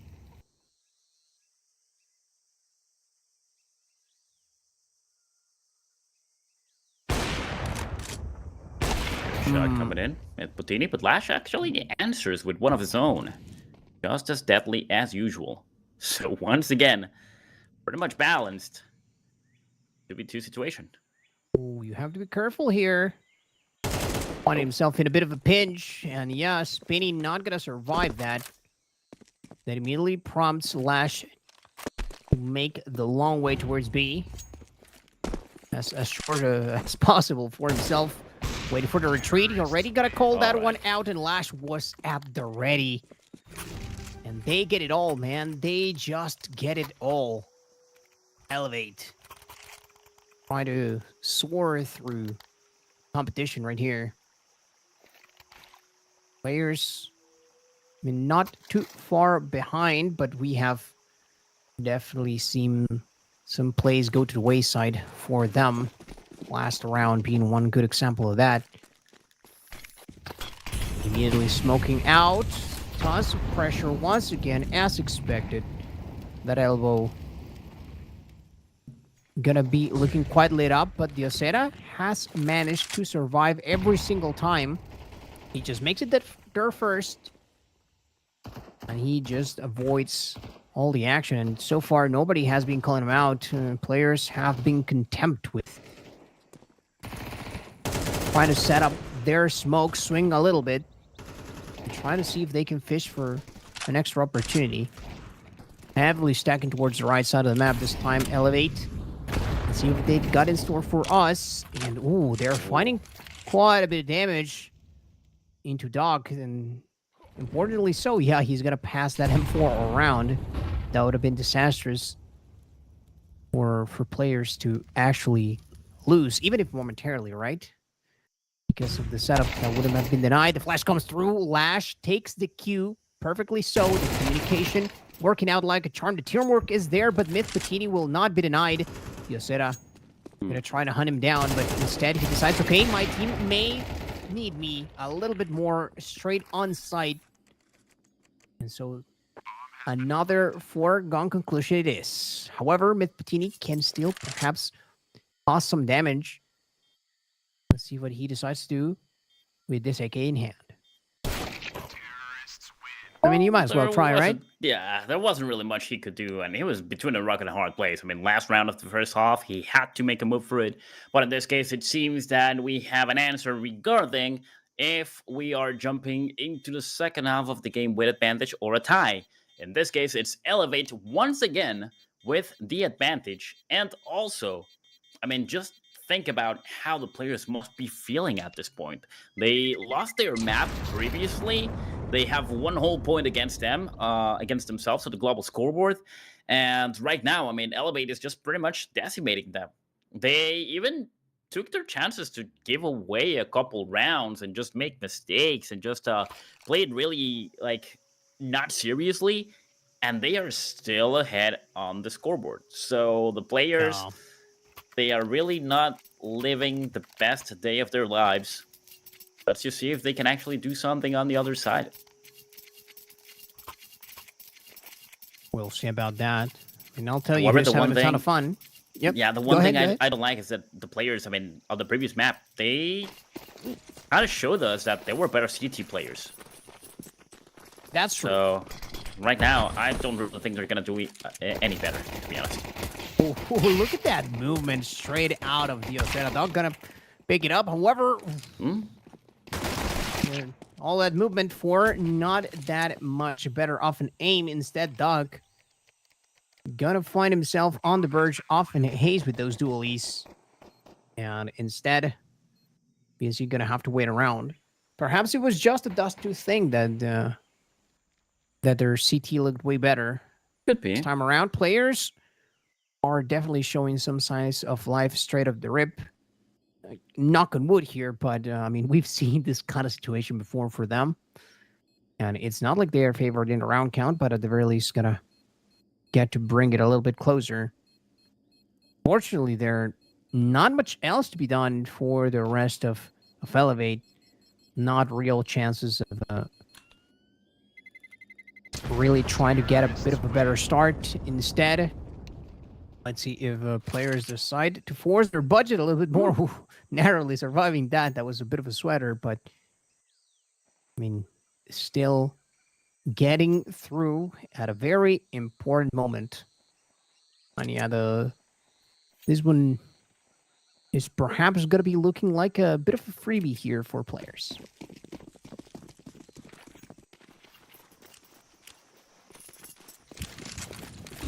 All right, jumping into round number 14. Of course, we see the players right here with firepower enabled with the Galils and the AK-47s, and Honda, of course, with the MAC-10. Elevate, on the other hand, well, it is that simple to say. Jack, of course, right here with the AK-47 is going to take down 3 of them. Oh, but look at that. Lash takes 1 down at least. That is a heavy punch. Going down swinging at the very least. Yeah. Well, now BNC just completely alone. He's actually going to stumble upon XNS right around the corner. Wonder if he might actually... Oh. No, it takes a lot of damage. Down to 56. Yeah. He was so dead. Well, there we have it. A bit of advantage for the players, finally. Yeah, I mean, that round was chalked from the beginning, right? Like, Elevate, we're not really hoping to come out with much more than a couple of trades. They do manage to get a tiny bit of that, but, I mean, not enough to really feel comfortable. And so this is starting to be a little bit more sluggish for the second half if you are playing CT right now. And, of course, that means that they cannot afford to be as fast on the map as they might have been once in a while. Though ever so aggressive. Look at that. Crossing through the Osera. Already in a very nasty spot for players to deal with. Though it is not going to be free for him whatsoever. Honda trying his luck, and he's going to catch very, very good timing with the BNC there. Said it. Does get a clean up And Zeta was right there for a bit of support. They do scout out Spini as well. He tries to force it out with the smoke. Oh, that was a very dangerous situation. That would not have been a favorable trade for them whatsoever. It is moment to rendezvous right here. And at the very least, of course, they will not deny XNS from getting the plant for himself. Doc, who has been picking up quite a bit of slack for the rest of the team, is going to turn this into a 2v1. That is not particularly favored here for CK Sao, but let's see if he can work some magic out. It's perfectly doable. He just needs a lot of luck and good aim. Of course, time is already... Yeah, oh no, my never god. mind. It's not doable. Not no more. Yeah. I mean, could have been. I thought he had a kid, to be honest, but no. There was no kid, so... Yeah. But, well, I mean, hope is the last thing that dies, and sometimes you just want to see things happen for the fun, more than anything. That is usually the way I see it, because, man, I mean, do things happen, huh? In this case, the players finally get ahead on the scoreboard, 7-8. I really thought they were going to have a little bit of a struggle in time, but right now we got the push. Let's see Elevate, now that they actually have weapons, what they can do. Got lashed with the AWP. Definitely as usual. Look at that. Honda once again sneaks by. Actually, no, he's unable to take a single one down. Oh my god. Fully in for Elevate. Diosura goes down as well in the hands of XNS. But now that's a 2v4. Oh man, that was a very unfortunate round. Oh, what a coverage right there from Elevate. I mean, you can tell that they definitely feel more comfortable in calling out their opponents here. And Dust 2, perhaps a bit of a gimme in that regard, because everybody's gonna know, but right here, I mean, it was, of course, a rather simple call out on their behalf, but nonetheless, being able to execute like that and be able to come out with such a decisive round right there, Elevate, they for sure know what they're doing. And not quite back to square one, but things are now a bit more doubtful for players who find themselves at a bit of a crossroad here. This next few rounds could decide how this whole ordeal goes, if we do get to extend the series a little bit, or if this goes 2-0 and to the wayside for players.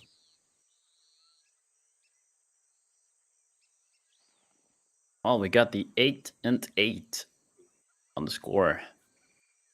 And now Myth Patini with $4,400 can actually afford something, as well as Doc.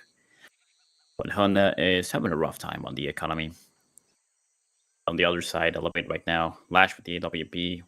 We know for sure he's going to at least land one shot. This guy's pretty good with that weapon. He has been showing off. It is kind of falling behind with only 6 kills, though. Like, I really wanted to see him do a little bit more. But if we're going to talk about falling behind, I mean, look at XNS, only 5 kills already. Pretty much round number 17. Really not the best situation.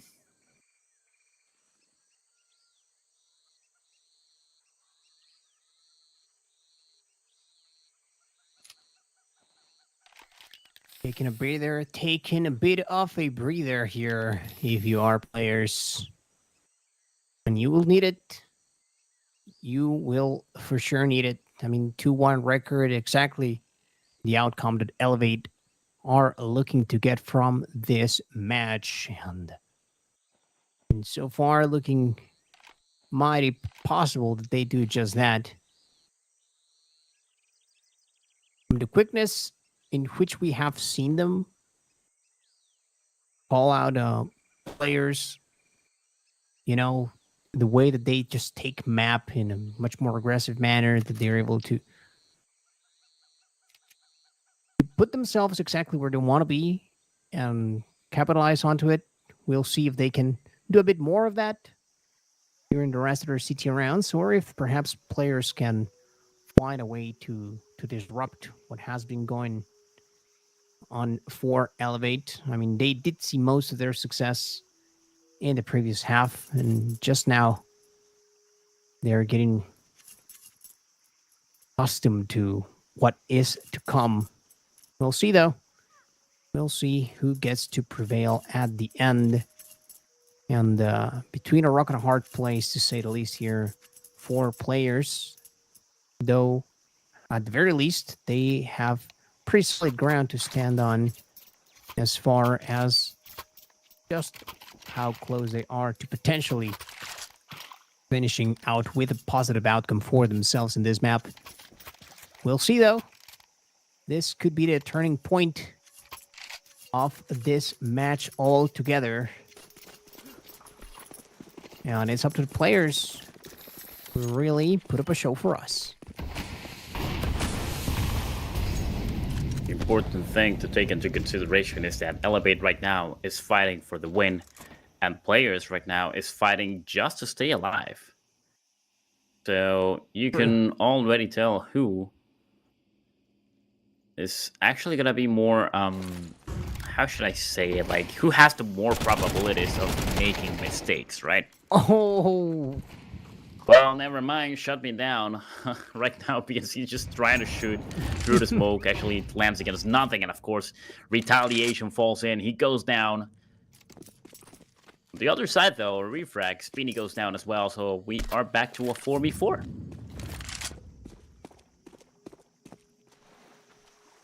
that is just once again, making the lives of players so difficult. The long rotation starts through. Nobody going to be in position to call him out, as Elevate are right now stacking it heavy towards the ramp side. Only one that could perhaps be in position is Zhao, and I don't think he has heard anything. Finally, the smoke is going to pop, and so that should give him a cue, but the rest of his team is pretty far away.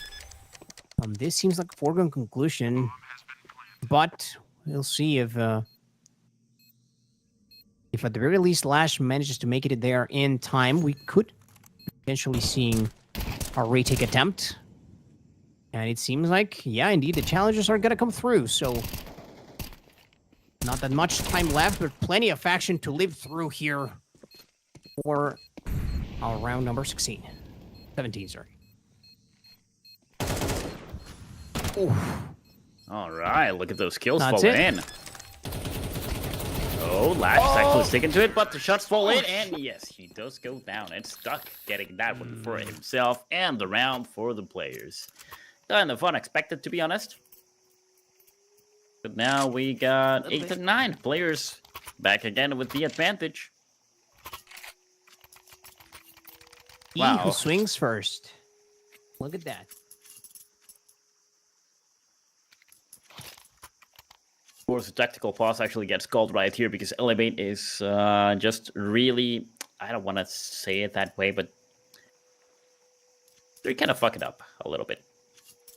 They definitely shouldn't have given a lot of advantage for the players. And after this, of course, being their pick, I think that's what just makes it a little bit worse, if I could say it one way or another. But well, anyways. We're still just around the corner of the double digits. Let's see if the players are gonna actually rack them up, or is it gonna be Elevate? You said it one way, and it was a blunder, to say the least. Yeah, Elevate kind of letting that one escape them through and through. They thought they had the right call out, but no, that was not the case. And where are you looking, the Osera Speedy? I'm gonna put him on CK Sao to sleep. And players, they will make it through ramp like nothing ever happened. Elevate, I think that they are gonna be just waiting with their tails between our legs, because I mean, ain't much else they might try outside of trying to make it alive. Either they hit the retreat, if they're feeling particularly confident, overly so, I should say, it would be required for them to actually make it through. When they're already being pressed, ooh, how do you survive that? Oh my lord, BNC just walking out of the line of sight in the nick of time. He's not gonna get to survive that. No, he was surrounded by all fronts. And ends up being the sacrifice towards the gods.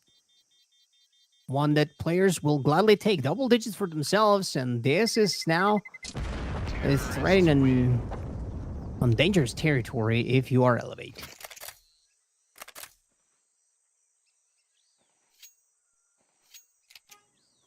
Round number 19, and things are getting just a little bit more interesting. Now the players finally spiking back into the game with a 2-round advantage now, and really close. Really close after match point. I truly thought that we might not really see a third game, but if we do, I mean, it's gonna be Inferno. It's going to be certainly interesting as well. Now, Elevate right now, not that much firepower, but the Deagles might just be more than enough to actually take one player down, grab their weapon, and just decimate the turret force. However, Duck is the one claiming the first blood right here. Watch out, Mythputini. He is going to get back kill against BNC. He deals around the other side. Look at that beautiful shot from CK Sao. And the same thing could happen by Diosera. He's still alive with the Desert Eagle. It does happen. Bomb is dropped. Oof. Not quite the other one. Now it's all down to only CK Sao, but he grabbed an AK-47, so could be doable. Let's see, though. Doesn't have time in. XNS is going to be watching the exit. Doesn't hear anything quite yet. And Doc is also on the move.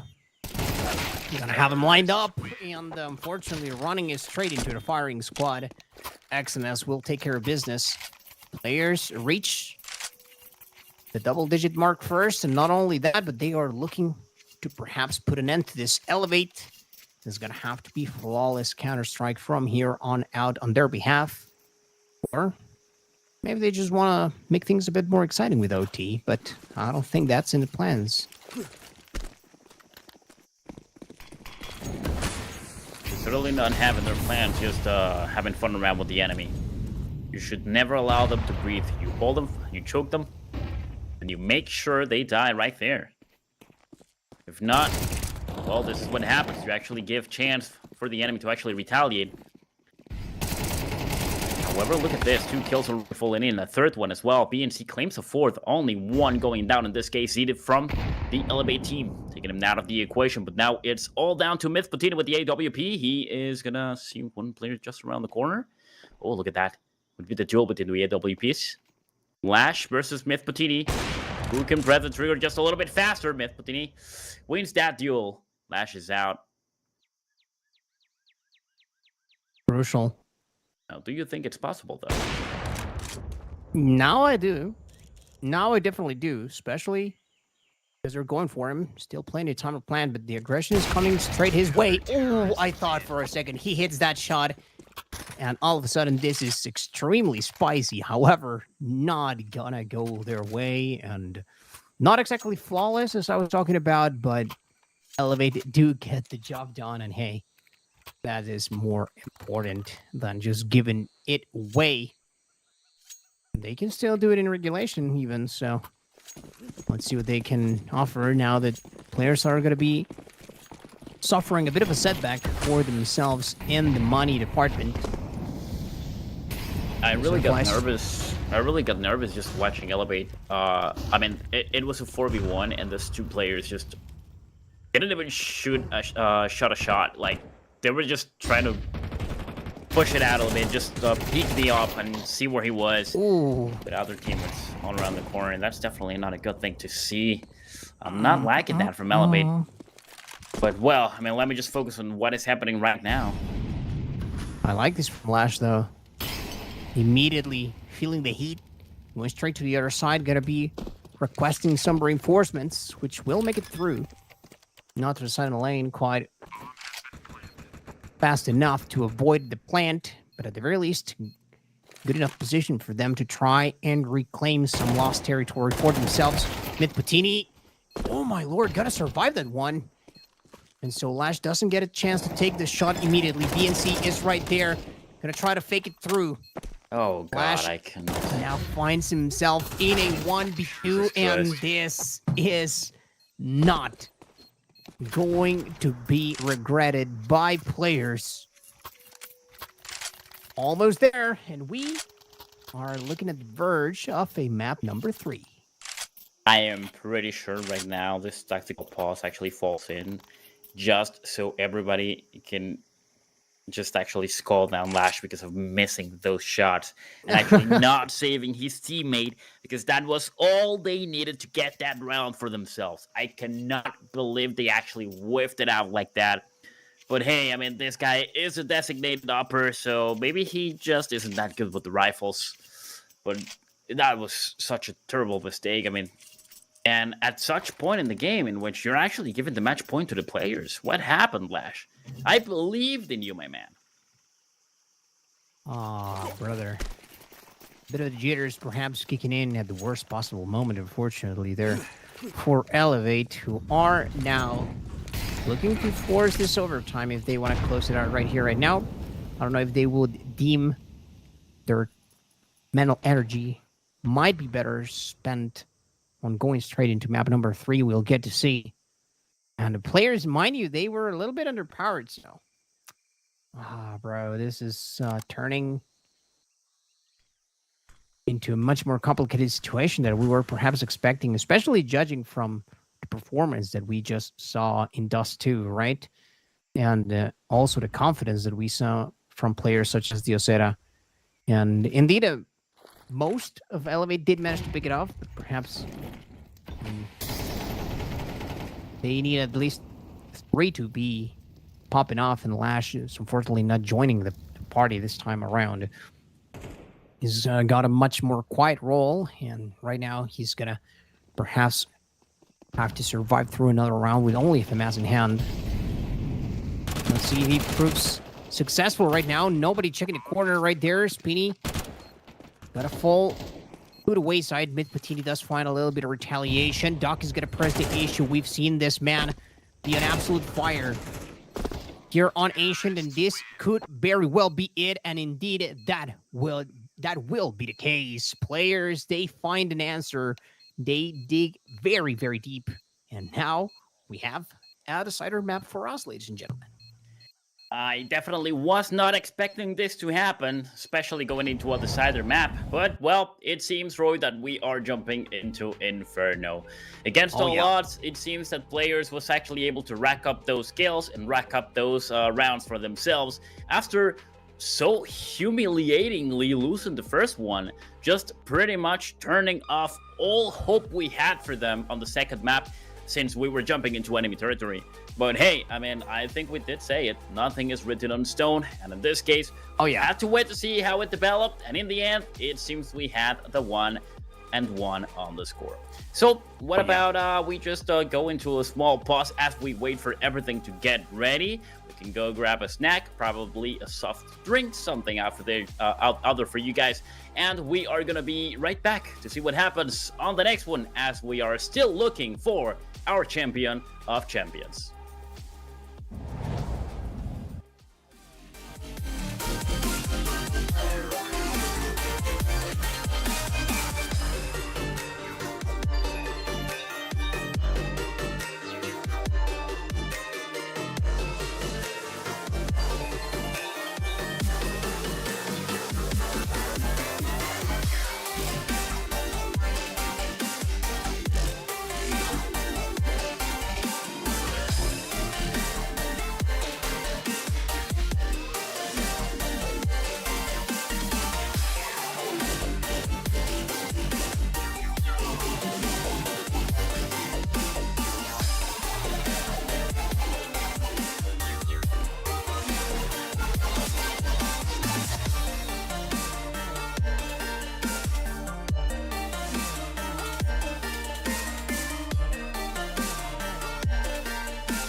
Blindsided, I trusted, fell for you.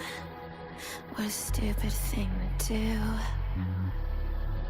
Blindsided, high hopes, but they fell away the moment you lied to me.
Blindsided, misguided, led astray, trusted too easy. Blindsided, strung out on the smallest string, had me questioning everything. I don't know where I am now. Pedestal I had you on is crumbling down on the ground. It was all illusion. Where do I go now?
Man, it was looking like this point was pretty far. But here we are. Players, they do manage to rise up. They are now finding themselves with a much better opportunity. Inferno, actually, one of their best maps, statistically speaking, of course. And so, getting a good start here. Could be all that they need, and this is looking like it, to be honest. All right, players. I was actually rooting a little bit for Elevate after the first map, but then in the second one, they actually showed that they do have what it takes. And now they're starting off pretty strong, already getting that bomb planted. So, hey, maybe they can actually come out on top on the end of this best of 3 situation. Now, we have the 3v4, and watch out because he does take a kill over here, but goes down as Honda claims his life as well. The bomb's still ticking against the CTs. And 2 of them, Lash and BNC, the only 2 alive, are really low in HP. Have to make a move for it. Here it is, XNS gets them both. And just like that, the players actually rack up the first round of the game. Cool. Just started, we wanted to say, out of players, of course. If you are Elevate, then you have to be budding yourself a little bit about that and how it went, because, man, I don't want to say that they let that one completely escape, you know. However, I mean, they were pretty favored after Dust 2, and they definitely had a solid chance to put up a fight over an Ancient, and it all goes to the wayside at the very end. It was a dominant finish at that, coming in from players, and all because of a couple of blunders. I don't know if they just lost confidence in themselves, but Elevate did not seem like the same team in that final portions of our map number 2. And now players, well, if they get a good start on T, this could very well turn into a messy situation now for Elevate. MP9's close quarter, getting ready. There we go. Look at what? That. BNC dealing a lot of damage. Still not quite getting all the kills, though. But now the last 2 players alive. Oh, look at that. Oh, my God. It's Lash sealing the deal with the MP9, taking them down. Not quite able to get the AK. But that was a really good one for Elevate, honestly. If we can't get that frag, you can be sure that we'll avenge it. I mean, oh, my God. Just trades after trades in Lash managing to survive. That should be a pretty penny for themselves. Elevate do manage to find an immediate answer, though it was looking a bit unlikely for a second. I'm not gonna lie to you. Now, that was a really good one, and also the players are gonna lose a lot of their money. Losing all those weapons at pretty much the second round is definitely going to go costly. Look at that now. They're only going to be able to afford pistols and Kevlars and helmet. For 3 of them. But still. Now, Elevate is going to have the upper hand. Now, of course, on the CT side, they are also going to be able to deal quite some damage on the positions they should be able to grasp for the long-range game. With the M4s and the FAMAS as well. Well, it seems like Myth Putini was having some issues right there. So he's just going to try to get right back. But hey, I mean, it's looking pretty good. This is certainly bound to be just a little bit better match for all of us, if I may say so myself. So it's definitely going to be a little bit more interesting, probably with a little bit more action. This is a very, very cool map. I really like this one. But also, because it's one of the maps in which everybody has so many hours poured in. Like, everybody knows how to play an Inferno, right? Should be the case. Should be the case. And, I mean, so far, both of the squads showing us what they got earlier on. But Patini hopefully can make it back without much complication here. Oh, it was definitely, I was starting to get a little bit worried for Elevate, just for a second, even if it was just the start, because, I mean, momentum is one hell of a thing, you know, and it can definitely propel one team very, very much far away and into a point in which it's going to be extremely hard to catch up.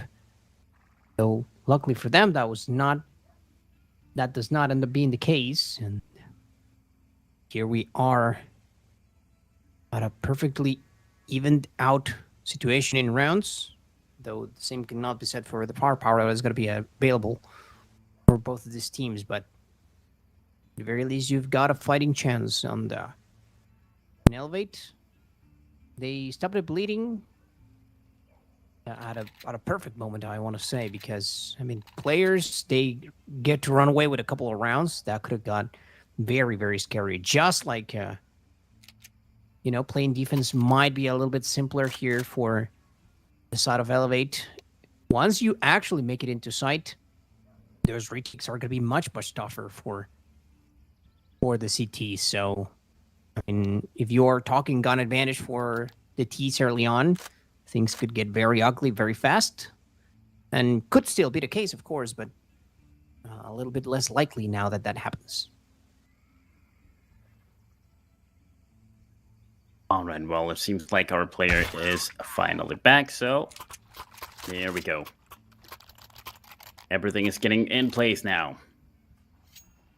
But, yeah, pretty interesting previous round in which there was a lot of action. Probably maybe just not the way it should have gone, but hey, still, I mean, getting kills is getting kills. So now we jump into the next one. It's gonna be round number 3. Got the smoke falling in, Lash throwing that one. Double nade that doesn't quite land, as well as the molly. Yeah, no dice. No dice whatsoever, in spite of Seta's best efforts here. Just a couple of shots into the dark. Not much else left to be said. And players really cannot afford to make the snappy approach. And it looks like Elevate are starting to capitalize exactly on that fact. Beautifully done. For starters. So if you can find a bit of an answer, Honda's not going to find any success with that deagle that he had in hand. Because Lash is going to make sure that he makes him pay for the distance that he was playing at. Even though left alone with only an MP9, who's going to receive a little bit of backup, so very wise smoke coming in from the side of Sede. Slow down the roll of players just for a tiny bit. And at this point, that's all that they got to do, man. Just slow down the T's and hope that they don't get traded, but instead, Myth Puttini fight the first pick. And immediately the rest of the CT forces start to run it back. Get a little bit of money for yourself. Oh, narrowly not getting the frag right there. BNC probably going to be regretting that one in a few instances if players manage to capitalize the next round, because we knew this one was already a foregone conclusion.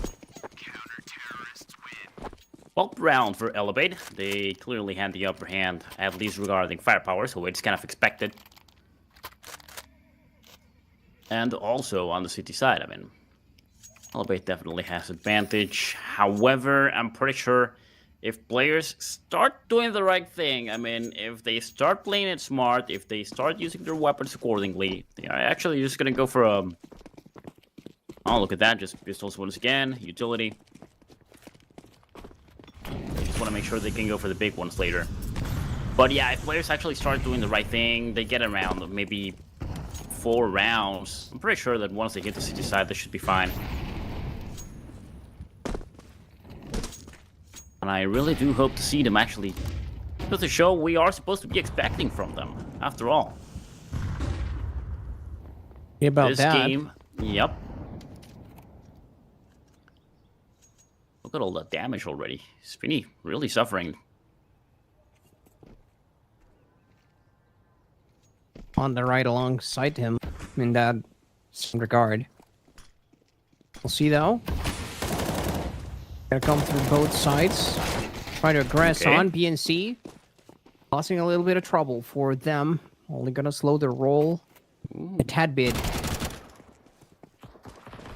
Honda ends up being a bit of sacrifice. And unfortunately here, Stephen Puttini can find some success. He will. That opens up the southern portion of A right now. And so Elevate has to be extra careful. Here comes the pincer attack from the other side, though. Oof. Yeah. So much pressure into the library right there. It's just, you're not gonna make it out. And yeah. Indeed. Firepower prevails, but no mid Oh, Patini. wow. Okay. Gonna get an M4. This is more than doable. Oh my god. It's because One of the bullet. extra health that he managed to survive. Gonna try to get... find a way to challenge him. Not enough time, though. Oh, man. He had to play for the kill at that point, and he just tries to commit for it. I don't know if he was trying to bait out his opponent, expecting them to be out of place, but man, at that point, why commit?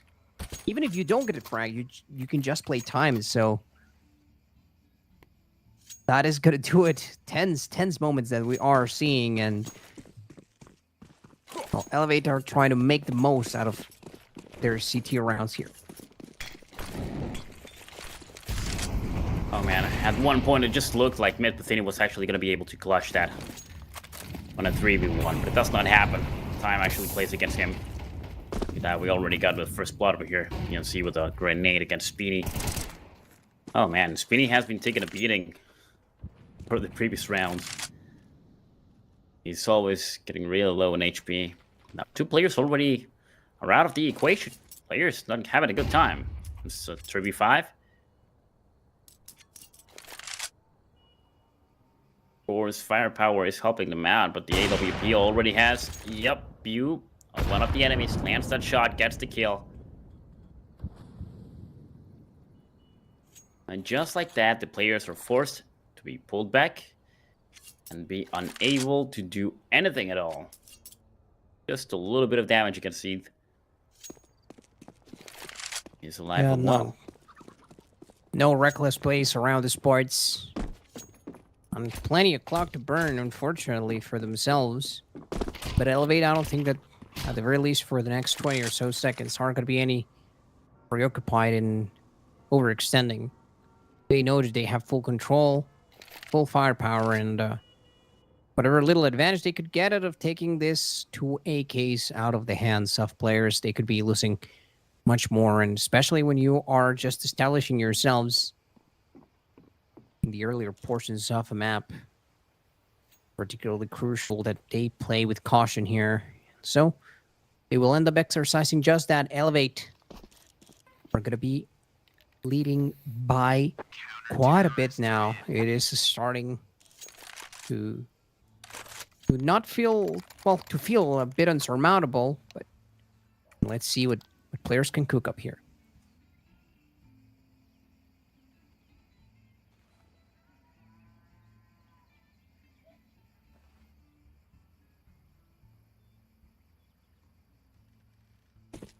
Well, now we're jumping to the next one, round number 6. After just a few moments of calm. Forest lashes the big point with the AWP. With a shot not quite landing. But at least inflicting fear. So one of them has been spotted, of course, on banana. No player goes down still, so now Utility's gonna fall. But it seems that at this point, the T-Force definitely wants to make the move for B-side. Here they go. Okay. Love the usage of the util right there. Let's see if it can amount to something else. Already onto site, the smokes.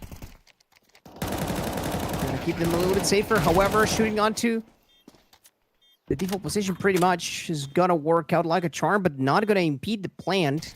Or at least you did manage to chip away at the numbers, which could prove crucial. As retakes, like I mentioned, are not gonna be getting any easier here. 3-2, but holding the cross for each other. Not anymore, though. Instead, we are gonna see XNS make it across, and this is not what they were expecting. Flick be missed, and Lash tries to make it out. He's gonna have to find a way, though, and XNS is not gonna let him take a breather. It's another round for the players. There's still 2 more they need to take if they want to tie the game up. Let's Elevate right now. Actually call for a tactical pause because they are giving just a little bit too much advantage to the players once more. Elevate. Yeah, I am kind of disappointed, to be honest. And they have 4 rounds for them, but overall, so many mistakes, though, from both teams, to be honest. But hey, I mean, those kind of things are bound to happen eventually. There's a lot of pressure also for both teams on their shoulders. It's a one-on-one. We're on the decider. You want to make it out with a positive record after all, so... Yeah. I mean, this is about to get very ugly for one of the parties right here. Players, though, regaining some. Oh, aggressive here from Doc, at least Oh, God. position-wise, and Sedek could be bringing a ton of pain to clear up. It's not there. It was just Oh, my God. meant to go for a bit of damage that HE. Instead, it is going to be the CTs that take a bit of a beating. And now the players have punched their way through. No way for the remainders, of Elevate to really rotate back. We're just going to give this one off. And of course, XNS is very well positioned. Catch a potential retreat. Though I don't think we're going to be seeing much more movement out of Elevate here. One decisive swing, and that is all it takes. Players look to make up for a bit of what they have already lost. Well, just like that, the bomb was planted. And players will definitely be able to win this round. We don't really see Elevate trying to do anything at all. They have the complete disadvantage over here with 3 players against 5. So they just need to make sure that they can survive this. Of course, the players are actually kind of chasing them down. Not too much, but just making sure that at least one of them can actually scout the area a little bit.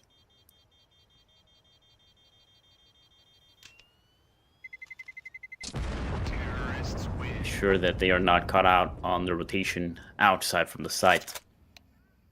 Well, there we have it. Players, another round. That's a 4 and 3. So far, so good for trying to make a comeback. It's Interestingly surprising, enough. though. Yeah. I mean, the thing is that we knew that players, statistically speaking, have had a bit of fun previously here on Inferno. You know what I'm saying? Yeah. So, I mean, Elevate, this is perhaps the worst case scenario for them, but that doesn't mean that it's impossible. After all, I mean, they can still bring some of that fire that we saw at the start of the match for themselves. Ooh, Honda getting to survive that, jumping for his life. He's out finding nothing else, just leaving a bit of a parting gift for him. The cleanup is there, though. Not Oh even my the Nathan goodness. helped them out. Honda just pretty much played them so good. My God. That was beautiful. And 2 players So go down cheeky. from that. Again, try for a second round. Look at Honda go. Alright, finally they take him down. And also he takes down XNS, but the damage has been done already. Oh, yeah. Too little, too late. Now we are on a 2v3 situation. Retake, by the way, since bomb has just been planted by the players. And of course, the story just repeats itself. It seems that the 2 players, last players alive from Elevate, are just gonna push back and try to survive once again. So we're gonna have the tie on the score on the 4 and 4.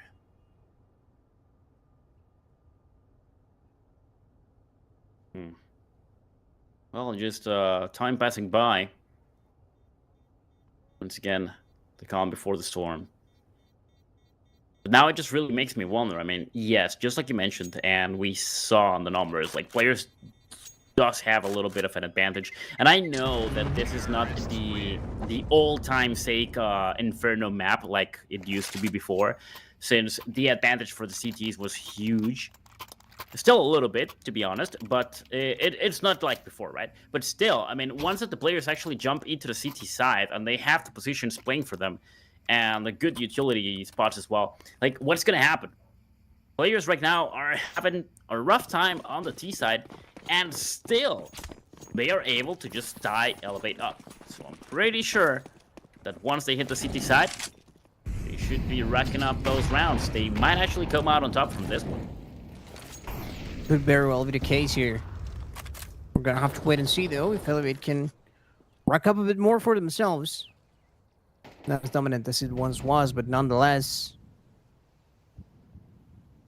you could say that that advantage is still there. Right now, players trying to buy some time with their util, some space, I should say, because it is Elevate. They're ones that are going to be trying to buy time with that smoke. Banana still under pressure from the player side. And here comes a little bit more utility. Gonna prompt the move. The Q is there, but only XNS makes it into position yet again. Trying to throw off Elevate, and so far they've taken the bait quite a few times. Though A is a bit more heavily guarded, B is not a free entrance, regardless of the situation, especially not now that the smokes have been set up. A bit of an answer is required now. Vinny tries to break the enemy lines, but let's see how warm is the welcome, and indeed, warm with blood. Both sides get bloodied. Again, gotta shoot straight into it, but good prediction coming from Spinny. And he will find his target. And I think we are starting to see players that looks a lot more comfortable and Elevate. I don't want to say that they're gonna dwindle away from this point on, but I'm sure hoping that they can, at very least, find some fight within themselves. And, well, I guess that is a way to do just that. But fortunately, the outcome of the round had already been long decided. Here we go, bomb going off. Just like that, the players are once again ahead, 4 and 5. All right, now, of course, Elevate should be able to buy now, so firepower could definitely help them. Let's see if they can actually fight against those AK-47s. And Myth Patini with the AWP. All right, things are just about to get interesting. Now, how crazy of are course, things going to get, though? Well, let's just hope we're really crazy, because right now we're getting ready to hitting the reset button on the end of the first half. And we all know what it means, pistol round. Pistol rounds are one of the most important ones, of course. The most important one is the one that gives you the win. But usually just sets up the pace for what's going to happen.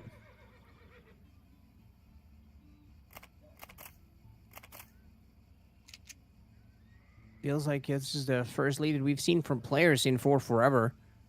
And even if what we saw at the tail end of Ancient was some domination coming in for the boys in yellow right now, I think that we're still, waiting for Elevate to kind of wake up. And, oh boy, has it been a tough wake-up call for them. Though, we are, like you said, nearing the end of our first half, and Elevate can still make something out of it, but going across Myth Patini now going to be a little bit tougher once he's got his weapon of choice, and there's going to be only rifles on the side of Elevate. Not like they're going to be at a considerable disadvantage, but definitely there could be some comfort to to the side of players, knowing that they are, a little bit better equipped. We'll see about that, though.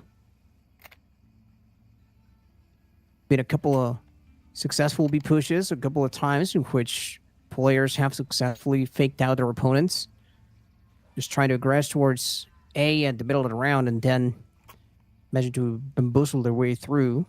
Good old fake. And that is, of course, the kind of problematic thing for the CTs to be dealing with, is just having such a direct lane from site to site. We'll see. Seems like at the moment, CTs are continuing to have even more problems racking on top of them. Well, 2 casualties actually fall in already, with Honda down to 20 HP. With Patini with the AWP still completely full, but it seems that the Turris Force has the upper hand. I mean, they definitely do, and they probably want to make a move towards A site where the enemy was taken down. Now, the problem is, we can see right here that Elevate just decides to actually push back into B site.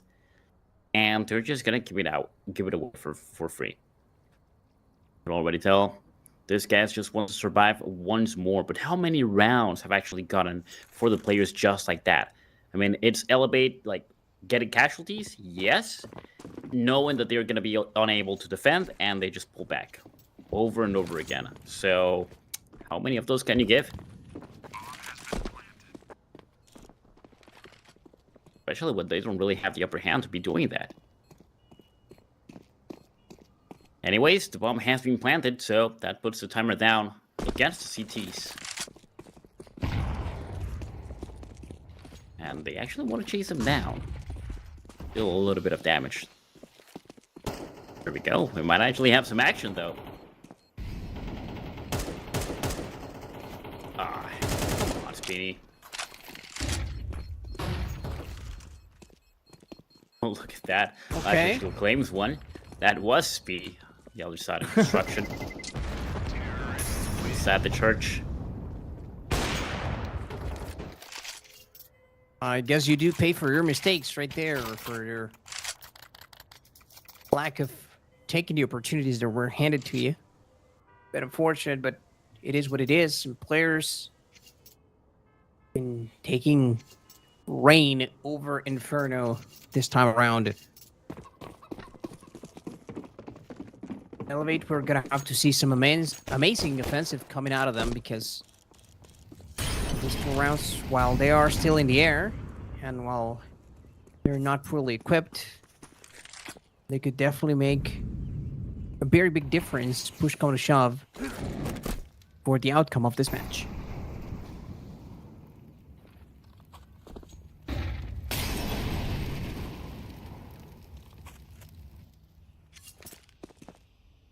It's the quiet moments that actually make you think. And right now, all I can think of is Spinny finally landing the kill right here. Definitely needed that. Duck also takes another one. Seed is down. Now we have 3v5. Heels are trying to chase out, but loses that duel. XNS actually claims his head as well. So now we are down to the same predicament over and over. It's only 2 players alive. That's going to be Lash and CK Zhao. And I'm pretty sure they're just going to try to survive instead of actually doing anything at all. I mean, can you really blame them at this point? Finding yourselves down in numbers, just trying to lick their wounds and tell the tale. Not even going to get to do that. At least not for CK Zhao. Flash, on the other hand, story might be a bit different. Good rotation out of him. He's making it out of dodge in the nick of time as he's being chased. And far and away are the days of Dust 2 where this AWP was absolutely dominating the lobby. Not like he's having any sort of embarrassing performance here for Inferno, but I mean, the scoreline definitely reflects the lackings of his team right now, and so Elevate find themselves trailing by 3, and it could potentially be 4. And players They have definitely been bouncing back, and this could be a very, very crucial step towards completing the comeback. Well, here we go for the next one, round number 12, last one from the first half. So all money goes thrown out the window, seeing everything they've got. No lacks in firepower, except for maybe just Diozera with the FAMAS, but still a rifle nonetheless. Here we go, a little bit of utility. Comes the Molly, just making sure there's nobody on that spot. Now Diozera gonna take point. Oh, he retreats back. Ooh. Still plenty of time, 50 seconds on the clock. You can see 2 men from the tourist force already way behind, just waiting through banana. Here comes the first blood, Lash, getting that kill against Beanie.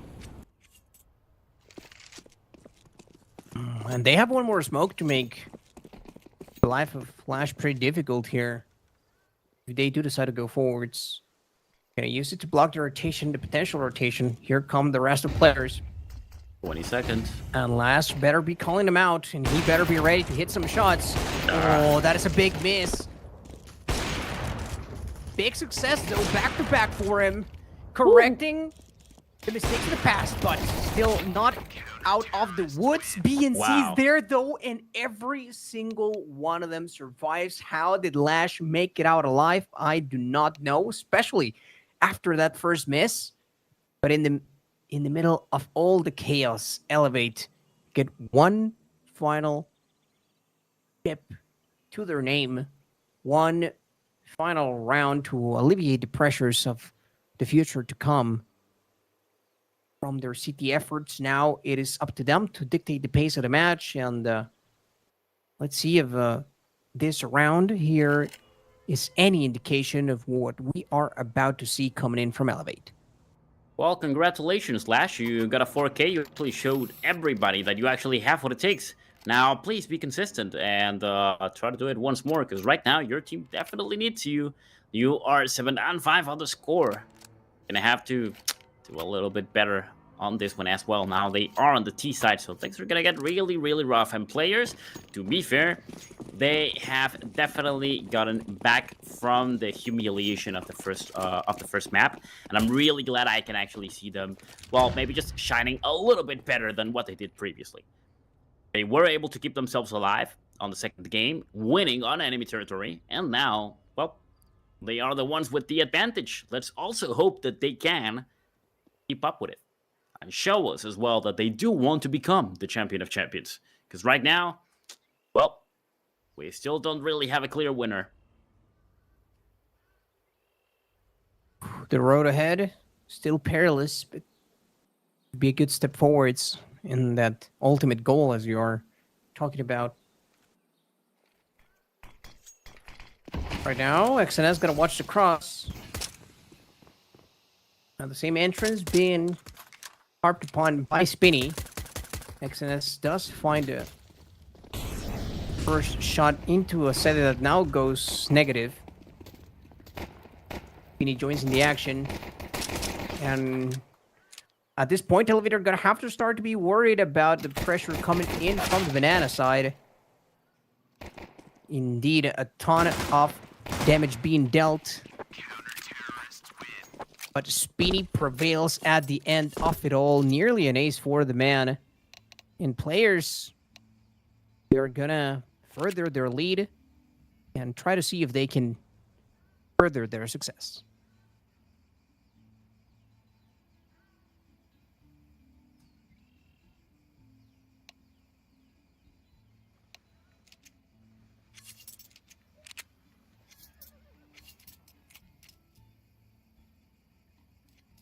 Well, now 8-5. We have a little bit of also another little pause. Now, Nuke sticking to the dualies.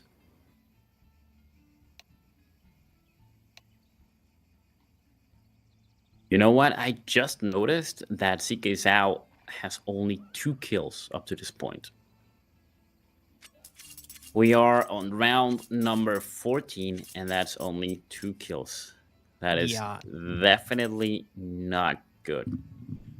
Not at all. And the thing is that he was a big reason on previous success that Elevate saw. So now that he's been shut down so consistently, I mean, Lash has been picking up the slack for the team, and the rest of them doing the best they can. But CK Zhao could be the deciding factor here.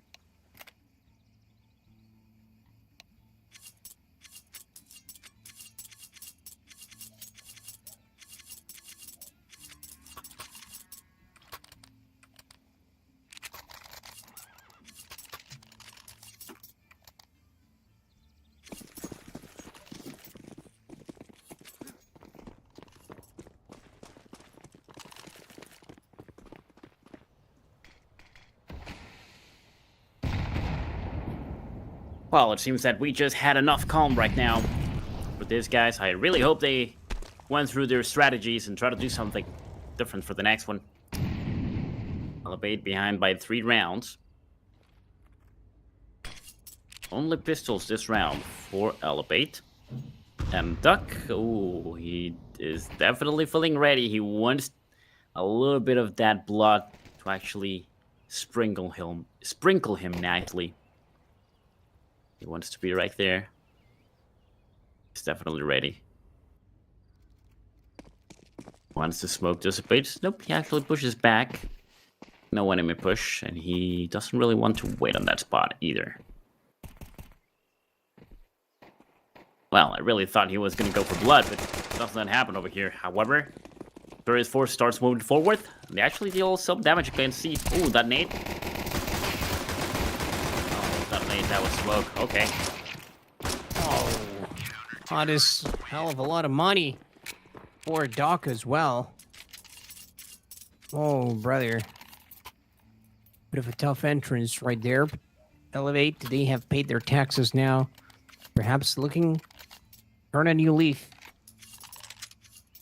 A few seconds till we actually get to see them try for it, though. Players in firm command of this right now, and I don't think they really want to let go.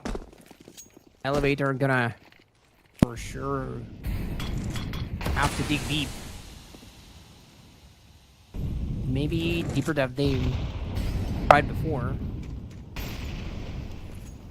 And within their own psyche. Warning shots here from BNC. No dice whatsoever. Full of smokes coming out from the side of players, knowing that, well, you might as well.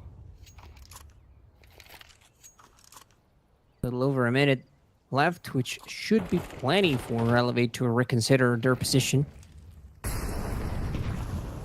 Trying to clear out some spots to perhaps find a way towards save, but in the meantime, we are seeing tons of action come through. Ooh. Tons of damage being dealt by that MP9 though. Doc ends up forcing a trade. And at the very least, forcing them back. Let's not forget, Honda is still in a prime position to receive these players. They are just making their rotation. Elevate. All right. Oh, they cannot survive this encounter. They just try to make it through, and they get completely massacred. I mean, the MP9 just proves itself to be stronger. For some strange reason, it just completely annihilated the team of AK-47s as their push was not the best one either.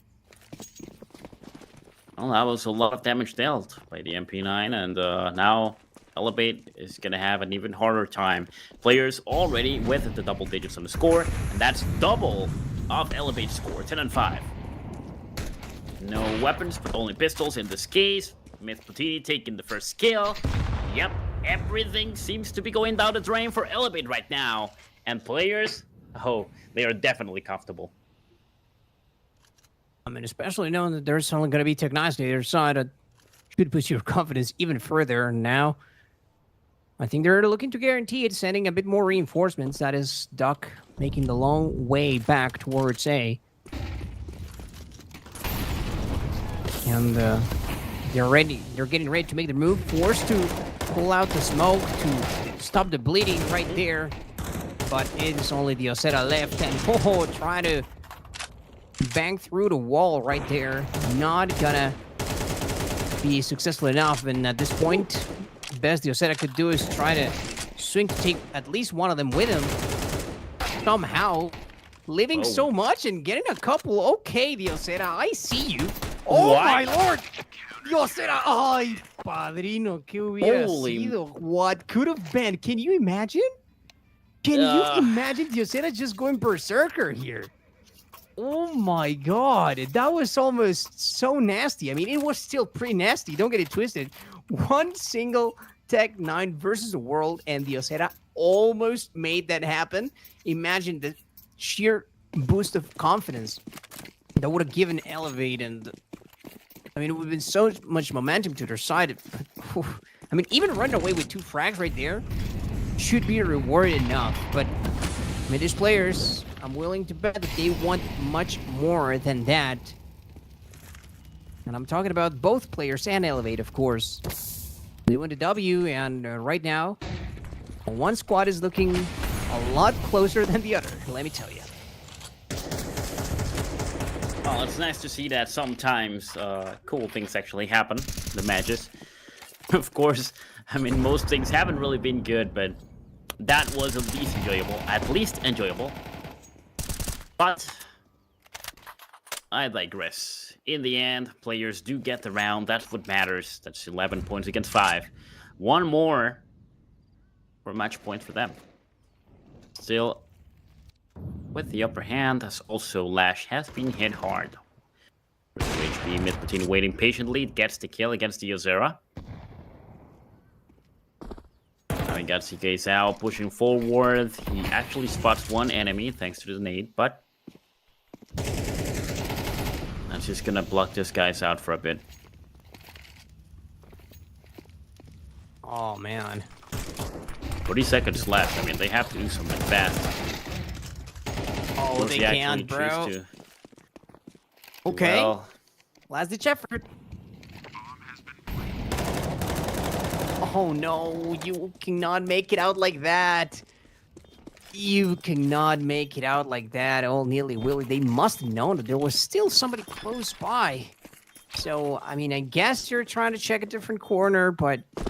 Oh, brother, that is just kind of tragic at this point, and that is just giving even more money away towards players who are now 1 round away from completing the comeback.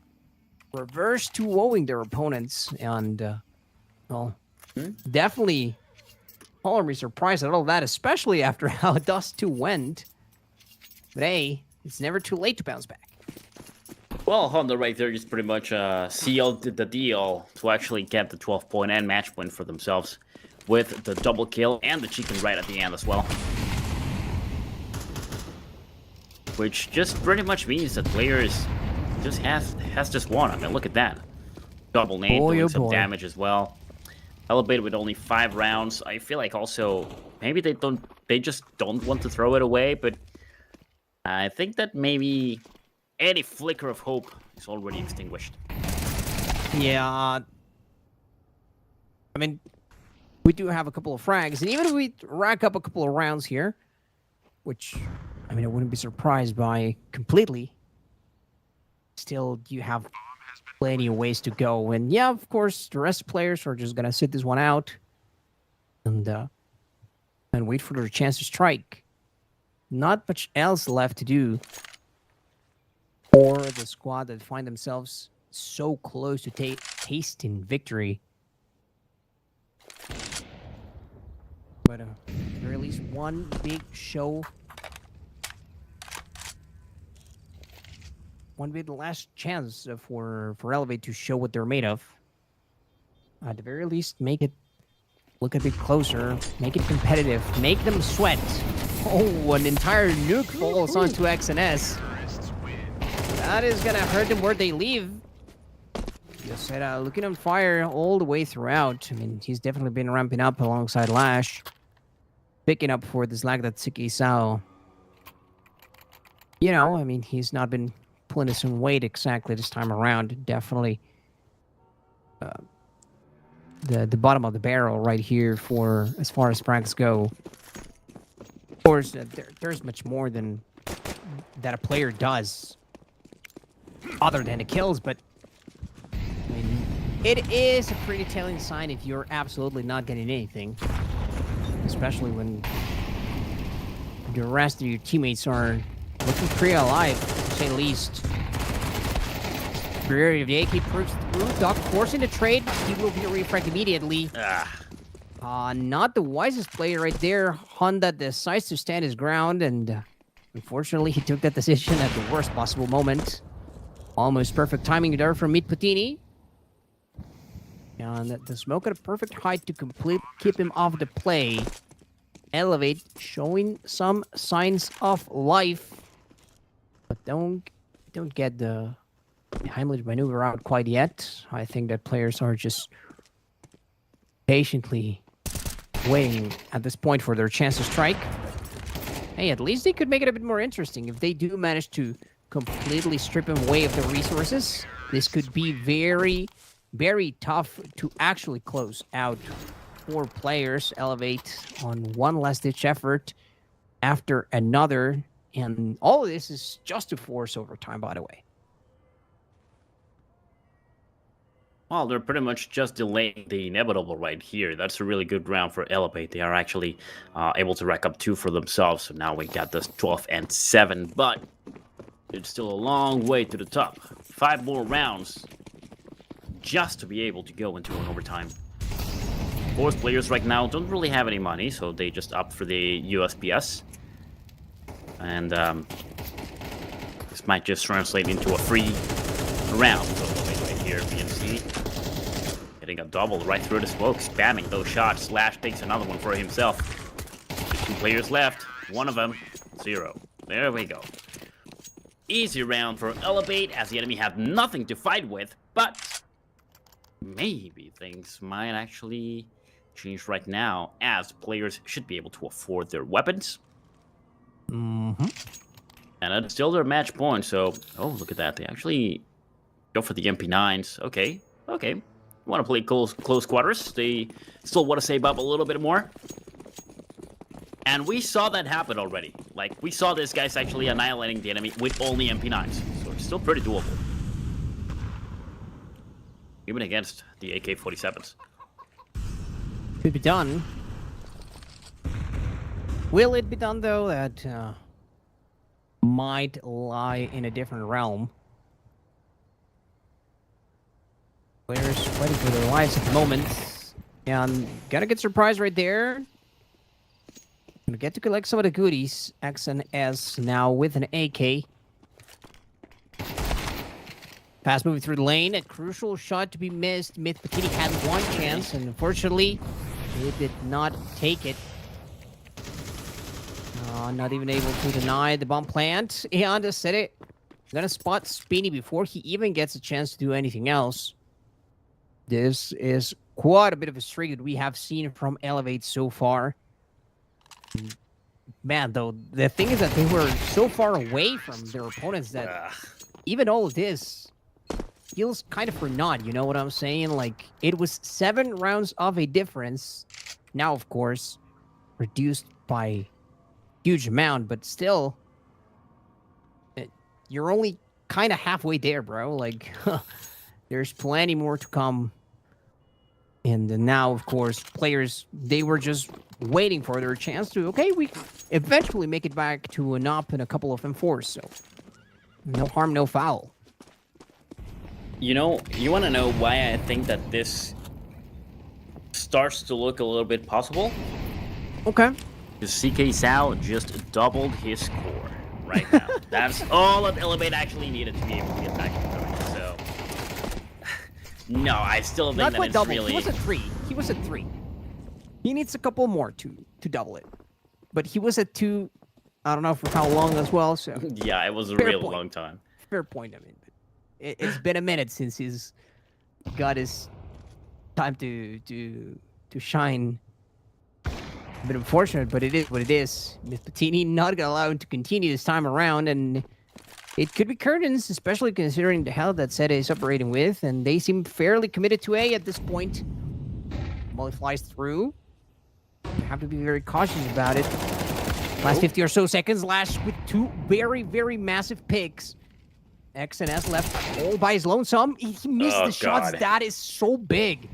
That would have bought enough time for the flank to come through. Duck and Speedy could have made it happen right there, but those shots not finding their mark is such a crucial mistake right now, and unfortunately that is going to sting even more, because now you are in territory in which you're going to have to start worrying about actually choking this out. I mean, I know that probably this is not the mentality they're going to be approaching this with, but I mean, and you shouldn't, by the way. You should never be thinking, okay, yeah, this is lost. Or, I mean, when the nerves start creeping in, the bad plays come out, and unfortunately, the imprecision follows suit. Elevate, though, I mean, on the back of a couple of beasts, all of which managed to survive. They are pushing through and making this look, at the very least, very respectable for themselves. Though it is a bit tougher. This could all still be for naught. And if that is the case, then Elevate are going to be definitely, you know, they're going to be having a talk about it for sure. Problem is, like, how do the players actually allow the enemy to get back in the game like that? They had him exactly where they wanted. They had that match point for such a long time, and yes, They still do. Yeah, but look at the elevator right now. Just suddenly woke up, and now 3 players actually have no weapons, only pistols. The 2 players with the rifles are already down to 12 and 20 HP respectively. So this might just look like another round for Elevate. And they actually allowed to scale up to the double digits, really close to going into an overtime.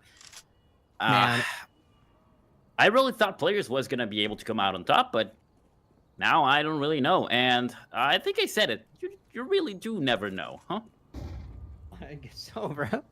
I mean, I guess GameHunters and MIBR Academy are going to have to wait a little bit longer for their match at this point. And, well, if nothing else, this is definitely becoming very, very interesting for us as spectators. As you know, Spinny, he makes it out. Only a trade, though, not going to be enough. Mitpatini immediately flies through, gonna put that smoke to use. Doesn't manage to trace anyone. He doesn't shoot, not wanting to give the game away, even though, I mean, the educated guess would be for Elevate to know that there's somebody across already. This shot would have been massive for themselves. Instead, it's a trade, and this means that Elevate still have a very solid shot at completing this. Doc bravely makes it through. Lash not gonna let anybody put his planner into the ground before the bomb actually starts ticking. Honda had to clutch up for all the marbles, and right here, right now, Elevate are just about to make it happen. Won't you believe it? Will it be the 7 rounds required just to make to this point? I mean, this has got to sting. I mean, at one point, like you mentioned, players just have at Elevate pinned down. They had them. They just had them on hold, and now the story is so much different. So much more different. I will be fully transparent and say that I was not a believer. I was not a believer for the longest time, but here we are. One last-ditch effort. Pedal to the metal, all out for both squads, and already a bit of damage onto both. Okay. Elevate suffering a bit more in that regard. First frag gonna come through 4 players, so they may avoid the choke here. This could be the one, Roy, the one we were expecting to happen finally. Players may be racking up the 13 points for themselves and getting the win on the 2-1-1 on the score. Let's just see what happens, because we still have 1 minute and 5 seconds. Ooh, look at that Molly actually dealing just a little bit of damage. Now, one player is down from Elevate, and one of them as well, Seed in this case, is down to 36 HP. Need to wait out that smoke. Still have 50 seconds of the clock. Are they committed, or are they going to be making it back? Because that could actually prove to be the right decision. I just have a feeling that they have so much pressure right now, they definitely are going to stick with Banana. Okay. Okay, Elevate. Committing to the play right here, and at this point, I mean, they have 30 seconds left on the clock. Here comes the util, but... Ooh, Mythbatini finding the shot through. It doesn't really matter to him, and Doc Raids is all that they need at this point. Exodus is though very far away from the action, so it's momentarily 2-on-2. Sede Exodus holding on for dear life on 13, and Lash there to support his boy. He's gotta be left alone though. The bomb is still ticking, but it's a 1 versus 3 here for Lash. Oh no, There's one. what happened right here? There's 2. No, it's not. No, there is not gonna be a chance. And the players, after all of that, they were taking beating after beating. And of course, they're gonna be celebrating after that, because, man, they just breathed the deepest sigh of relief, I have to imagine. Oh my goodness, that was so close. So close to being absolute disaster. And for a second, I thought that Lash was actually gonna make it happen. So, man, that was definitely a tough way to finish the round. But hey, I mean, players clutched up. Even if it was at the very end, they still managed to get the job done. Well, I mean, in the end, it's all about capitalizing on mistakes to be able to win the games, and in this case, we did see a lot of mistakes coming up from both teams, to be honest, but also, it seems that players just did it a little bit better, and in the end, sticking on the CT side, and with a good final round. Many things that shouldn't have happened, but still, they came out on top. That's what matters in the end. All I can hope is that these guys will definitely do better on the next one. Because if this is the kind of level that, yeah, I mean, if this is the kind of level and the kind of plays that they're going to be pulling throughout the tournament, they're not going to really make it that far. They definitely have to learn from their mistakes. They have to rewatch their games, and they need to make sure that they can adapt faster to the enemy strategies. Because right now, that's what we actually saw from Elevate. They were able to adapt, and they just started pushing back, and players wasn't quite able to do that. So that is one very, very important key skill that these guys need to work on if they want to make it far throughout the tournament and throughout their career as well. But of course, right now, well, I don't really want to trash talk too much. Let's just allow them to enjoy their win. They definitely did. That is something that we have to be looking at right now. Oh, yeah. Also, really well played from Elevate. I mean, I'm sure that they are definitely going to do better in the future. But right now, well, Roy, we do have our winner. In this case, with a 2-on-1, it is players who are going to make it for the next one with the advantage. Oh, yeah. That was a tough win and a tough loss for sure, especially after being so close there for Elevate. For a second, I thought the Madmen were actually going to do it, but hey, a lot of that first part went right for players. A lot of it, well, ended up right at the very least after so many wrongdoings on their own behalf and from their opponents as well. But well, it is what it is, and you move on to the next one, and we are going to be moving on to the next one as well, as we are just taking a bit of a breather before we head to see GameHunters and MIBR Academy duke it out. So stick around with us, and we'll be back in just a few minutes.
Well, ladies and gentlemen, thank you very much for waiting for this couple minutes, and we are getting more than ready because there is still a lot of Counter-Strike to be played. In this case, we are jumping into the battlefield once again with the GameHunters against MIBR Academy. And honestly, I do want to see maybe a faster paced game, a more action backed, something a little bit different from what we had previously. And to be honest, I do believe it might actually be happening here, Roy. I mean, last time we did see a little bit of speed coming in from the elevated side. However, overall, I think there were portions of the match that definitely turned a little bit sluggish, you know. But it's the nature of the game, it's the nature of the maps as well. Sometimes, well, Ancient, not really that much, but for Dust 2 and for Inferno can be the case. But right now, different match, different teams, and we are gonna see, but same records, by the way, than the previous rosters that we did see. So we are now gonna be catching on with GameHunters and MIBR Academy. So first and foremost, let's go ahead and take a look at those rosters. Yeah, because honestly, I'll let you know, Roy, that usually I used to root a little bit more for GameHunters, but after seeing them play many times before, casting for them, and actually getting just a little bit disappointed from time to time, I don't really know exactly what to expect. But one thing that I will tell you is that Rizzoli, PRT, Lich, Mellow, and AVR definitely pack a punch, and I want to put the spotlight, of course, on PRT and AVR, because these guys always kind of deliver the way that they are expected to. But also, well, anything can happen. Mellow is a pretty good player as well. I just really hope that these guys already know how to play together and that they have discussed their strategies and that they will definitely not only rely on individual skills, because we all know what happens when you actually rely on individual skill. You got issues about communication, people pushing through smokes when they shouldn't, maybe just dropping utility that doesn't really work out. So it's more about knowing exactly how to play around your team and your teammates, knowing exactly what role you actually play. But these guys, I definitely hope that they have done their homework and that they will jump into the battlefield with a plan and being able to perfectly execute.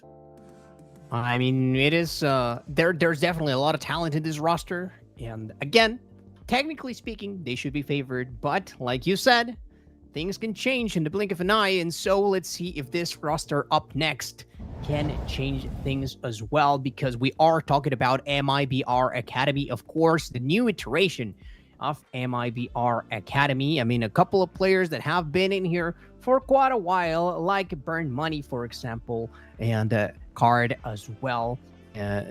Storm Scene also, not necessarily the newest, but we are talking also about the addition of Perez and LKC. So, I mean, the roster that is going to get to be acquainted with one another this tournament, gonna be the perfect opportunity for them to do so, and this match against the GameHunters may be a good testing round for their own capabilities, not necessarily their ceiling, I don't think, because, well, that'll come with a bit more time, but hey, like you talked about, it's all about chemistry sometimes, so let's see how these guys are working and who's gonna be perhaps a bit more of the leader of the troops right here. Of course, I talked about Burn Money being a bit of a veteran on the squad, but I do see a couple of players that I have acquainted myself with, such as Card, Storm Scene, and Perez, who I know can also deliver a good beat of a beating towards their enemies, but we'll see if they can do just that. Before we talk about that, though, we're going to have to see where the match is going to take place, and that means going straight into our videos. Oh yeah, that is one very important piece of information that we also need to actually try to find out who can actually become the champion of champions. As we can see right here, it seems that Inferno and Trainer are out of the equation. They do not want this ones. It's seriously interesting that we jump into Anubis first. It's a really good pick, I believe, and it comes from MIBR, so that is really nice. I mean, these guys have a really good time on Anubis. Of course, the next one is gonna be Nuke by the GameHunters, and that is also one of their strongest picks, so it is definitely bound to be fun as well, with a lot of verticality. Now we have the Man on Dust 2 and Ancient, and, well, look at that, Mirage. One of my favorite maps, of course, is going to be the Decider, if in case we actually jump into it for the end of the game. But, of course, that will definitely depend on how things go in the battlefield in Anubis and Nuke. As soon as I saw Mirage, I knew that you were going to be looking forward to it. Yeah. But that is going to require the team that takes a beatdown first to actually step it up, you know, much like what we saw on the previous match with players, actually. I mean, they definitely managed to bounce back, so we'll see who gets to draw first blood, but that is no guarantee whatsoever of victory. And even though it is not a bad map for GameHunters, MIBR Academy have yet to lose here on Anubis, at the very least from what we have reported. So it is going to be an absolute battle, and it should be absolute cinema as well for us to start things over. It is going to be, you know, pretty much the perfect way that we could ask. The strongest map that we have reported for both squads, actually. Well, barring Dust 2 for GameHunters, that is. But it seems like we are just about to jump straight into it. I am really, really looking forward to it. Of course, this is the last match of today, and, well, what better way to close out the day? All right, well, more than ready right now. We are just about to jump into the match, into the action, and we can see the teams starting to move around the map, taking positions. Let's see how it goes, because right now the Tourist Force actually seems to be a little bit aggressive on the A side. Course, a little bit of noise on the other side, just making sure that they can draw the attention from the CT force. And look at that, it seems that AVR is going to take point right here. Yep, he is going to take the first kill. First blood has been spilled. And the second one comes as well from BRT. That's exactly why I said these guys know exactly what they're doing. But look at that. It's really interesting. The first one might actually go for the GameHunters. Oh, man. LKC getting caught with his pants down for just a little bit. I mean, I think MIBR Academy had not yet made a call on whether or not they were trying to deal with any sort of B approach from the gate, or, you have to pay attention towards connector as well if you are defending B, which, of course, tends to see a bit of action as well. But, GameHunters, they are very precise, talking about precision, burn money. Gotta join the tally right here. Bitter retaliation. Ooh. And it is only gonna be, a bit of a consolation prize here for this side of MIBR Academy, but it is what it is. At the very least, you got something going, though the money for sure going for the most part in the favor of GameHunters alongside that round and the bomb plant. Well, that is going to be the first round of the game. And it's GameHunters actually claiming it. Now they can hang that on their wall. Interestingly enough, MIBR Academy is on the city side, and we all know that this map is T-sided. So we can definitely expect this to happen. Really do like seeing GameHunters knowing exactly what they're doing, taking advantage of the position.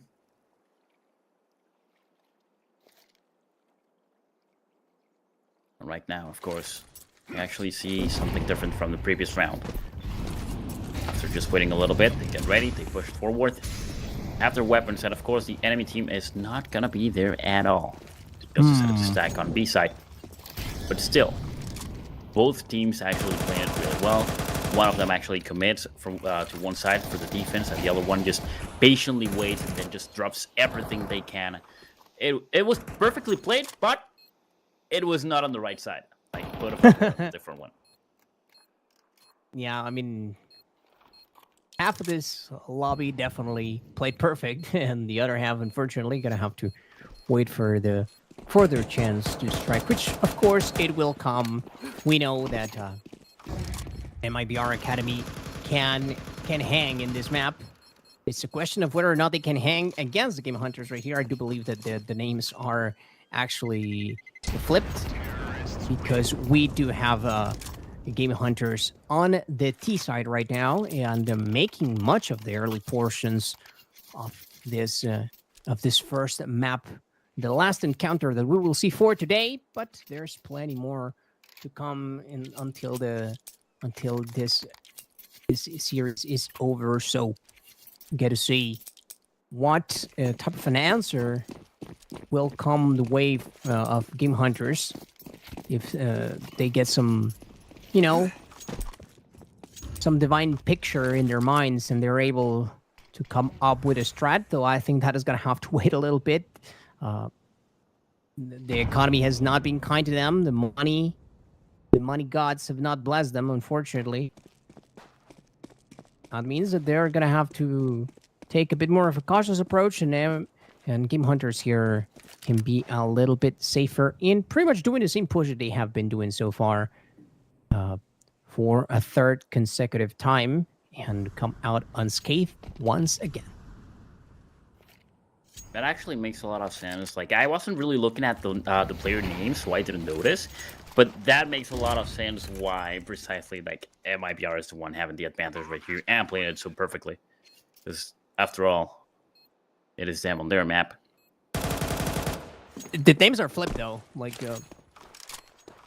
for the main title. Yeah.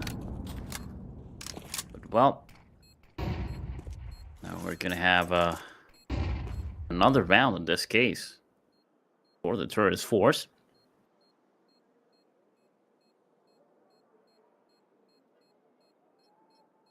Huh. Like, really just not fighting at all is just strange. Usually want to play at least for a pick around the rotations, or maybe if the enemy wants to play it a little bit too aggressive, start chasing you down. But nope, these guys just pretty much want to survive. Pretty safe here from MIBR Academy, yeah. I mean, they don't want to give away even a single penny that they don't have to, I think. GameHunters on a 3-round streak so far. But this is where the game really starts. Let's see what type of an answer MIBR Academy can cook up to really reacquaint themselves with Anubis. Yep. Now, once again, I just want to put the spotlight on Mello, but I don't really see him doing anything at all right here. He's dead. He goes down first. He's so dead. Oh boy, card with the AWP. Well, yeah, GameHunters already having a little bit of a disadvantage, and with 3 rounds against them. Alright, good kill coming in. Bomb has been planted though, so the timer gets cut short, down to around 30 seconds or less. All right. It's crunch time here for GameHunters. MIBR Academy, they need to push still all of their numbers. But ABR is starting to cut away. Oh, that is very, very big. PRT going massive for his team. Not going to get to survive the encounter, but Riccioli, he doesn't manage to find enough time. I don't think the kid was always going to enable victory for MIBR Academy to finally take their first round. And that was almost too close for comfort, I have to say. So, I mean, I like what I'm seeing from MIBR Academy. They're extremely patient when they have to. They don't really give away much more than what they were forced to give away. Let's say the mistakes that GameHunters forced out of them. But now, MIBR Academy, they find their chance to strike and they get it immediately. And it was a retake, mind you, and not necessarily the simplest of situations, showing their grit and showing exactly what they're made of here. Let's see if they can make it even a bit more interesting, or perhaps GameHunters can continue to pull away. Yep, I mean, this is a T-sided map after all. GameHunters have the advantage. And maybe just MIBR just really needed to get their weapons before they actually felt a little bit more comfortable. Of course, now they actually split. Got 2 players looking at the A position, with another one just ready for any potential push. Of course, the Tourist Force just wants to take their time, just playing around with their nades. We still have plenty of time. Speaking of which, 56 seconds on the clock. It seems we are going to have a rotation into B side.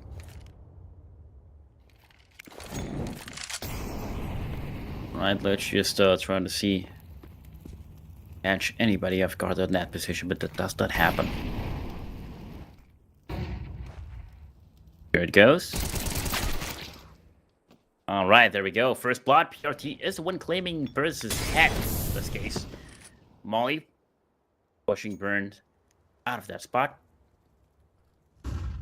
Kill does not land. There we go. PRT claims another one for himself. And look at that refract. Storms in. Able to take him down. Card, another kill for himself. That's ABR. Seems that the fight is breaking out on the B side.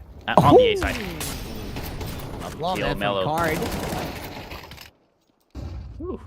Okay, a lot of action happening in just a couple seconds.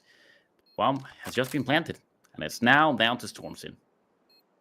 Oh, bro, that was looking like MIBR Academy were gonna keep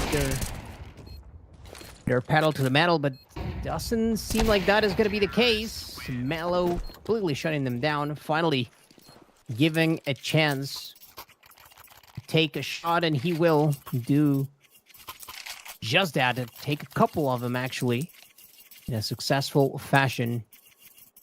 GameHunters ahead by quite a bit.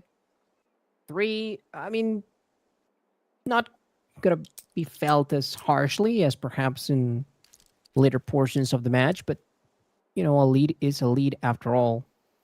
MIBR Academy very much so taking the tactical approach.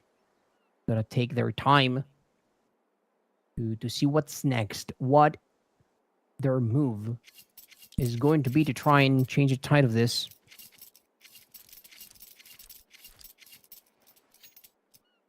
So far, we have seen that, I mean, yeah, like you mentioned, it is a T-sided map, so, I mean, it is bound to flow a bit more naturally for GameHunters right off the rip. but also like their decision making has been pristine so far. MIBR Academy gonna have to find a way to chip through not only that mentality, but also start to rack up 4 more frags to their name. Pettis doing exactly that. If we are gonna take the Q, Melo is gone, and so we don't push in. TRT gonna be left on his own for a second, and takes a bit of damage, but manages to get revenge for his fallen comrade.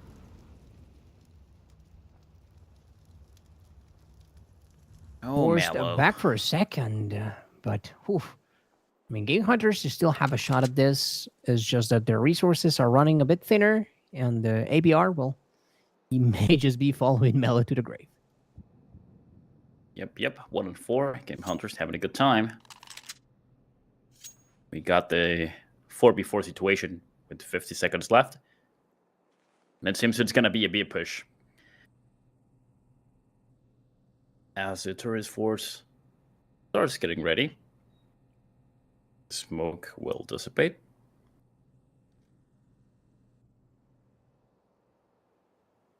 But Mr. Burns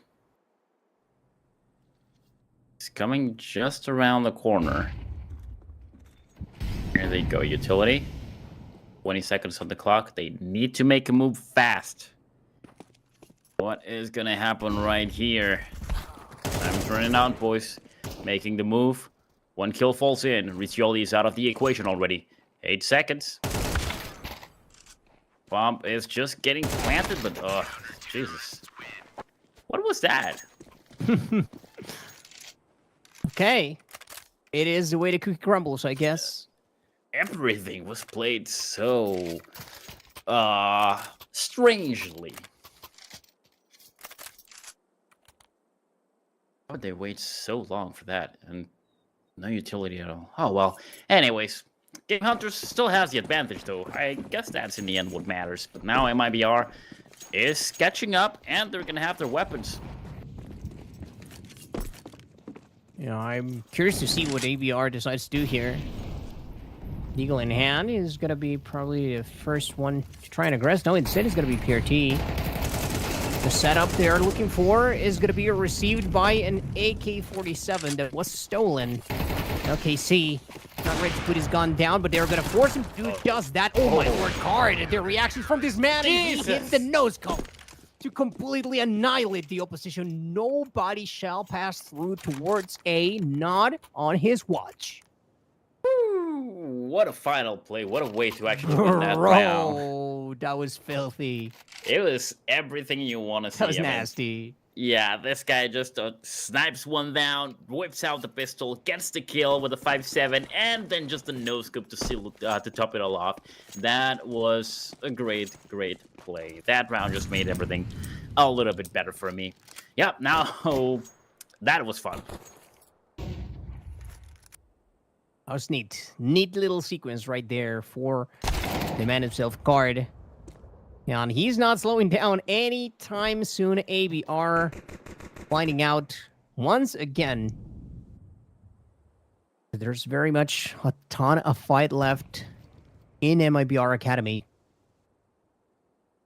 Connector heavily occupied right now, but Mr. Burns burn money. Can he actually turn and burn?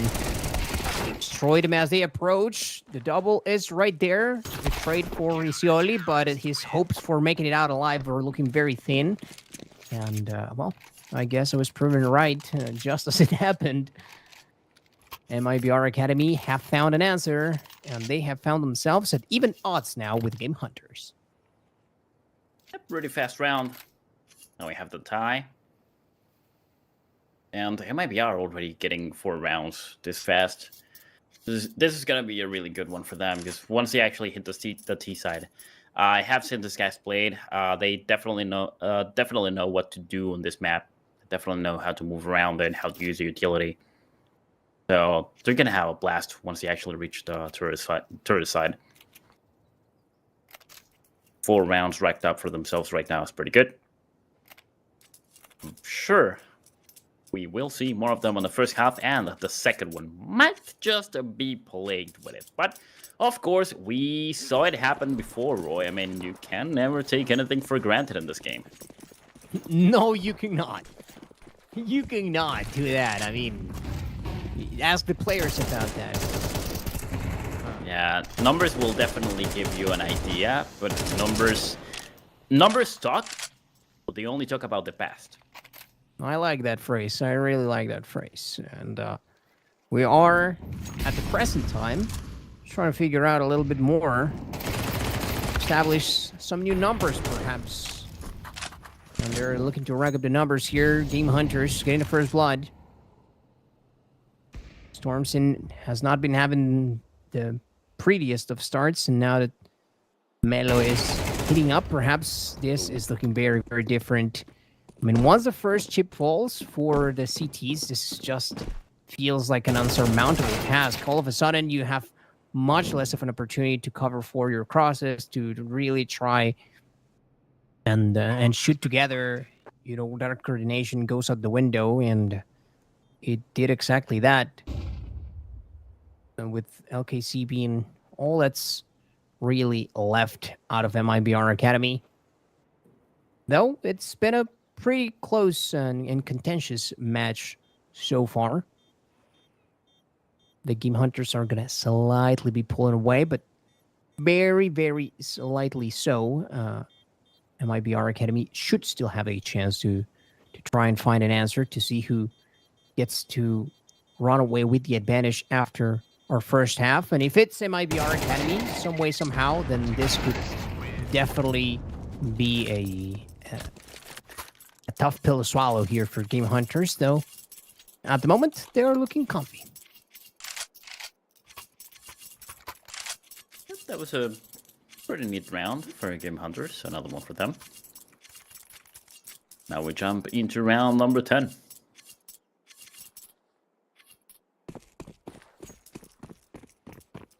Alright, starting off, it seems that MIBR actually wants to take 3 players into B sites. Look at that. Couple shots coming in through the smoke. Not quite landing. PRT. Oh, he actually does get the kill. Right through the smoke. With the molly as well. Press on the other side does the exact same thing after knowing exactly where he was located. Now things are pretty much equal between these two teams. There's one more player. And that nade is going to deal some damage. Down to 60 HP. Lich. Consequences. Okay. Mellow. Good shot. Lich trying to keep half of, well, more than half of what's left of MIBR Academy preoccupied right here. Just going to sit in his corner. The call out is there, though. So it's not going to amount to much. Not even a trade for himself. No, nothing like that. The info is there, but of course, MIBR Academy are not going to be moving forwards. There are just not enough resources and not enough manpower for them to go through. At the end of the day, though, it is they're always going to get their chance to bounce back. And we are getting closer and closer to the point in which they will get to enjoy that T side. So let's see how they do when push comes to shove. For the time being, though, as Melo hits shots and PRT finds openings through the enemy squad, things are continuing to look mighty fine for GameHunters. Just getting a bit closer to the end of the first half. And after that, I'm sure MIBR, well, they're going to take their chances on the fun side of the game. Now, of course, I'm pretty sure if they are able to just rack up one more, they'd be in a pretty comfortable position. A little bit of damage pulling in, Stormson. Takes a kill, and look at that. Berman against another one. PRT is down. That is a 3v5 with pretty much no damage received except for Stormson. Now, of course, this puts the GameHunters in quite a predicament. Bombs all the way behind. Ooh, Leech. Just barely scratched by that nade, down to 77. Smoke dissipation as well, but nobody is in that position. No kill falls in. We have Riccioli trying to lurk around. I was about to say, yeah. I was just about to mention how perhaps he could open up a way for GameHunters to still run away with it. They, after all, have, I mean, a fighting chance in here. Oh, okay, those shots could have been cleaner, but they get the job done nonetheless. Johnson waiting around for his chance. He gets the double like it's nobody's business. Guns down Lich, and then has a kiss on the forehead with a bullet for ABR. And that was an amazing stand, an amazing show of defense here by MIBR Academy, who are looking to completely tie things for themselves. And Riccioli is finding nothing, man. MIBR Academy have been on the move. And so they guard the bomb. So Riccioli just has nothing else left to do other than perhaps try to catch them on the move. But he gets nothing. Yeah, that was a really interesting double coming in by Stormson. The line of defense that actually allowed that round to be theirs. And also, I mean, I don't really want to call it luck, but just like you mentioned, it was just pretty much a little bit of a kiss going straight up into the enemy's head.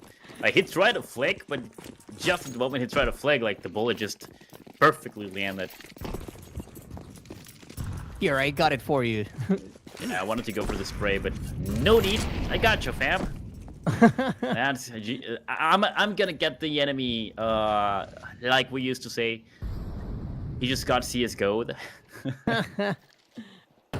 Oh man, I really miss the old days. CS2'd, I guess? Yep. He just got counter-striked.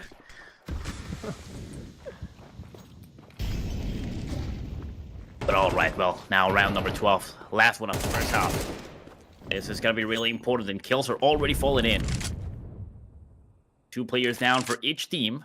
Down to a 3v3. And the T's still don't really know exactly where they want to go, but B side is looking a little bit more tempting for them. Nope. 2 players actually spot each other. Is this gonna ring a bell? Maybe something different coming on from MIBR? Or is Burn Money gonna be the first line they're in, bro. They're in. Yikes. Oh, wow. Works out like a charm. You think you might have want to buy some safety, but no. That might have ended up just giving away information towards the enemy. MIBR Academy finding out a little too late exactly where their opponents were coming from, and so the gate had already been stormed. PRT and company were already through connectors, so now it is just a matter of holding on. But oh, what amazing job MIBR Academy is doing of dwindling away at the enemy forces, and they will get it all. Beautiful retake out of MIBR Academy, and indeed it will be a perfectly even situation. But now the Academy squad will get to play dictating the pace of the match, which just so happens to be the better way to play here on Anubis, or the more favored, I should say, to do so. Let's see how they do, because I mean it was quite a bit of a bounce back from the side of MIBR Academy, I have to say. Yeah, they were just able to get their money back, their weapons, and they just were actually able to fight back against GameHunters. They were definitely able to adapt, and right now we jump into the second half of the game. The reset button has been hit, so we go into pistol round, but also, yeah, this is looking really good for MIBR Academy. They were able to go into the second half just pretty much on a tie, and on such a T-sided map like this one, Anubis, it's definitely a good sign. But of course, after all, it is their pick, which just adds a little bit more also to that equation of who might actually come out on top on this matchup. Now we can see the push coming in from the T4s. They already know exactly what they want and where they want it. Watch out for the duelies, though. 1 kill comes in, Card takes another one. ABR answers with another one of himself. Now Lakes takes down ABR, and just like that, the bomb gets planted. Yep, that's how it is on the T side in Anubis. It is, and I have to say, I'm seeing a bit more determination. I mean, GameHunters, they made some fast approaches at the beginning, but I feel like the more the rounds came to pass, the slower they tended to play. And let's see if MIBR Academy are able to keep up this pace. Wow, Mellow That changes everything. making those duelists sing, and oh my lord, shooting through the smoke. You're gonna have to knife it. Oh my god! No way! No way! No way! Just knifing the air and knifing the smoke, but somehow PRT surviving all of that onslaught.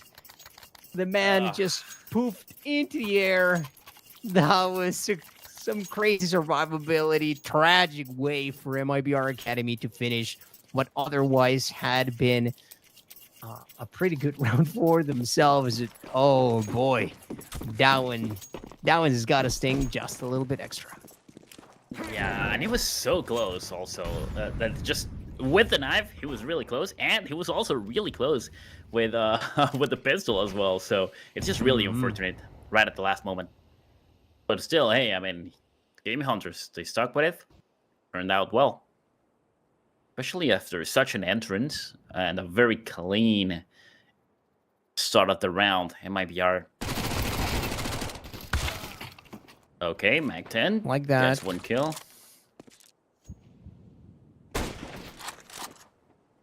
All is popping off right now. 9 kills already. Power up the scout. Not getting the kill, but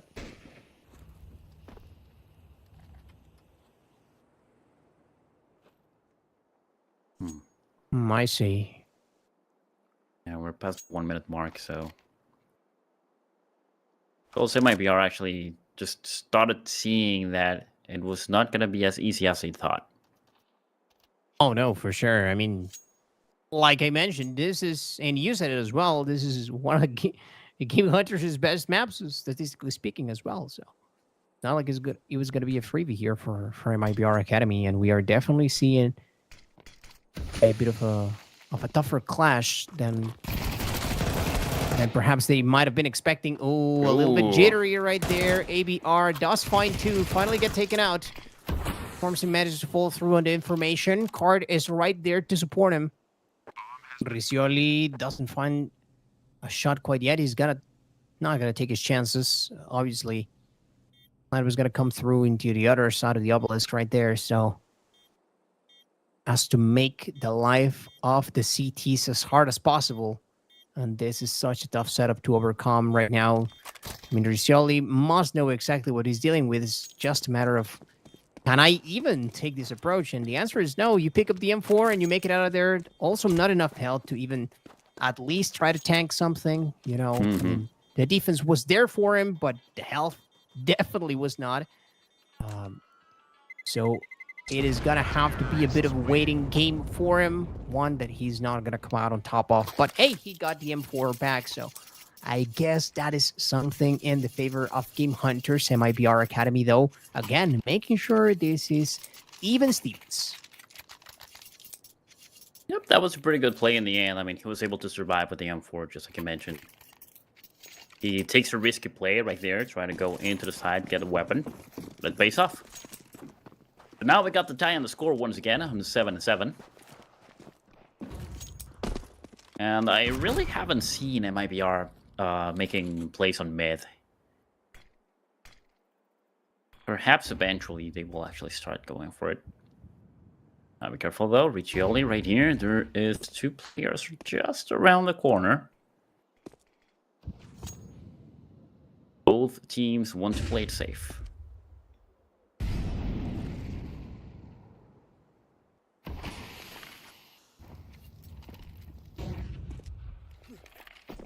And there we go. We might sort of see some action right now.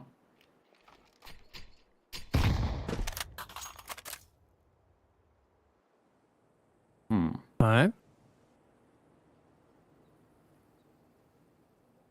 And there's still plenty of time. Yeah, absolutely. No real way to cover towards connector here other than having Lich right there.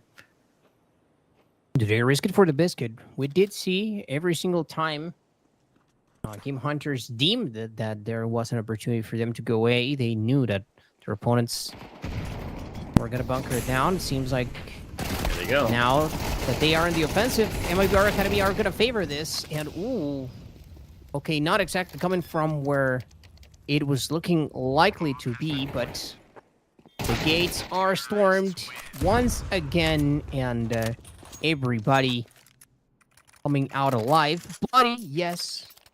Plenty of bullets being taken. But a W is a W nonetheless. And this is, well, a bit more of an advanced portion of the map now. So I think the weight of every single victory in every round is going to be felt all the more.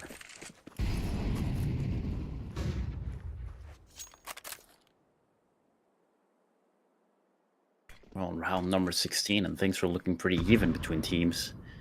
I am surprised. GameHunters are holding off. I thought that MIBR was going to do a little bit better once they actually reached the T side, but nope. They're still giving quite a fight. Of course, there is no money left right now. No weapons.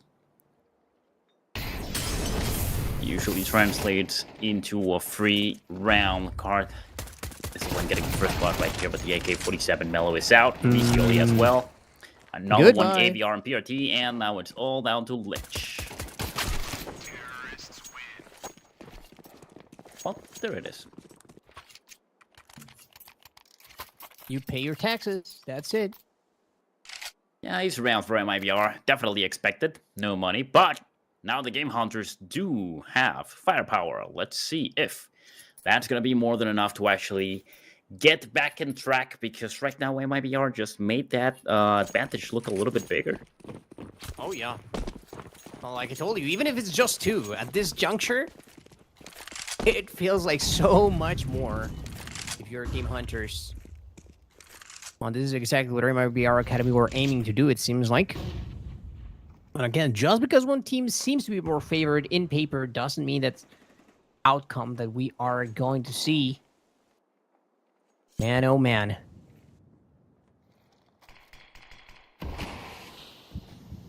Smokes come out from GameHunters.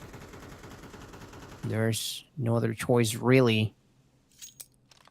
They cannot really afford to get more aggressive. The defense is not there, and also, like, positionally speaking, it wouldn't exactly be wise for them to do so. It is. Gotta get flashed out and gotta get dealt with. I think that he, at the very least, had a good cue of trying to make something happen right there to try and convert into a little bit of damage to make up for his life, but it's not even that.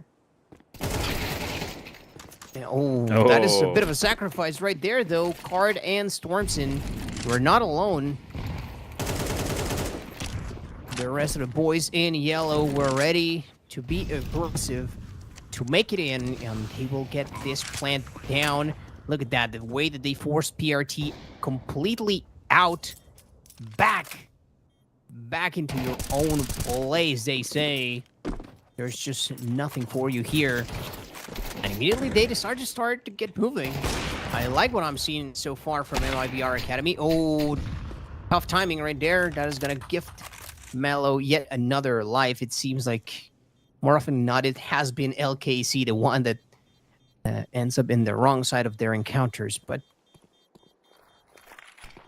I mean, LKC cannot be feeling too bad about itself, especially not when you are dealing with double digits for your squad. MIBR Academy are here to win, but Mellow's still here to take some faces. So let's see if he can help the squad do so. And shots like those are a good indication of exactly what he intends to bring to the table. Good tactical here at a GameHunters, I have to say, and kind of a needed one. That's the thing about Mellow. Like, he is a good player, like I mentioned. Wanted to put the spotlight on him, but like, he needs to start doing that when it matters, you know? Like, he needs to be taking down the enemy as soon as he actually sees them, not allow them to make the rotations, not allow them to get the bomb planted. But of course, I mean, it's not going to be easy on a map like Anubis, in which you just lost the advantage on the side, on the team.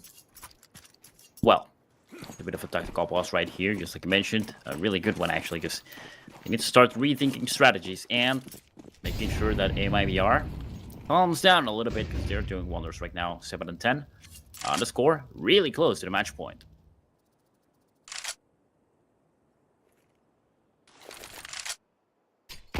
Right, mid-play, but nobody's right there. They're just playing with you, my friend.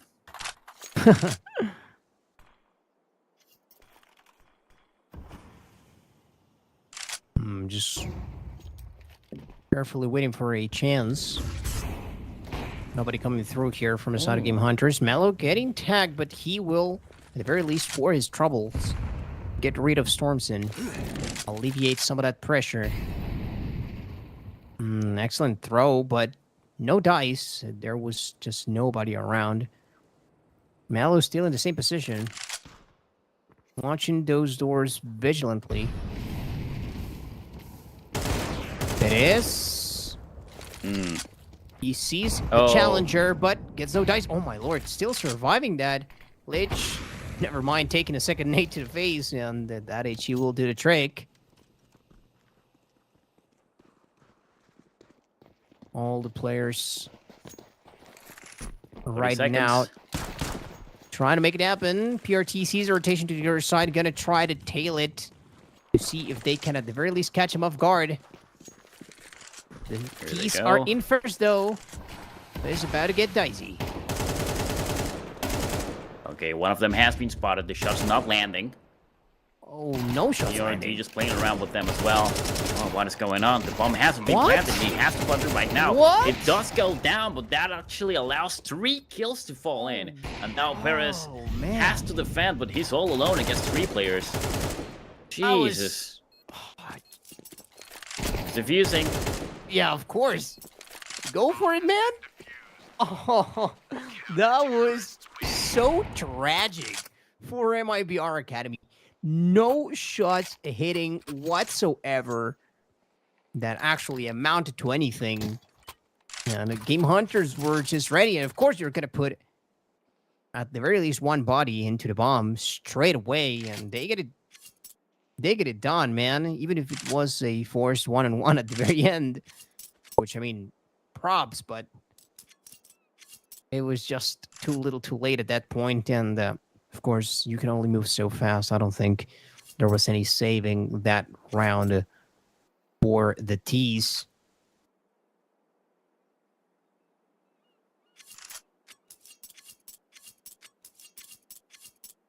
And see if they can change some of what's been going on so far. GameHunters, I mean, so far in both of the matches that we've got to commentate, there's been a couple of outliers. This time around, Lich, unfortunately, not in the best of grounds. Whereas the rest of GameHunters looking fairly even for themselves. But talking about even, look at the stat line across from the side of MIBR Academy. I mean, no one really taking it back. No one really taking the spotlight completely. So, love what I'm seeing from them so far, even if that last round did end up in tragedy.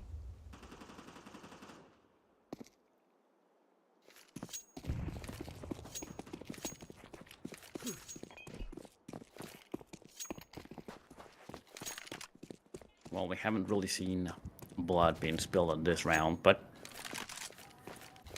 it seems we might be close for it. As we have a little bit of movement going into the B site.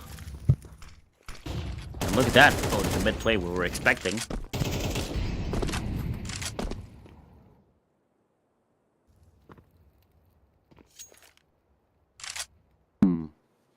So nothing has happened. Just a little bit of chip damage falling into Riccioli. But once again, time, still plenty of it, but it's running out.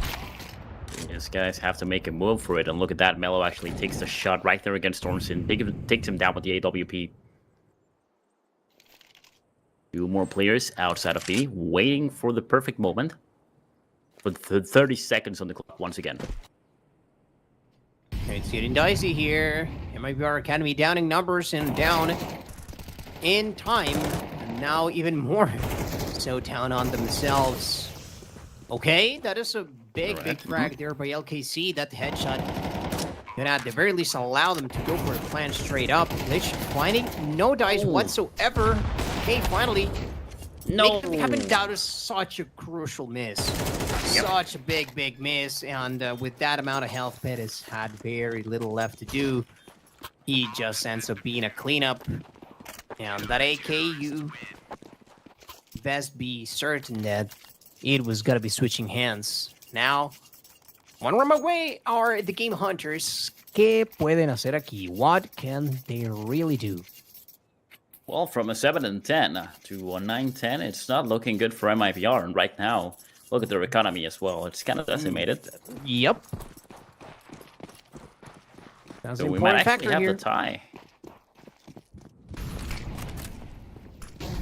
And pushing forward. Also a nice flash, but nobody was there. Oh, but look at that. It seems that this guys want to play aggressively. Melo takes a beautiful kill, but there it kills Riccioli. Melo Paris taking a double kill for himself. That allows the bomb to get planted. Yes, it does. As Stormson takes down Lich, the last player on the site. Now the rotation comes in from the GameHunters. And watch out because ABR comes from behind, takes down Paris. Okay. Stormson answers perfectly with the AWP, gets that kill. There's a player just around the corner, and he takes the kill. Wow. Whew. Just like that, MIBR makes it happen. They had, well, they really didn't have much chance of that, but you can never underestimate the power of the tourist force in Anubis. Really well played, aggressively as well, and it all pays off. Oh, it was so close. Stormson putting up a show. That was some beautifully done stuff. MIBR Academy, they avoided an evened out situation, and I mean, they were on the verge. That was such a crucial round for them to win. I think GameHunters might have been able to pretty much steamroll them towards the very end of the match, the very end of the map, I should say, if they end up dropping that one. But luckily enough for them, they get it all done, and in spectacular fashion at that. Mira nada más. Let's now see if GameHunters can weather the storm this time around, actually, or is MIBR Academy too strong and they will find no opposition at the tail end of this game? We are getting closer and closer to the finish line, ladies and gents.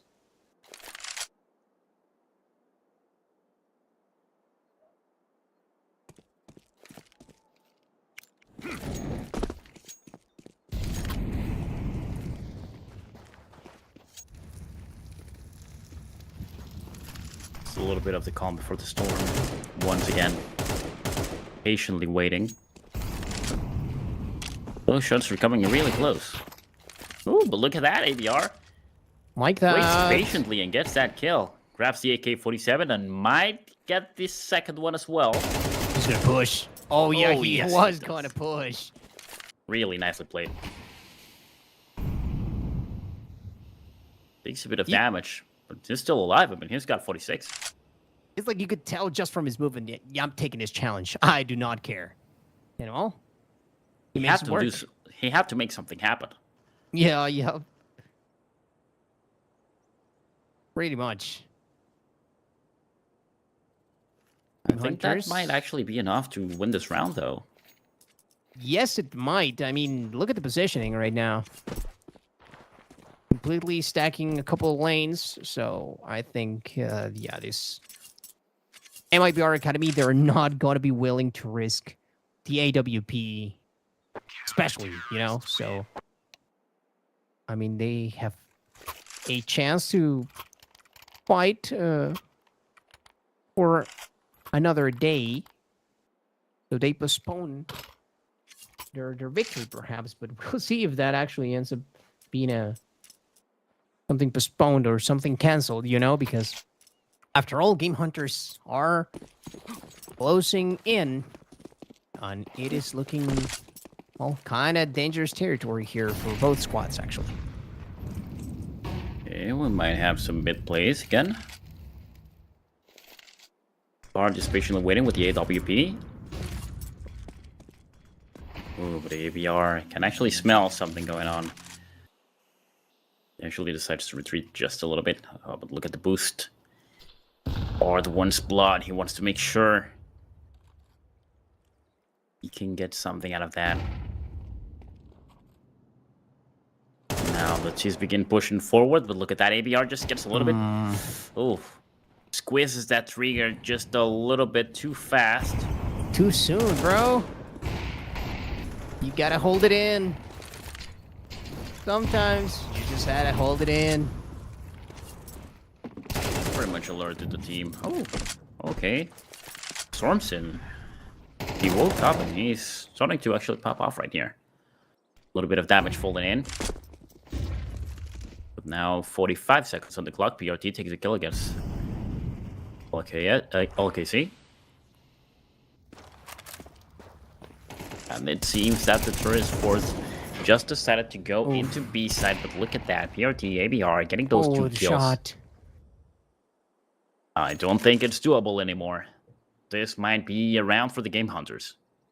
I mean, they're gonna try to at least go for the plan right here. Card is gonna have to take the front lines. Not exactly the position that you want to find yourself in when you're holding an AWP in hand, but surrounded by all fronts. Yeah, it was looking pretty done at that point.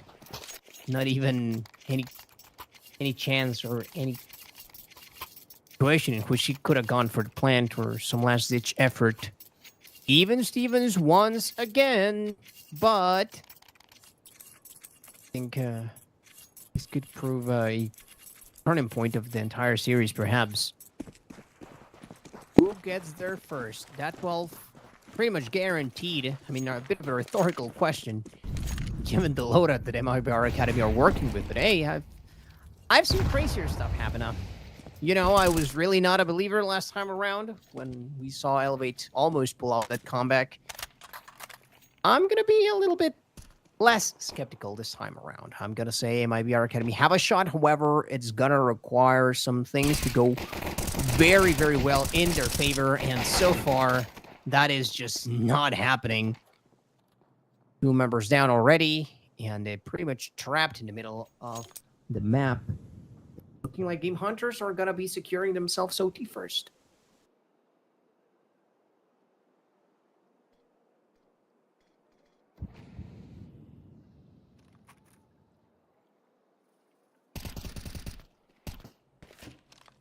Ooh, bit of a duel over there. Tons of damage.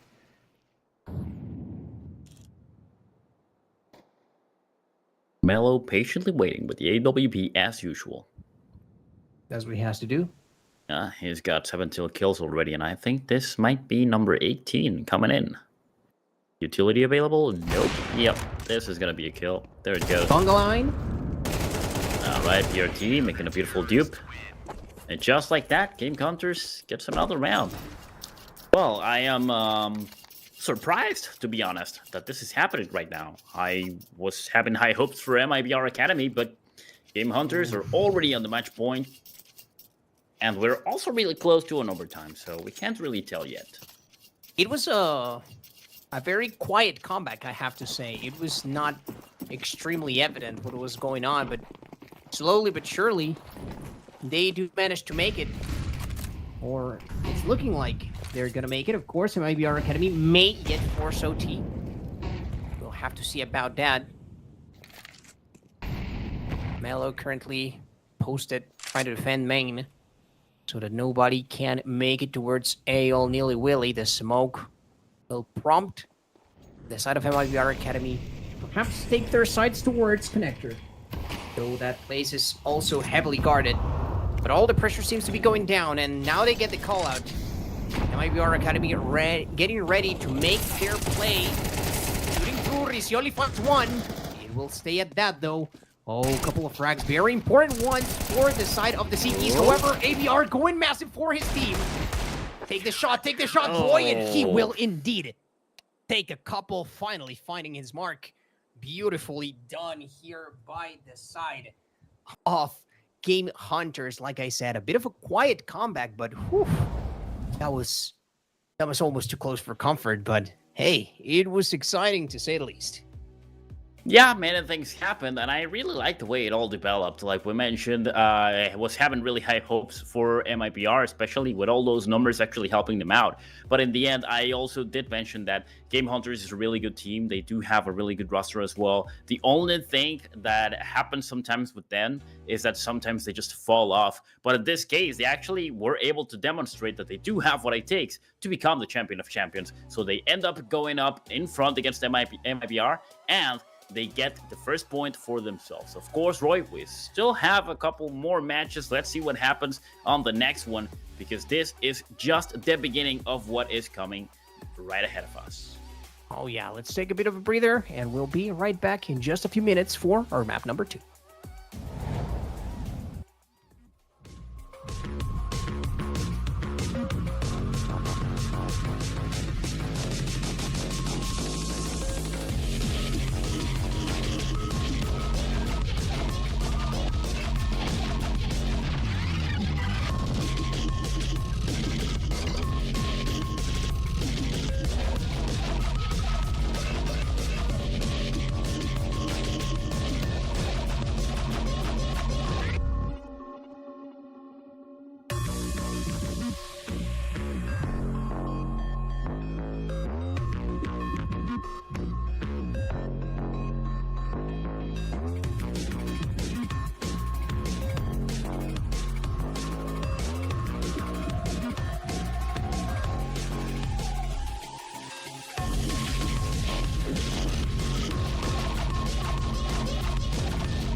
Okay. Well, So here we are. Second game of this match between MIBR Academy and the GameHunters. And funnily enough, I know that we don't have that much data on MIBR Academy for this match. But for GameHunters, Nuke is not particularly a good map. They've played it quite a bit, and they have not seen much success. They have won on it before, but not necessarily their strongest suit. And I guess we are seeing some of that develop right in front of us. Okay, PRT welcomes the challenge. Oh my god, no way. PRT saving the day for his team. And GameHunters, they get to pull away first.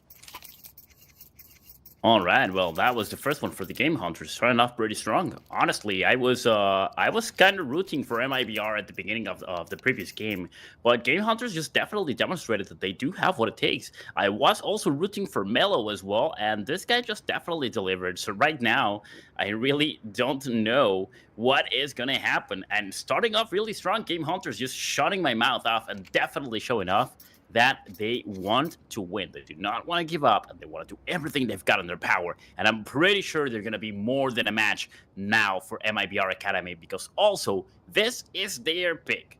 Regardless of what happened in the past, regardless of how of their performance on Nuke, I think that if they picked it, they might have something up their sleeve. So it is very possible that things will go differently. Like I said before, I mean, numbers definitely speak, but they talk about the past. So now let's focus on the future. Their eyes forward. Well, we all have our eyes forward to Stormsyn coming back to the server first, I guess. Nonetheless, though, I mean, it was an amazing start for GameHunters, to say the least. Spectacular fashion that they managed to do so. No luck in the retake. MIBR Academy, well, like I said, they're still getting used to one another, and they're getting battle tested, you know. It's an excellent experience, I have to say. Though 1-2 record, not exactly what they're looking forward to, but hey, I mean, especially I think with those academy rosters and then teams such as these, I think that you really are looking forward to that improvement, and to other teams showing you your areas of opportunity, you know, so that you can actually improve and actually make significant changes, and not necessarily as far as rosters go, but more so in personal improvement for the players, you know. I think that would be the whole point of an academy team. And so, if nothing else, I think a fair bit of experience, I think, is what MIBR Academy are getting out of this so far, of course, because, I mean, they still have a chance to bounce back. We find it. Saw that happen already with the match with players and Elevate. And okay, now coming out of the gate swinging, Perez looking for a couple of headshots. Gonna find, well, some success, and moderate success on Torrecioli at the very least, and a bit of extra damage, but not much further than that. Yeah, I mean, putting Mellow down to only 10 HP, and look at that, Card on the other side with the Scout takes down PRT, who was pretty much full HP as well. Lich on the other side retaliates, getting Card down. But now we have Burn Money on the spotlight, because he is going to be all alone against 3 players.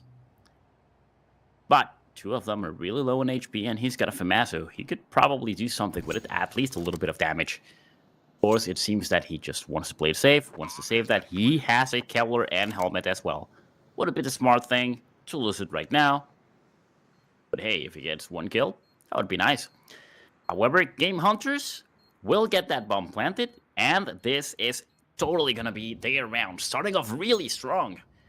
It seems that, although they didn't really have the upper hand regarding stats, they're doing fine, and I like that. So far, so good. Not much else you could ask from GameHunters.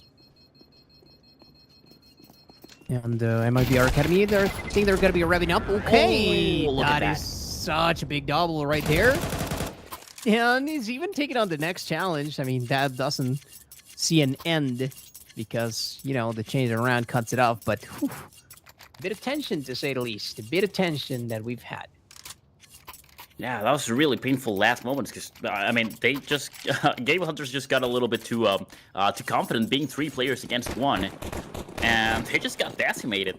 The best case scenario for MIBR right there was actually to get at least 1 kill, and he actually just got 2. So that was great. Keeps the FAMAS as well.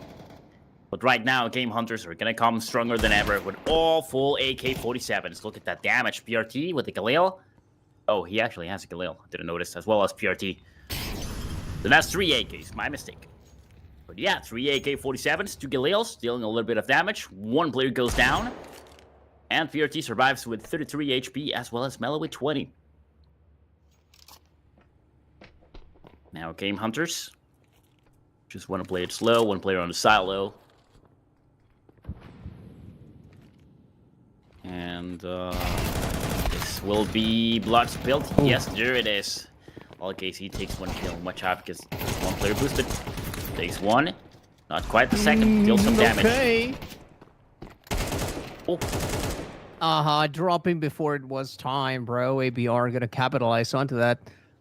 That is, I mean, he can still make something happen, though unlikely, I was about to say. And just as I'm trying to put that forward, Lich just completely shut him down. Take a couple of bullets from my AK, he says. And so the rest is history. So far, so good for the TFers out of the GameHunters. Good start. A bit of a cushion, economically speaking, that they will get to build themselves if they win at least a couple more. As for right now, MIBR Academy finally getting to show us their prowess with the M4s. So, looking forward to that.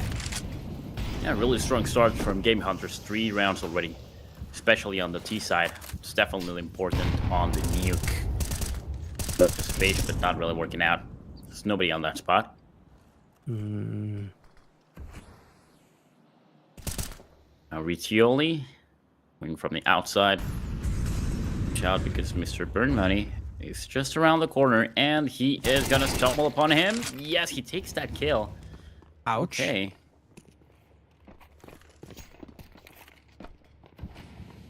Now as players begin to move forward towards the hut. Interesting the area. repositioning. Yeah, Actually- still 1 minute on the clock, so... Yeah, no, I actually like that. A bit of patience from GameHunters, not really trying to force the issue. And Starsim would have given them a pretty warm welcome, I'm willing to bet. And he was not the only one. The shutdown on Riccioli definitely is going to hurt their chances, but still got an opportunity to play towards B, sneakily so. Is in position. Seems like Card is going to be taking matters into his own hands in a few seconds, as he is pretty much the first one that's going to have a chance to find an answer. Not the only one, though. After all, that slight bit of verticality that the tunnels do bring towards Nuke is going to allow the CTs to still try to find an answer. PRT, though, Nice. catching Card on the move. That is so big for their chances, especially now that they have the bomb planet. Yeah, it's 2 casualties for each team. Right now with the bomb planted, the advantage is for the GameHunters. Oh, PRT not quite able to get that finished up. First gets that kill, but Lich retaliates on the other side. Take it down, burn money. And of course, the last 2 CTs are gonna bail out. Just try to survive as the bomb is about to explode. And they catch up an AK-47. First, holding on to the AWP. That is another round for GameHunters. Really good stuff we're seeing right here. Of course, MIBR should be able to buy something.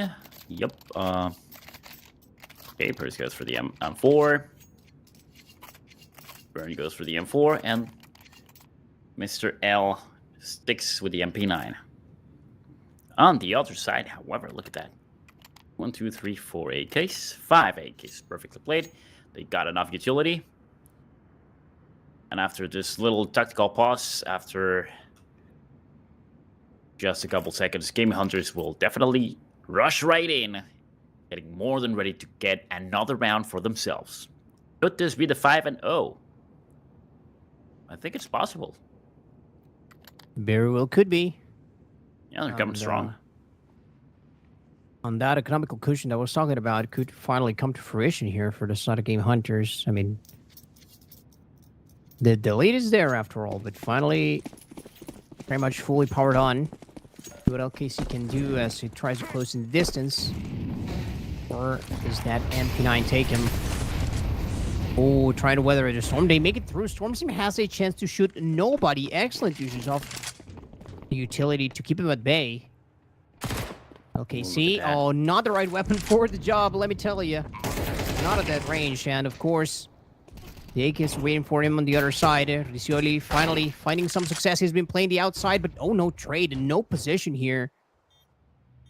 For Bomb is planted, though. Riccioli to actually do something about that. PRT will fall, but like you said, indeed, progress had already been made. It was a fast plant out of GameHunters, who definitely committed to going down straight from the bends and into paradise, pretty much, as this is a foregone conclusion. And like you said, the 5-0, a possibility before, now absolutely a reality.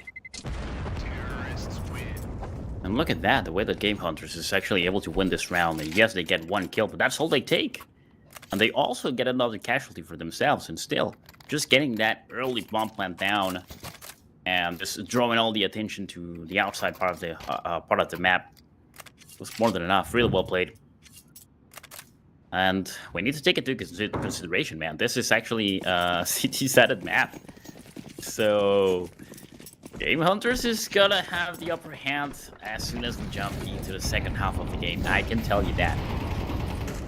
Now let's focus on what we have at the moment, because a couple of shots are already falling in. Earn money to get it taken down. 59 HP. And Melo patiently waiting once again. The AWP. Couple shots not quite landing. Card has one up of his own. Man, I'm starting to get a little bit worried about MIBR Academy's chances here, if this is how they are playing CT so far.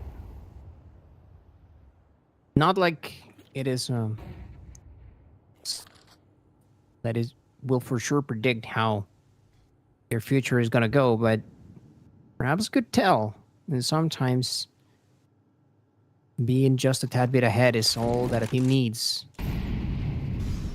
Hard. Trying to take matters into his own hands. Also that AWP watching for the cross. So some util is going to be required. Flashes come through and smokes will also be popped out. Excellent molly to flush him out. And ain't nobody giving him an angle quite yet. LKC flushed out as well. Gonna be requiring some assistance from Stormson. First blood belonging to the side of GameHunters. And second one as well. Lich on fire. The AKs going on all cylinders here is GameHunters.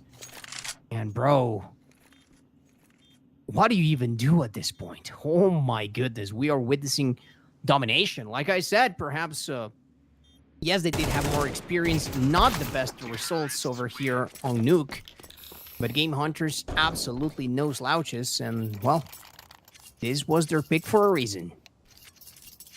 Yep, after all, I mean, we can talk about numbers all we want, but we don't really know exactly what these guys have been practicing and the strategies they're going to bring up. Also, with the changes that happens with the rosters, like, everything is just going to be completely different game after game.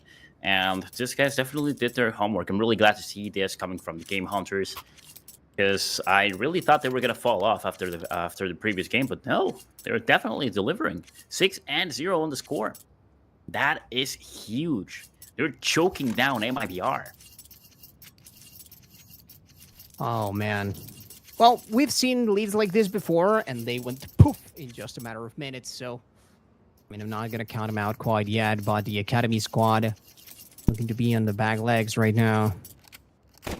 Oh, brother. And just once the GameHunters, they get a pick, they just run away with the lead, and they seem a little bit better prepared for some of the approaches. Now a bit more cautious, being required here. Oh, nice kill. The trade. LKC gets caught on the move, though. Mellow. Oh, The man. patient LKC bird that got the worm. Yeah, I mean, LKC just squeezes the trigger perfectly on the previous kill and then just chokes a little bit for the next one. Not quite able to deal at least a little bit of damage against Mellow. So, yeah, he just kind of choked at the end.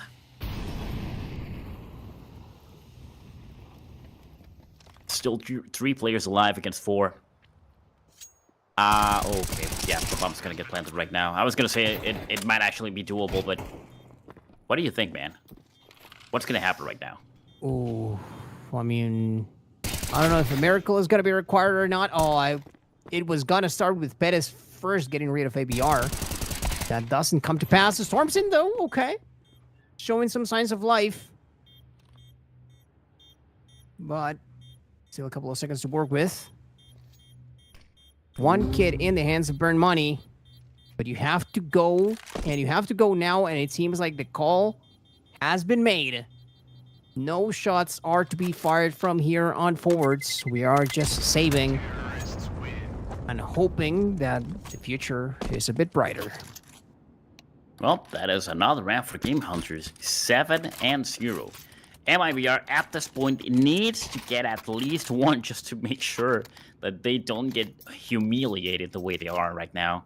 Like, they just need to get their honor back, even if it's just 1 round. GameHunters is definitely hunting them down, getting those beautiful kills. Really good shots, really good calls, really good plans. Playing this clean. You can tell they definitely feel a lot more confident after winning the previous one.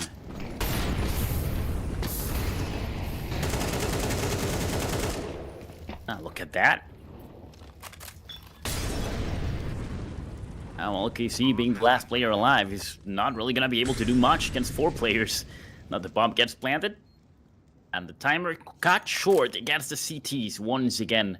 LKC forced to retreat and only try to survive. Not much you can do. Oh, brother. I was really not expecting this to go in such a way, but I mean, GameHunters, they're not looking very forgiving right now. Now they know where he is. Almost double digits from the first half, and I think that there's just no way that they don't get it at this point. I mean, domination might be a right word to describe this. Putting your opponents into submission, you know, similar words such as that. Bro. And it's not about to get any easier. That much I can assure you. Taking a bit of a breather before going next. MIBR Academy. I mean, they have some chances to put up a fight. Not exactly the best of loadouts that it would have been. Instead, it's going to be only a couple of MP9s. And the single import is going to end up in the hands of Pettis right here. They've definitely seen better days. Yeah, of course you can make a ton of damage with even just that little equipment, but man, oh man, it's not looking pretty whatsoever. And not to be a negative Nancy here, but bro, it's show up some grit, put up a fight. Come on, I need MIBR Academy to wake up.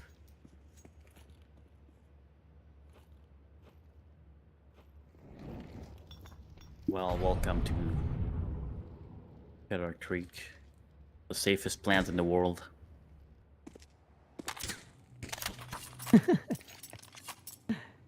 Oh man, GameHunters right now, these guys are just having the time of their lives.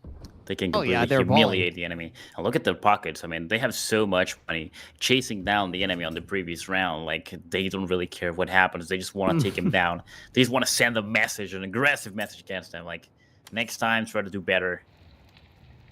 Because right now, GameHunters is eating them away.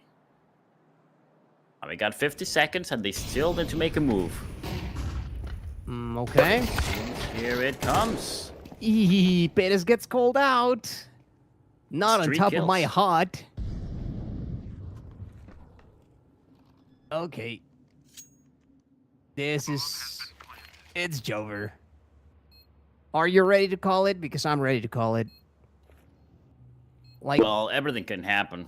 oh yeah, I mean, even after We the saw it sides, happen which I think before. we could see. Yeah, like maybe MIBR Academy play the best T of their lives, you know? It's just that there is that air of something unsurmountable in front of you, a task that's so Herculean that, I mean, it's just so hard to do anything about it. And mind you, that GameHunters are about to reach double digits, and we're not even through with our first half. That is a problem, you know, because maybe MIBR Academy just need a bit of a reset. They don't feel as comfortable playing defense here, whatever it might be. But, I mean, at that point, GameHunters have already dug their opponents' very deep grave, you know? It's just a matter of actually putting them there, and it's looking very likely that will be the case. Well, 9 and Oh, 0. storms Watch in. out, ABR. It's a good one just around the corner, right behind him. Oh, he goes straight in, bro. He doesn't fear anything. Oh my lord. Okay. He's gonna get that kill. He saw it. Oh my god, the timing there for ABR. Oh my goodness. That was nice aiming. Good.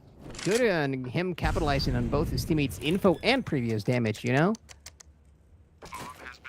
Looking like a good team ordeal right now for GameHunters, to say the least. Also, problem pretty good is communication right there. Oh yeah, totally. And they reached the double digits already, and they might be still on 0. Bro. I mean, maybe GameHunters know that it's getting late for production, you know? They may... they may just be going all out here to make sure that this goes as fast as possible. It's turning into a submission for SGDQ. A speedrun is being created right here, and GameHunters are definitely leading the way. MIBR Academy, I mean, they've been looking kind of deflated. Some plays that have been questionable, to say the least. Some that have just really not come to fruition in kind of a tragic manner. But, well, credit where credit is due. GameHunters have, after all, capitalized onto all of that. And, like you mentioned, double digits it is for them. Aggressive play coming in. Oh my Look at god, that ABR. no! He just feels so comfortable doing that. Like, Like, he takes the challenge like it's nothing. It's like he's not even sweating it, you know? It's like nothing can go wrong. ABR is like, yeah, I'm gonna jump, I'm gonna kill a couple of guys, and that's it. That's my day. Oh my god. It's just not looking too pretty at this point. Don't know how else to paint that type of picture for y'all. yeah, and Card was actually spotted. So we're all just gonna try to chase him down. Make sure he can't actually bring that AWP to the next one. Imagine Mind that. you that, Uh-huh. mind you that Anubis look kind of competitive Yeah. Totally. at most portions of the whole ordeal, you know. So, a bit disheartening the way that this is going, and they're gonna go unscathed, bro. Not the Wow. 12-0, not the goose egg. Oh no! Oh no!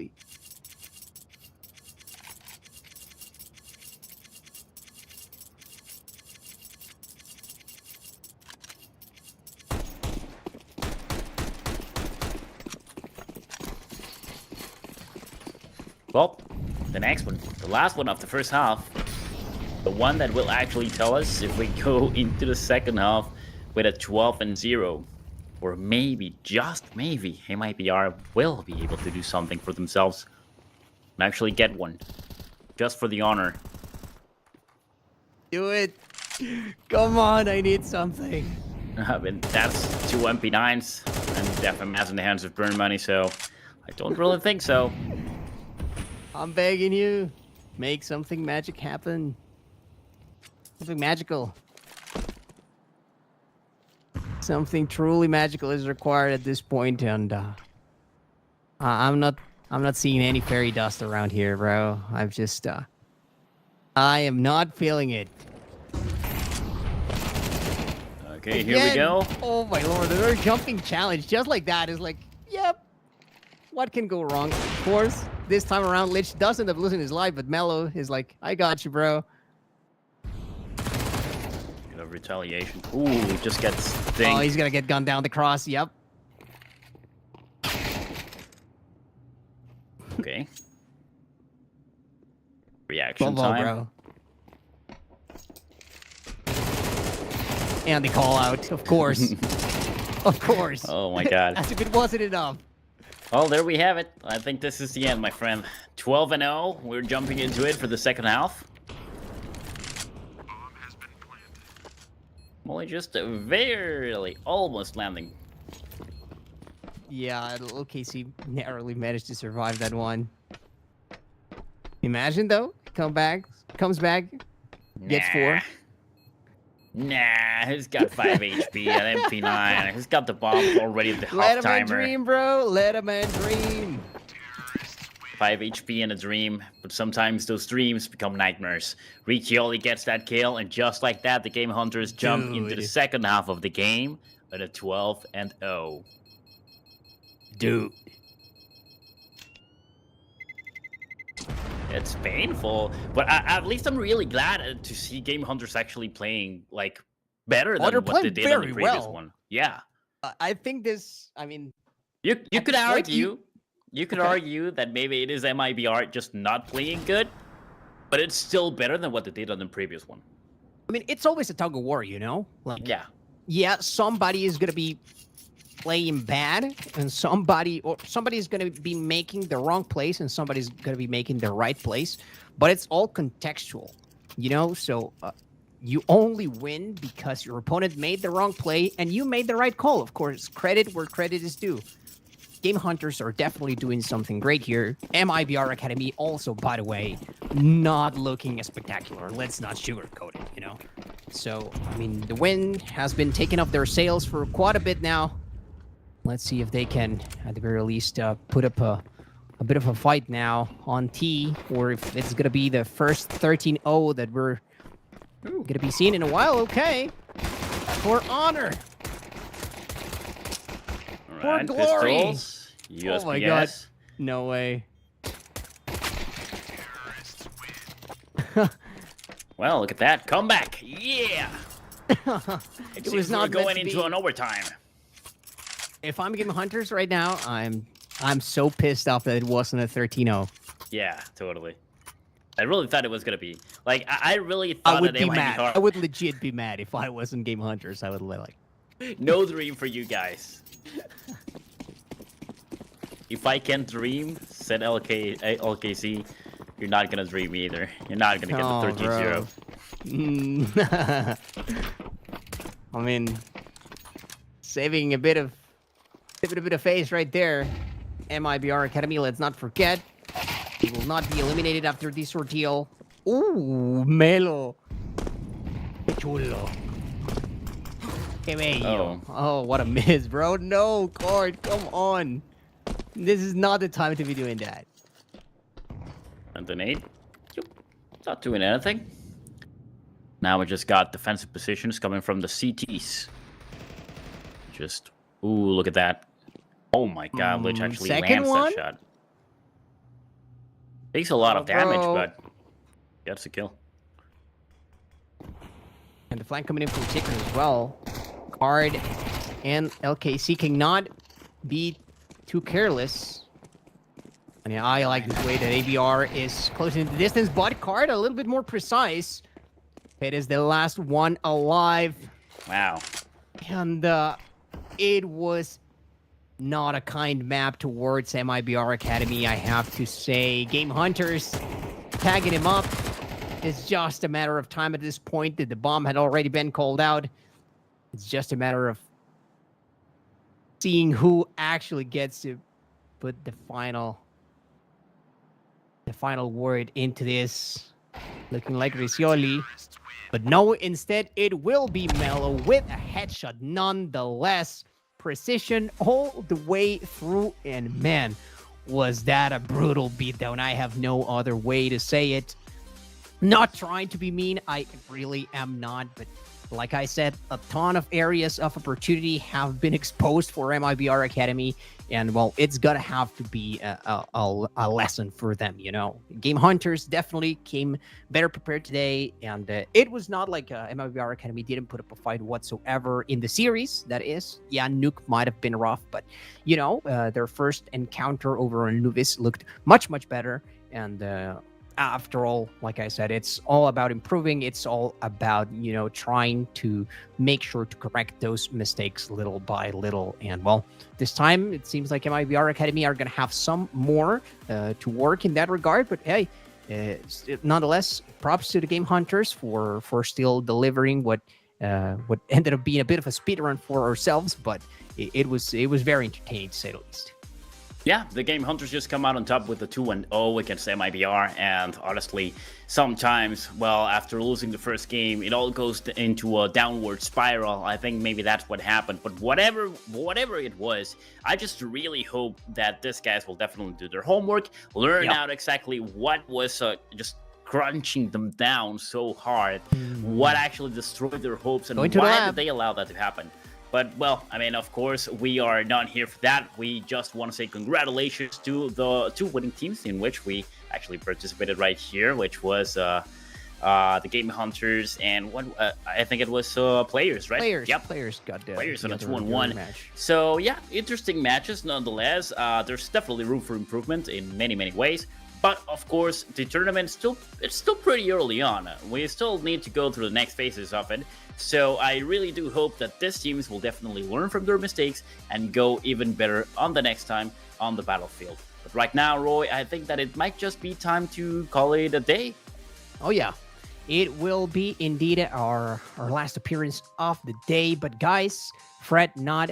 This season of the South American Series 4, the Champion of Champions Tour, will continue tomorrow. So we'll be seeing you next time. For now, go take a very well-deserved rest. Hope you enjoyed the broadcast. And like I said, we'll be seeing you tomorrow. So, bye-bye.